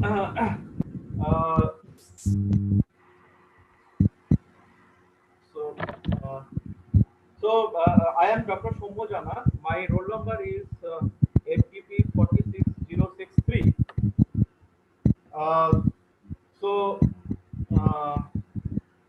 The title of my talk is Digital Initiative 17 by 17 Action Plan.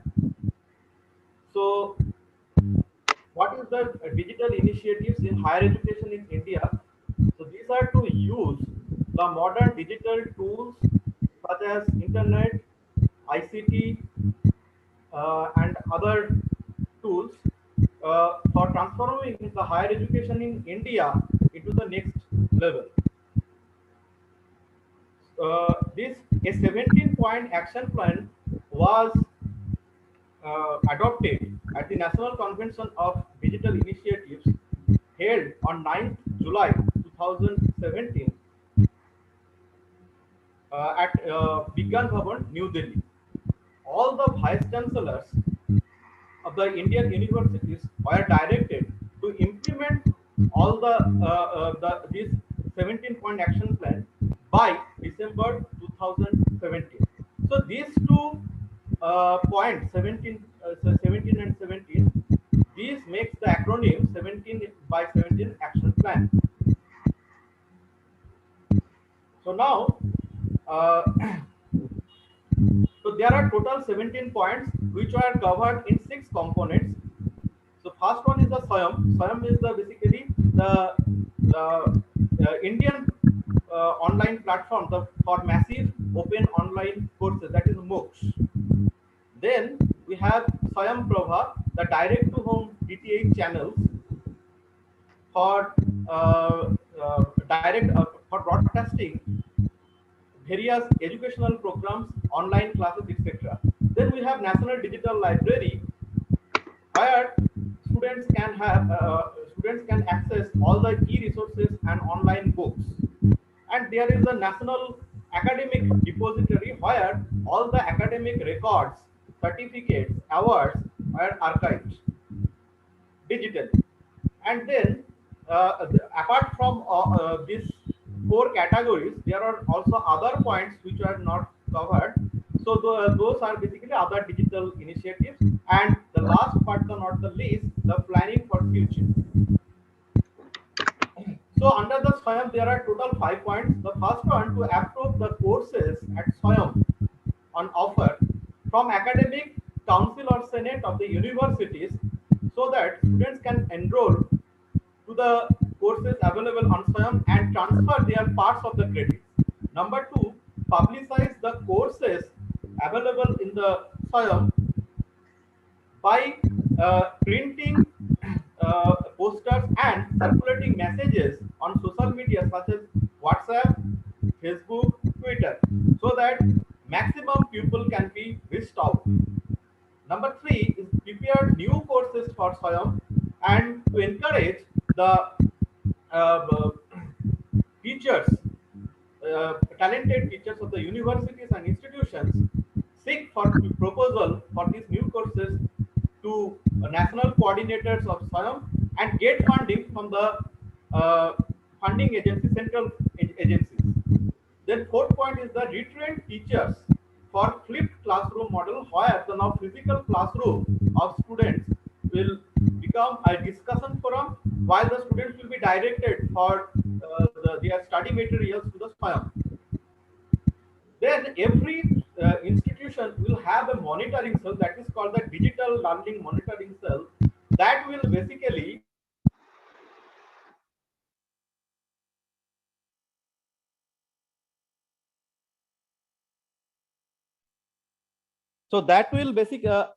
basically so can you hear, ma'am?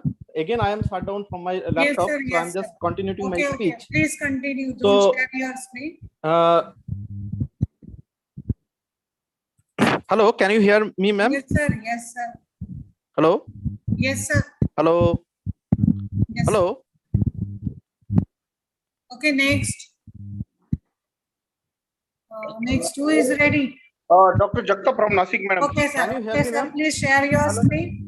Yes, madam. Yes. Hello? Can anyone hear me? Sir, please stop. Somaya, sir. Time is over. Jagtap, sir, please continue. Yes. Yes, madam. Hello. Yes, sir. Please allow me to share my screen. Yes, sir. Hello?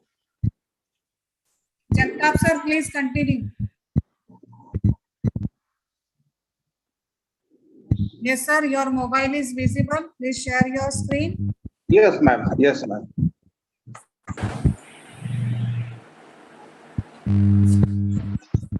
Ma'am, can my screen is visible? Yes, sir. My name is Dr. G.B. Jagtap, Ghanshyam Baburao Jagtap from Nasik, College of Social Work, and my roll number is 46/263. 46/263. So my presentation topic is Swayam Prabha. So what is the Swayam Prabha? What do you think about the Swayam Prabha? Is actually 34 DTH free channel, educational channels, the high quality educational channels, and given a broadcast in 24/7, and they use a GSET 15 for that purpose. And what is the smartness of this Swayam Prabha? So every day new contents is uploaded in these channels, and 5 times they repeated again and again to this content for the student.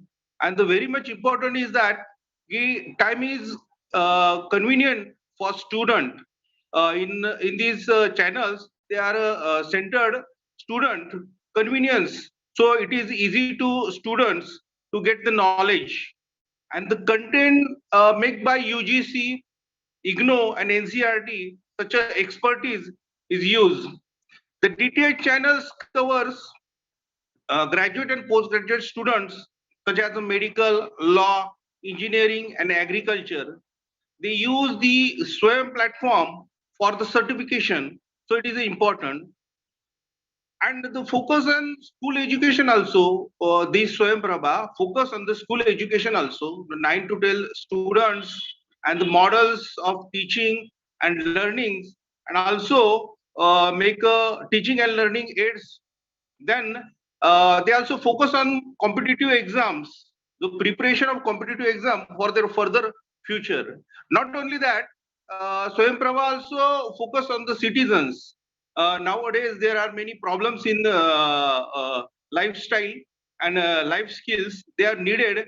So the citizens, they also make a curriculum-based courses for the citizens, and not only India, but abroad also. So the Swayam Prabha is very much important channels. We must spread, our teacher community and academicians must spread all these things to our students, community, and society. Thank you.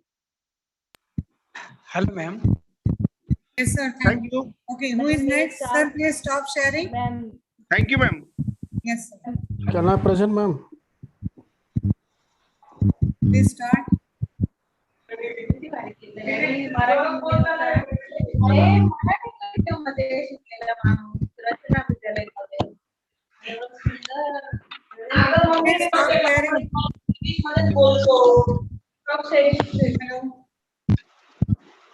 Ghanshyam sir. Okay, who is next? Mahendra. Okay, start. ma'am. Santosh Gawhar sir. Are you ready, Santosh sir? Ma'am, I am ready. Santosh sir, are you ready?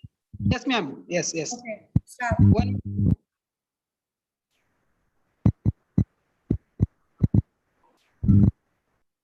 Okay, I think you require some time. Okay. Who is next? Yes, Mahendra, ma'am. Mahendra. Okay, Mahendra sir, please share.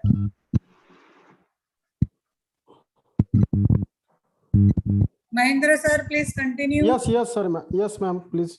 Be ready with your PPT. Please keep it on minimize mode.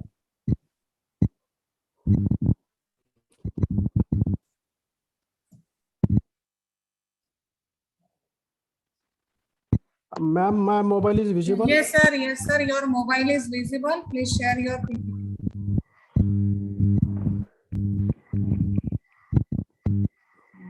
189. Okay. Ma'am, PPT is visible. Yes, sir. You are audible also. Please start Yes. your presentation. Good afternoon, ma'am, and all participants. I am Mahendra Bagul. My roll number is 189. And I am going to present topic leadership styles. Already Pramod sir and Dulumani madam already explained in this topic detail. I also take some overview about this topic. Leadership is an influence relationship among leaders and followers who intend real changes and reflect their mutual response. It is not an act or set of act. It is a process which goes beyond goals. There are different types of leadership, but here we are going to discuss some of them due to time limitation. First one is already discussed here topic directive leadership. This leadership provide guidance about which should be done and how to do it. Scheduling work and maintaining standard of performance where there is a different work groups. This method is very useful. Supportive leadership.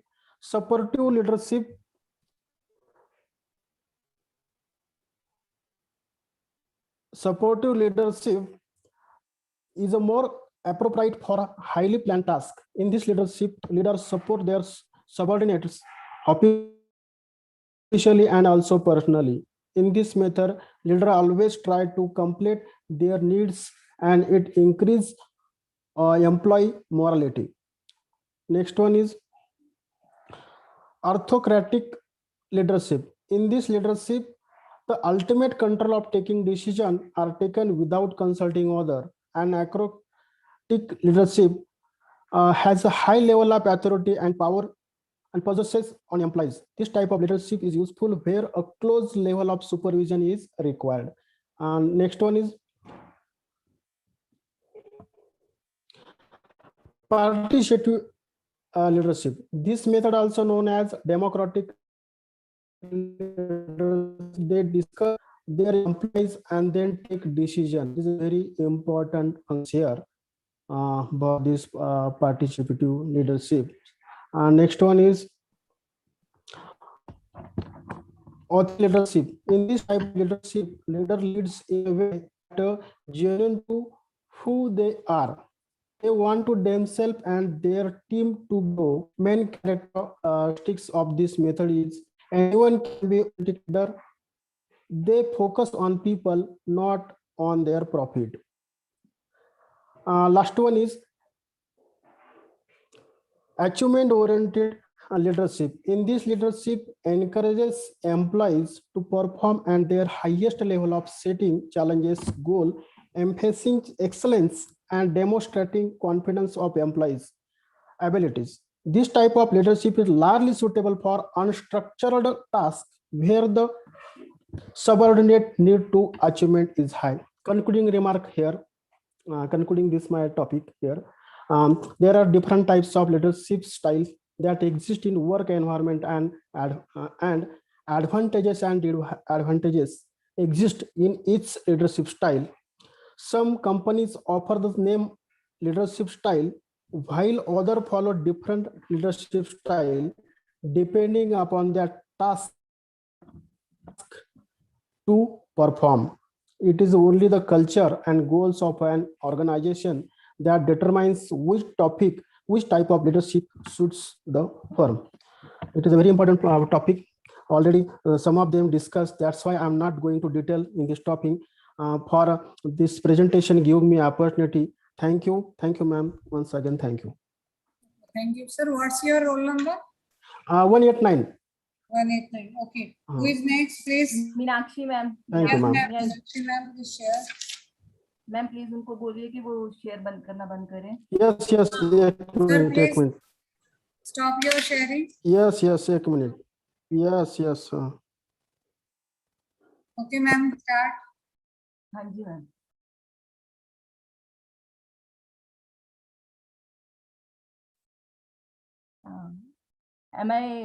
My screen is visible, ma'am? Yes. Dear participant will reply whether the screen is visible, audible or not. Okay? Okay, ma'am. Myself, Meenakshi from DAV College for Women, Firozpur, Can, and my roll number is 115. And today my topic for presentation is MOOC coordinators in India. So many of us have talked about the MOOC and the online courses, e-content, but I am here going to present the MOOC coordinators, as it is a very massive responsibility for the government or the SWAYAM portal, that it should be having a very reasonable and as well as very reliable contents. So as far as MOOC coordinators are to be concerned, there are 9 MOOC coordinators in India for handling all this type of the online education. These are AICTE, NPTEL, IIMB, NCRT, CEC, IGNOU, NIOS, NITTR, and UGC. I will be discussing one by them. The first one is AICTE. AICTE, as its name stands for All India Council for Technical Education. AICTE. Then it is the 9th MOOC coordinator, which is established by the government of India. And this is established on the date of the 8/2017. It has also been given the ARPIT program for the engineering. It is for the technical education which has been established.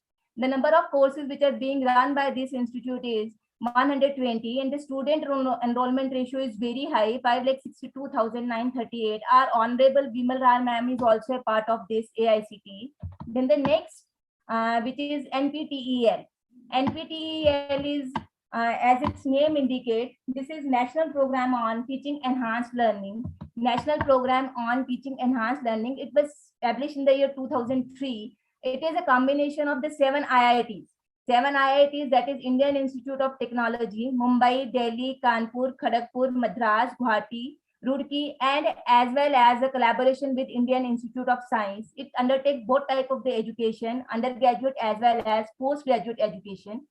Online web portal is there, and the most important thing is that there are 471 plus million viewers are those days. This is doing wonder in case of the online education, not only in India but also in the world also. Then the next MOOC coordinator in India is IIMB, Indian Institute of Management, Bangalore. This is the only institute in India who is going to handle the management studies, first management school to offer MOOCs in the program of management. Number of courses which are being offered by this IIMB is 105. We have also seen the IMDX presentation over there, how they go for the auditing and presentation. All this have been shared by one of the previous resource person also. Then there's number of the student enrolled over here is 3,29,250. Then the next institute is about NCRT. NCRT, that is National Council for the Education, Research and Training. This is established by Government of India in the year 1961. It is for the school education. Student enrollment ratio for this massive program is 2,34,526. Completed courses are 112. I would here like to make a distinguish between NCRT and CBSE. Generally, they are taken as to be the one or the same, but there is a difference between these two. NCRT is established by Government of India. It's an advisory body who guide, who train, who give the teachers training, also a publishing body for the books at the school level education, while CBS is a governing body for conducting out the various exams at the higher level and secondary level and metric level. Then there are also other institutes. Those institutes are University Grant Commission, National Institute of Open Studies, IGNOU, Indira Gandhi National Open University. These are for the NIOS and IGNOU is for those students who are going for open school education, Consortium for Educational Communication, International Institute of Technical Teachers Training and Research. And with this, I would like to say thanks to everyone that my presentation is over here. Ma'am, may I? Can I present, ma'am? May I, ma'am? Dr. Rinsi. Can I present, ma'am? Yes, start. Okay, 1 minute. 1 minute. Hello, Rupa, ma'am. Yes, ma'am. Can I share my screen, ma'am? Yes, ma'am. Rinsi, ma'am, please share. Dr. Rinsi, right? Yes, ma'am. Okay, start.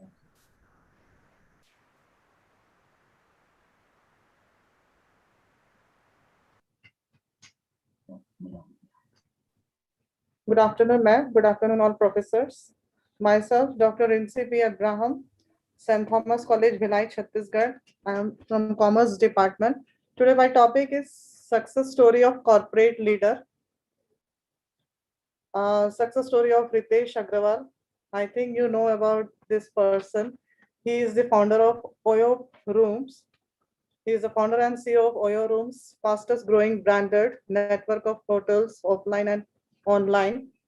Ritesh, he is born from a business family from Odisha, Qatar, and brought up in Titilgarh.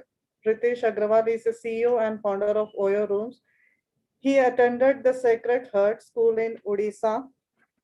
Then Ritesh completed his school from St. John Senior Secondary School. He is an Indian entrepreneur, founder, and youngest CEO at the age of 17. He started coding when he was just 8 years old, and by 10th grade, he had keen interest in software. At the age of 16, he was a part of Asian Science Camp at Tata Institute of Fundamental Research. He sold SIM cards in his hometown, has built one of the most valuable internet startups in India by a college dropout in 2011 when he moved to Delhi for further studies, but left after 3 days of joining University of London's Indian campus and started traveling across India at the age of 17. His various stay experience at budget accommodations inspired him to launch Oracle Stays in 2012. Before introducing this Oyo, he started his business at the name of the Oracle Stays. After that, it was an aggregator of break and bed for stays across India. Then he launched as Oyo Rooms in May 13. That is a transformation. Oro Stays Private Limited was his first startup in 2012, designed to be destination for short and mid-term rental for bed and breakfast joint. After that, soon he realized that the combination of bed and breakfast will not fulfill the need of customer. Therefore, Oracle Stays transformed to Oyo Rooms in 2013 with key propositions of affordable and standardized accommodation. The unique feature of Oyo Room service, why this business model gets successful.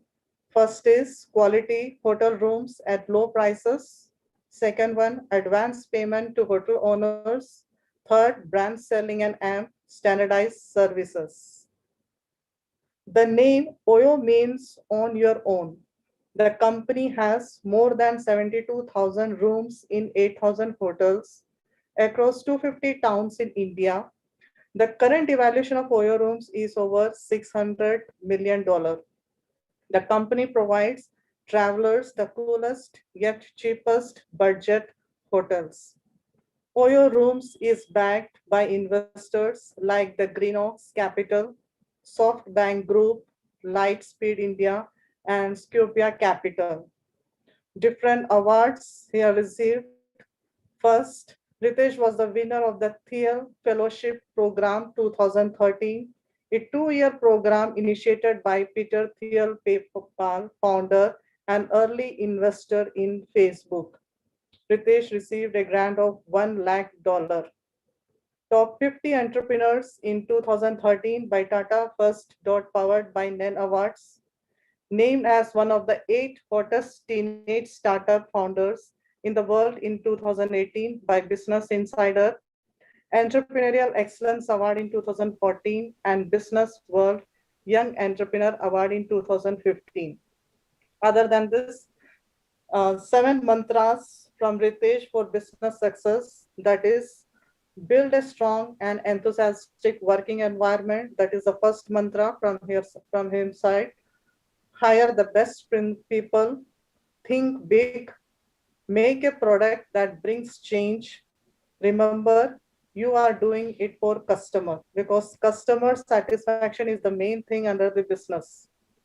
Declutter and prioritize. And last one, build your brand. He is a regular speaker at entrepreneurial conferences and institutes across India and world. At last, I am concluding my presentation by the words of Mary Forleo. He is one of the biggest American entrepreneur. Never start a business just to make money. Start a business to make a difference. Thank you, ma'am. Hello, ma'am. Ma'am, may I present? Hello. Okay, thank you, ma'am. Okay, who is next? No, sir. Santosh, sir.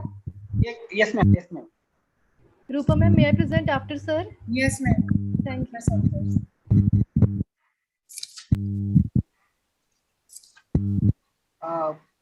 Hello, ma'am. Present. Okay, sir, start. Hello Yes, sir. Sir madam माझं दिसतंय की आपले PPT दिसते नाही, sir. Share करा ना. Share 1 minute.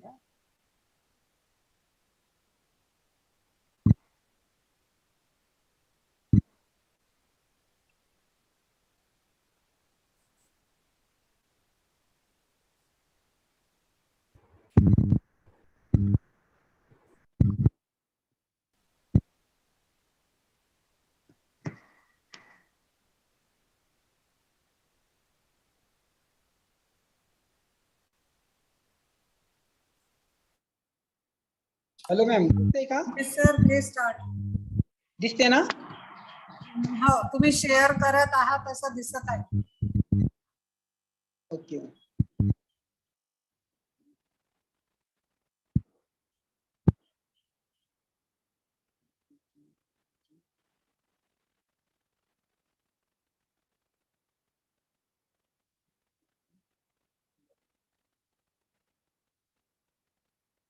Okay sir, तुम्ही सुरू करून द्या. तुमची स्क्रीन नाही दिसत.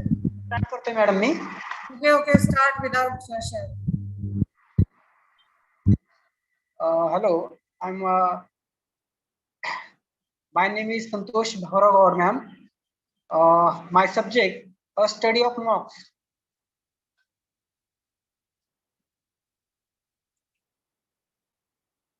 What is a 1 minute, ma'am? A study of mocks.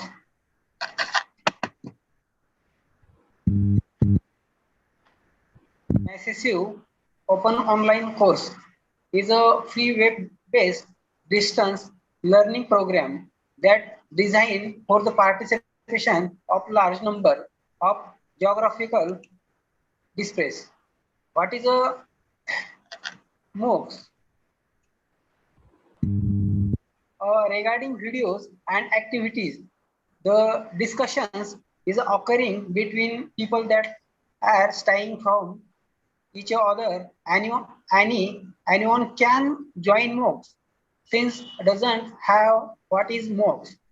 In online courses, there is creativity and openness and allow the participant share regarding video and activities. Discussions occurring between people that are staying from each other. Anyone can join MOOCs. Sin doesn't have the limitation is respect whether as a person have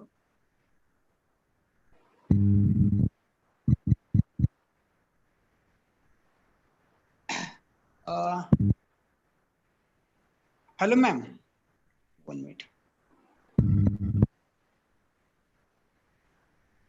Hello.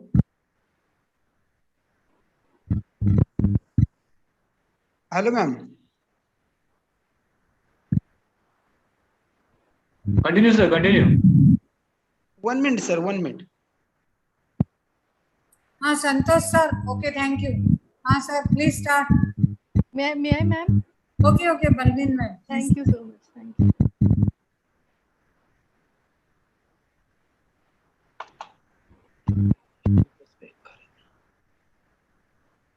Can we take our presentation early in the morning at 9 o'clock? Ma'am, is my screen visible?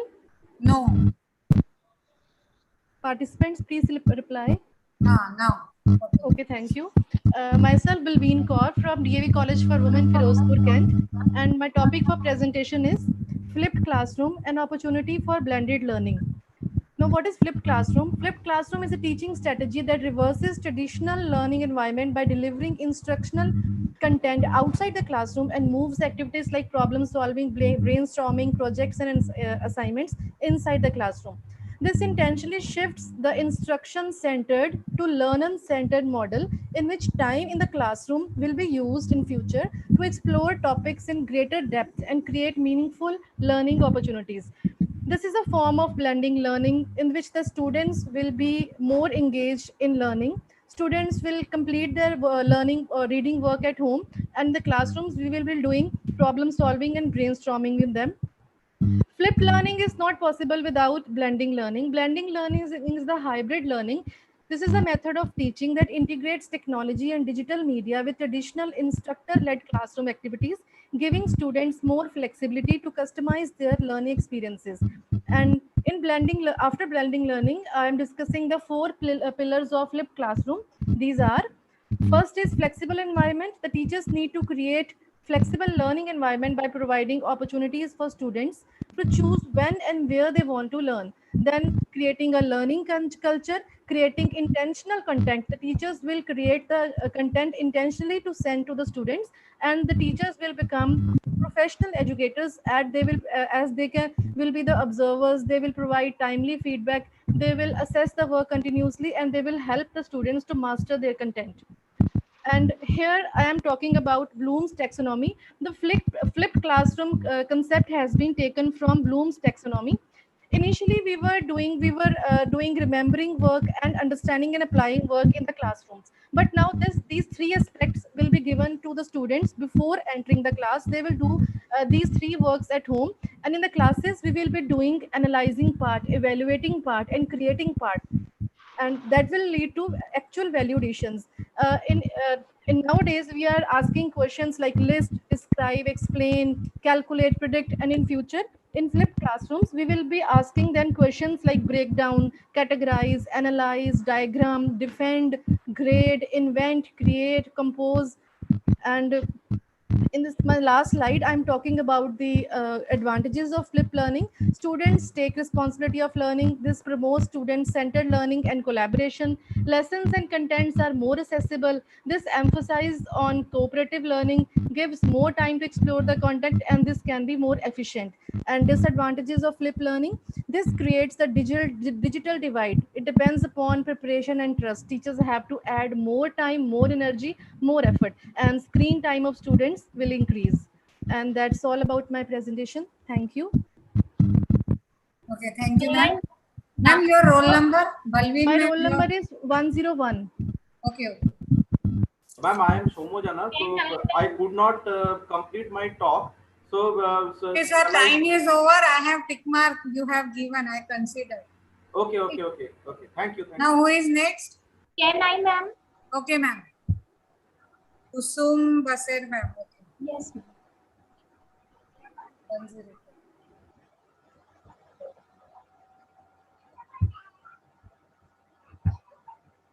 Good afternoon, all.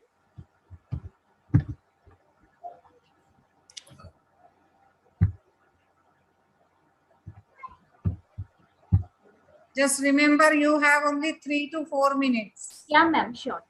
Myself, Kusum Base, roll number 104. Topic for presentation is flipped classroom, an opportunity for blended learning. Presentation contains introduction, importance, advantage and disadvantage, conclusion, and acknowledgement. Introduction. traditional classroom teaching where teacher is speaking using chalk and board method. So it is one-way transfer of knowledge where teacher is speaking and students are normally listening. On the other way, virtual teaching where students are as per their comfort watching their videos, and there is no helping hand where they can solve their queries. So mix of both the teaching method, which is called as blended teaching, and the classroom is called as flipped classroom, where teacher is giving the videos to the students with their own comfort watching them, and when they are well prepared, they are coming to the classroom, they can interact with the teacher and they can solve their queries, they can enhance their knowledge. Now, what is the importance of this flipping classroom teaching? As per Bloom's taxonomy, teaching outcomes are arranged in their importance of their order. Now, in traditional classroom, lower two outcomes are considered in the classroom, but upper two outcomes are left to the students. But in flipped classroom, lower two are outside the classroom. Students themselves can do that one, but in classroom upper fours are considered. That's why this is called as flipped classroom, where just order is flipped here. So we can understand here that in flipped classroom, that creativity is important here. So these students are the young generation. They have new ideas. Using these ideas, if we are implementing them, then nation can grow here. But it has some advantage and disadvantage. Few advantages are listed over here. It is a learner centric. Student with their own pace can go through the e-content. It is learner friendly also, because as we know, young generation is more comfort with the technology. Using this technology, if they are doing study, then it is definitely learner friendly also, and they will enjoy this one. It is more interactive, because in classroom, students interacting with the teacher as they are having already the knowledge of the topic, so they become more interactive, as well as this learning is more active learning also. This is eco-friendly also, because we are moving towards the less paperwork. Students having content in the form of that is e-content. So they are normally avoiding to use the paper. So it is eco-friendly. It is based on green principles of chemistry, and this leads to the nation's growth, because we are using the creative ideas of young mind to lead the nation towards the growth. But it has few advantage also, that it forced to increase the screen time, which is not good for health. While watching the videos, there is no invigilation what they are watching actually. Then how to decide the authenticity of the content, and this definitely increases the workload of the teacher, because teacher has to develop the content, teacher has to select what is the proper content, what is not. Then this teaching has few challenges also, that we need to train the teachers, we need to develop the infrastructure to provide the e-content. Then sometimes we are facing the network problem, and due to low economic condition, it is and it also creates the digital divide. With this, I can conclude that although this method has some disadvantages and challenges, but it is a good method because it is active as well as interactive method. Lastly, I would like to acknowledge Radha Devi Goenka College, Akola, and Guru arranging this refresher course. I also acknowledge my principal to give me this opportunity to attend this refresher, and all the participants who have patiently listened. At last, thank you. Thank you. Thank you, ma'am. Who is next? Hello, madam. Yes, sir. Please share your screen. Madam मी तुम्हाला व्हॉट्सअपला PPT पाठवली. Okay, okay. हा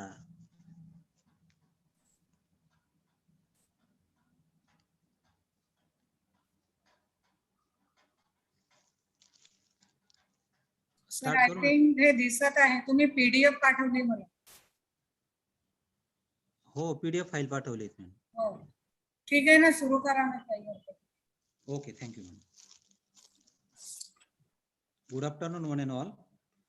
My name is Bharudkar Ramesh Eknath, roll number 137.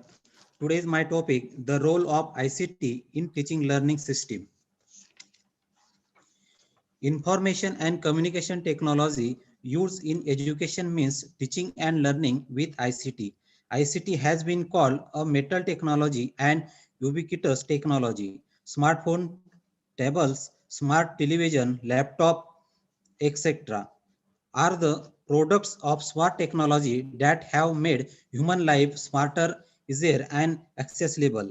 Information and communication technology is a technological source to make information available at the right time, right place, and in the right way or in right form.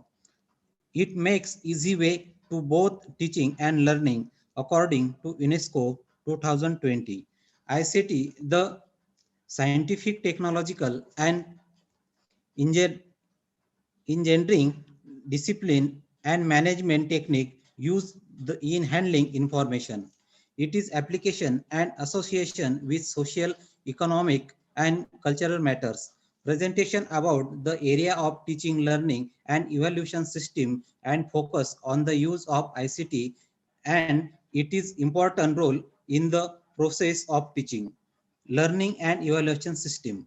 Teaching is skillful application of knowledge, experience, and scientific principles with an objective to set up an environment of facilitate learning. While learning can be defined as the understanding of the knowledge, education can be defined as a form of learning in which knowledge, skill, and habits of a group of people are transferred from one generation to next through teaching, learning, research, and simply through self-learning. Various technology in ICT includes access of course materials through remote devices, online digital repositories for lecture, course material, and digital library, making use of handheld computers, table computers, audio player, projectors, devices, etc. According to UNESCO, measuring ICT in education, therefore important to inform policy makes in setting national priorities and developing ICT in education policy. Use of emerging learning technologies. Blog. A blog is an online diary in which the individual records and publish his her thought on one more subject. Most blogs are primary textual. Audio conferencing. It is a computer-based communication system that conduct a virtual conference in which the participant can hear one another. Audio conferencing does not allow the participant to see uh, on another. Conferencing. A conference consists of a group of participants who have common interests in the conference subject matter. Podcast. Podcast can simply be downloaded to a computer and played using a standard media player program. Video conferencing, a computer-based communication system that allow a group of computer users at different locations to conduct a virtual conference in which the participant can see and hear one another. Publication and content sharing technologies are used to put content online in the form of text, picture, audio, or video to be shared to another individuals.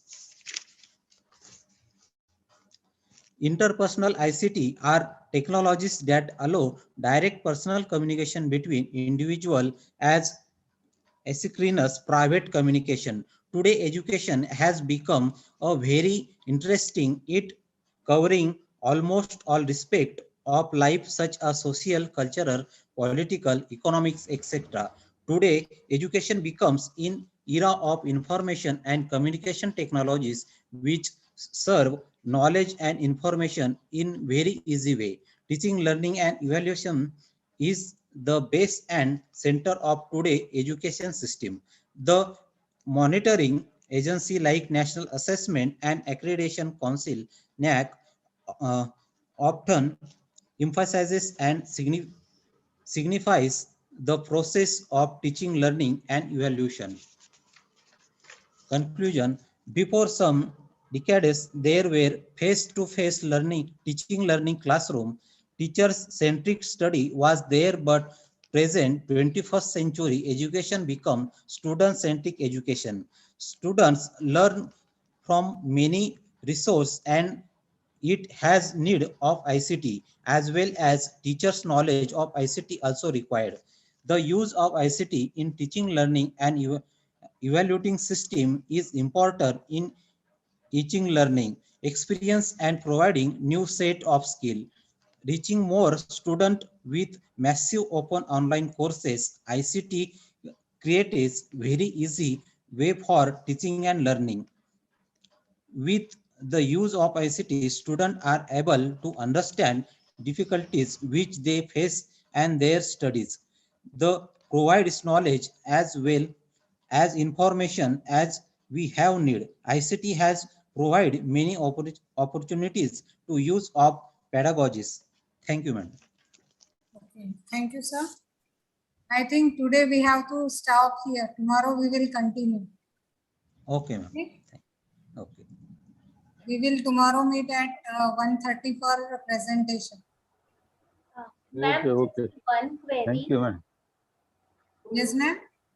On the last day, only valedictory function will be there, or as usual we have sessions and after No, that. no, only valedictory function. Okay. Madam, thank you again. Yes, sir. Again, thank you for your patience, for your stamina, for your positive attitude, and showing us the best qualities of leadership. Thank you, ma'am. Thank you. Thank you. Okay, so thank you so much, all of you. Tomorrow we will meet again at 10:15 early in the morning. Thank you. Thank you, ma'am. Thank you, Rupa. Thank you, madam. Thank you. Thank you, madam.